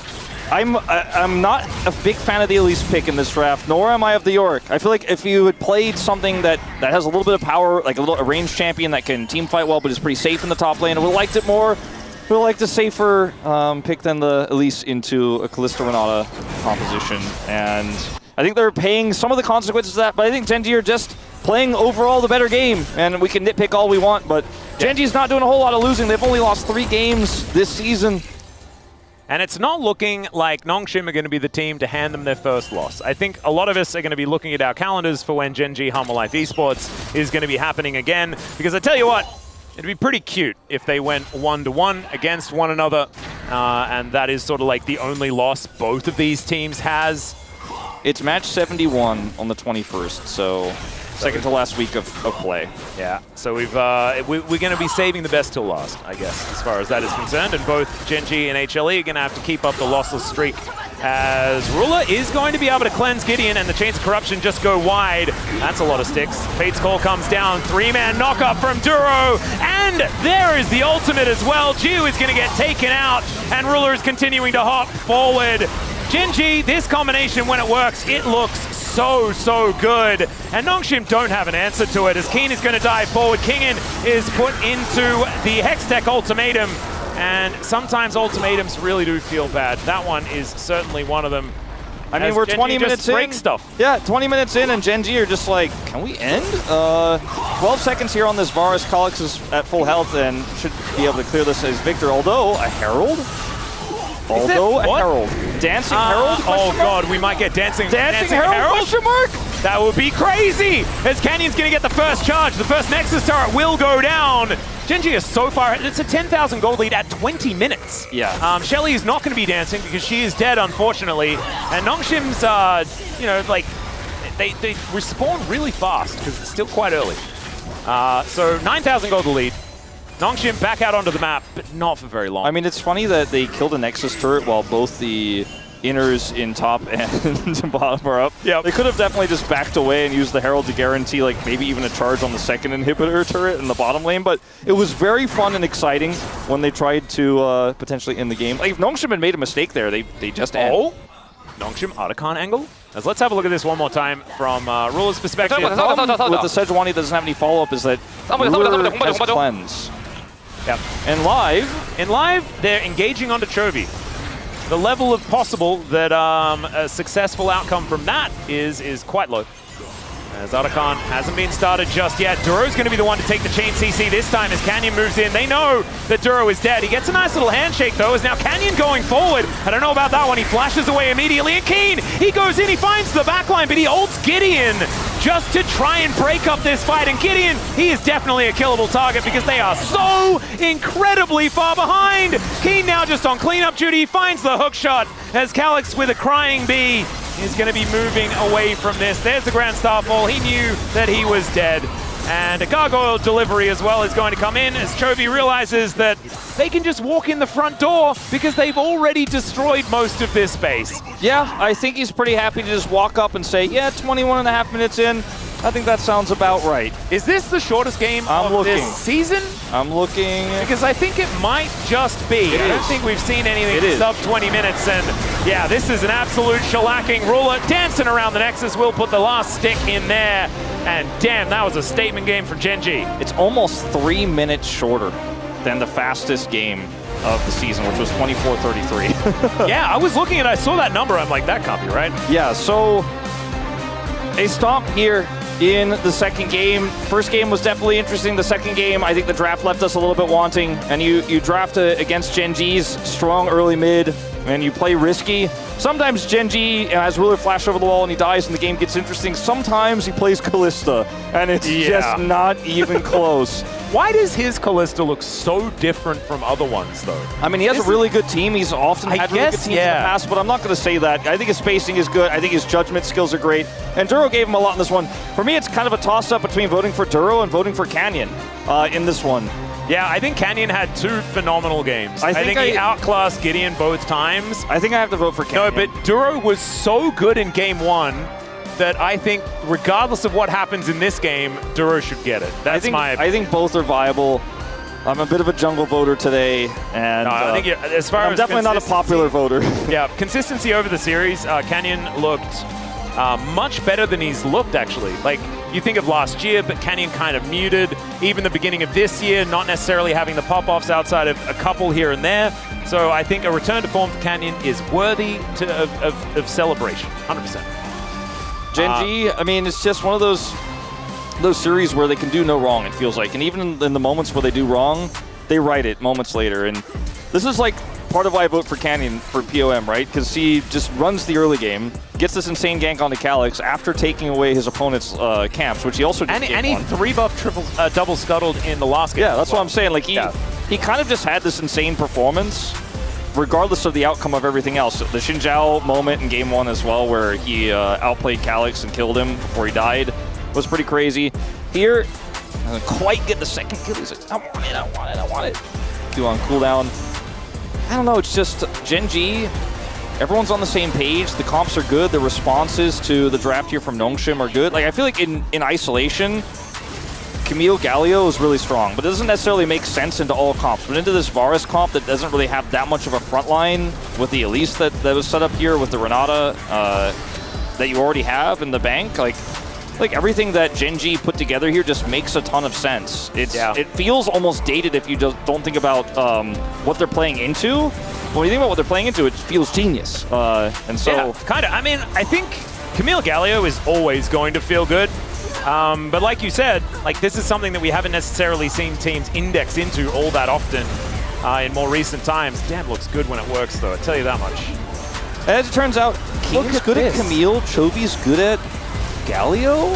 Yeah. Ruler's good at Kalista? We weren't sure, but I guess Duro is good at Renata? And we knew Pantheon was a good pick for Canyon. He played it like a long time ago, many times before it was meta recently. Yeah. That one was not a new information. Nor was the Rua, nor was the Keen, nor was the Gobi. Yeah, no. Duro though, we're getting information, baby.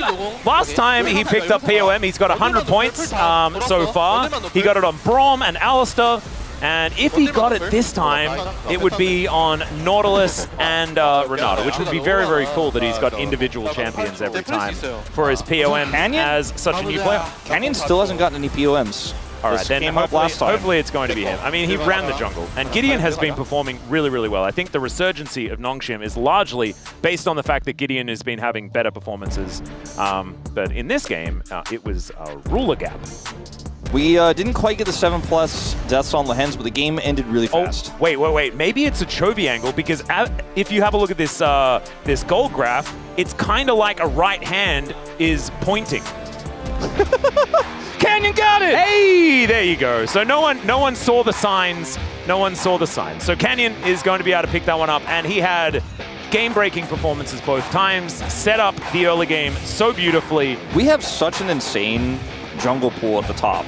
I mean, when you consider we have Owner, obviously, who seems to be the best jungler, Canyon, then you have Peanut, and even Gideon is like in that conversation right now. Yeah. Man, LCK jungle pretty insane. Yeah, and I felt like it was really top-heavy for a while there, right? It was like Peanut and Canyon, and then kind of the rest, and we didn't really know. Owner, of course. I don't know how I forgot it. I was busy like talking about Owner the entire last series. But the 3 of them, and then the 7 others, man, it is the day of the junglers, although it was Faker that got POM last time. Let's throw over to the interview, though, and have a chat with Canyon.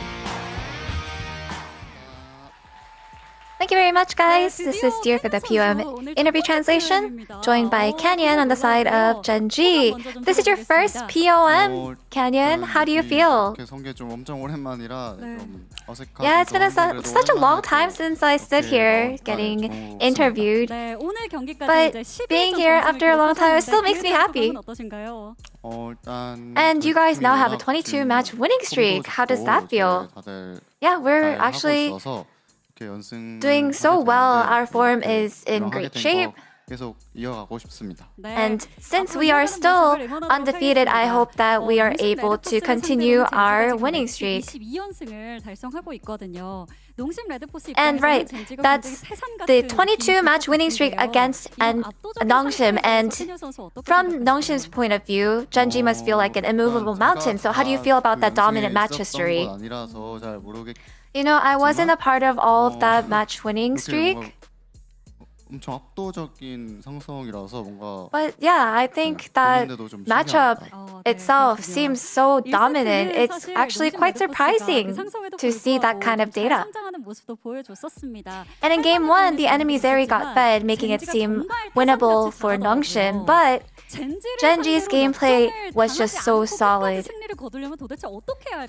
So just what do you have to do to prevent a reverse sweep by Genji?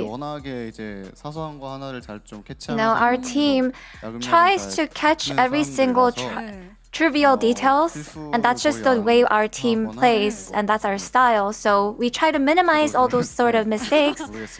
So I guess I can't really pinpoint the exact thing that makes us win the game, but you know, we're good.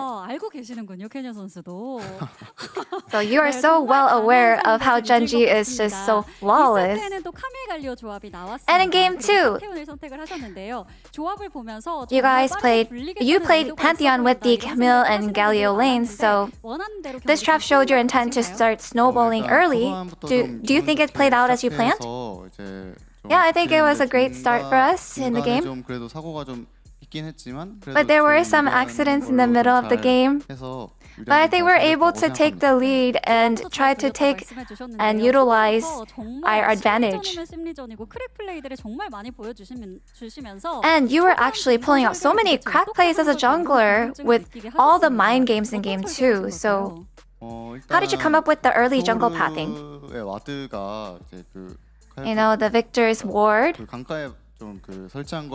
was in the river, and I noticed that, and I was well aware of that. So if I knew that as long as I flash over, that I would be able to take a lot of the lead and get that kill in mid. So I think that actually ended up snowballing the rest of the game. 캐년 선수가 이런 Yeah, good catch on that ward. 첫 번째 POM을 받으셨잖아요. 오늘 나 And so with all those amazing plays, you were able to get the POM for the first time. So maybe you're just playing so well for that POM. Maybe Chovi's been getting too much POM? Yeah, Chovi's been doing really well, so he does deserve all the POM. That's just what I think. 이렇게 모든 선수들이 활약을 해주기 때문에 젠지가 이렇게 또 전승을 할 수 있는 게 아닌가 싶은 생각이 드는데요. Looks like Genji is able to keep their undefeated streak because all the team's players are doing really well. So would you like to say anything to celebrate Parents' Day? Anything you want to say to your parents? I'm really glad that I'm able to win on Parents' Day, and I hope that my parents stay healthy and they live for a very long, healthy life. And your next opponent will be BNK4X. What is your resolution? You know, BNK4X, they're a really good team. They're very aggressive. So I hope that we're able to prepare well. 네, 다음 경기도 응원하겠습니다. 다시 한번 승리 축하드립니다. 감사합니다. And that's the end of the interview with Canyon and back to the space. Thank you. Welcome back to the space. Thank you very much, dear, for that interview. As that was the fastest game time of the split by 3 minutes, 2.5, 2 and change. But my goodness, it was a shellacking. We almost had Dancing Shelly there. Gen G are just on another level. Yeah, that's against the 4th place team in the league. They're 4th. That's a little scary. Yeah, I mean, especially with that level 1 play, I think it showed up how Genji is improving. Even though like they're undefeated, they're still looking for the way how to improve themselves. I feel like they did that by just all the early scraps that they took, even in the second game where they're willing to put it on the line because they know that their macro is so good, they'll find ways back on in. Let's take a look at the POM votes here. As it was Canyon, the bear, the polar bear getting his first one, and then media. I respect that. That's the based one. Based media. Based media chat. No Keck W media. That was a good one. That's back to back. Where I really was expecting it to. I was expecting this to be like maybe 8-5 in favor of Canyon, but I definitely thought Dura was going to get more votes. Just like I thought Ono was going to get more votes before. Interesting. Yeah, I mean, I feel like everyone deserves the vote today. Maybe. Not from Camille, but I just think that just in general, like everyone pulled off their abilities to show up. They are performing so much better than Nongshim today. So I feel like I guess they just really like the bear today. I know we're probably not able to do it. We should get a media comment made by G-Sun, who can pretend to be media here in just a little bit. All right, let's take a look at the comments that we do have so far. Cronny, what'd you put?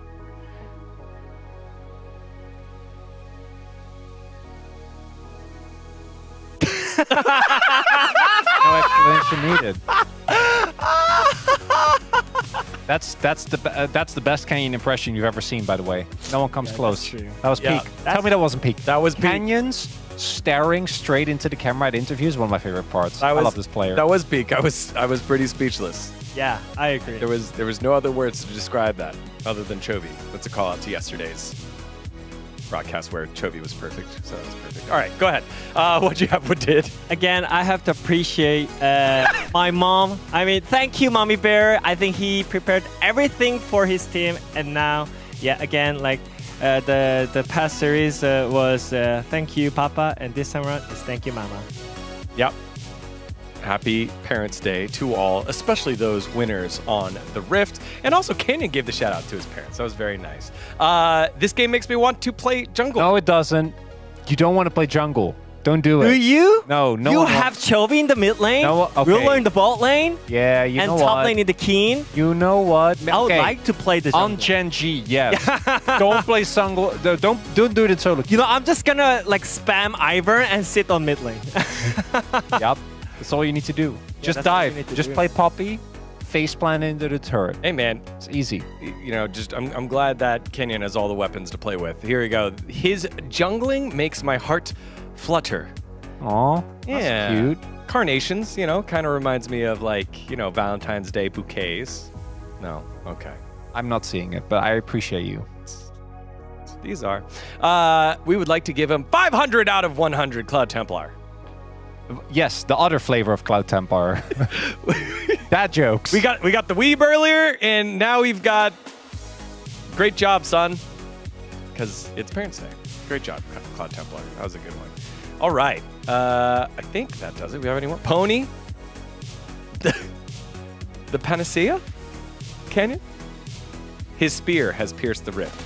And then Wolf got one in. Finally, Canyon gets POM. Yeah, Panacea is it's a medicine for everything. Okay. That's kind of it's a shortcut for medicine, so he solves every issue that you might have.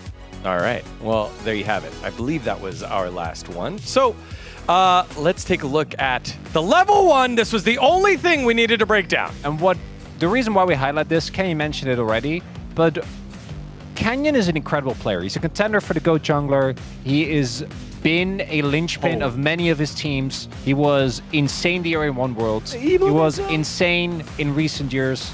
We saw his nearly last year at MSI was a really big reason. But one of the biggest weaknesses he's always had, compared to a lot of LPL junglers, compared to players like Peanut, is his pathing is predictable. And that's why we highlight this play specifically.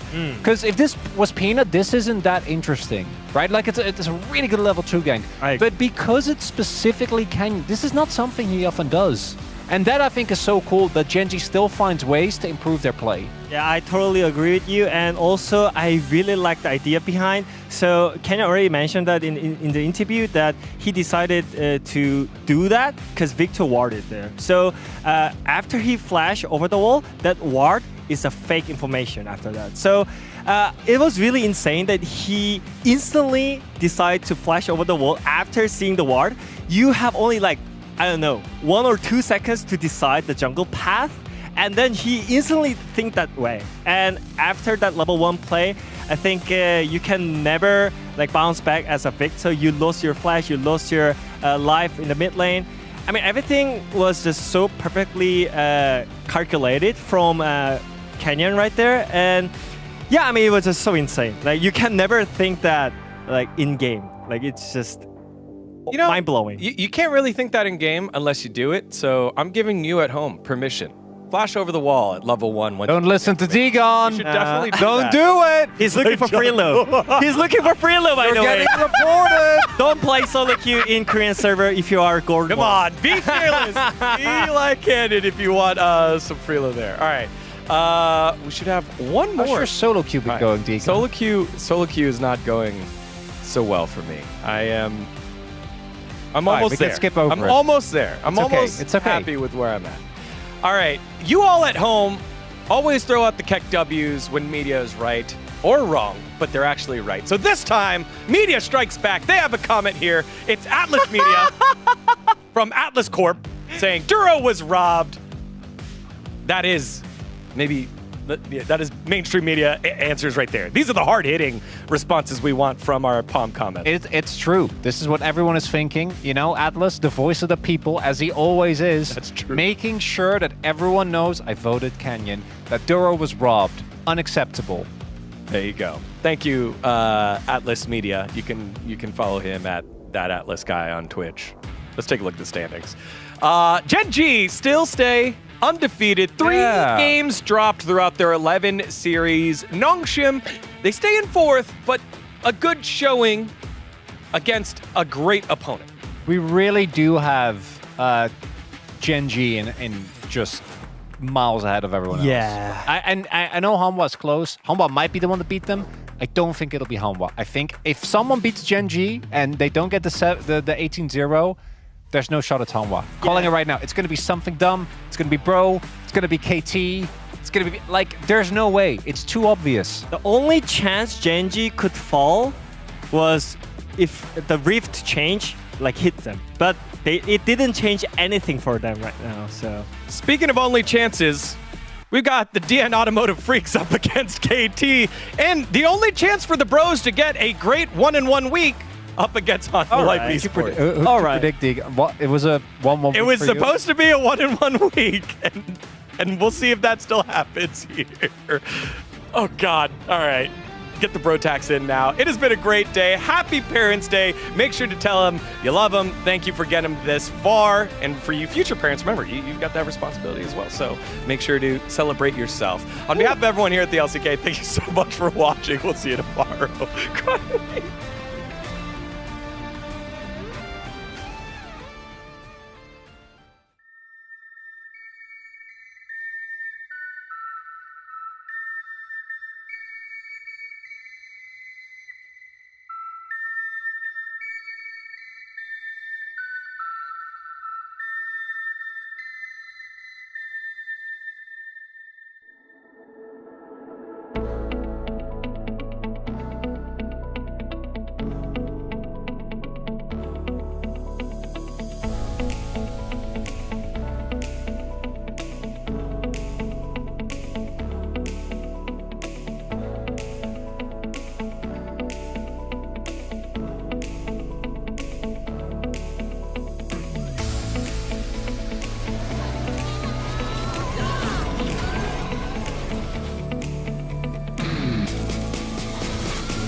수원에서 진행된 LCK 로드쇼 11번째 북발 실패 제제 T1 아는 그 고점으로 향하는 2라운드 첫 걸음 한 걸음 제대로 내딛습니다.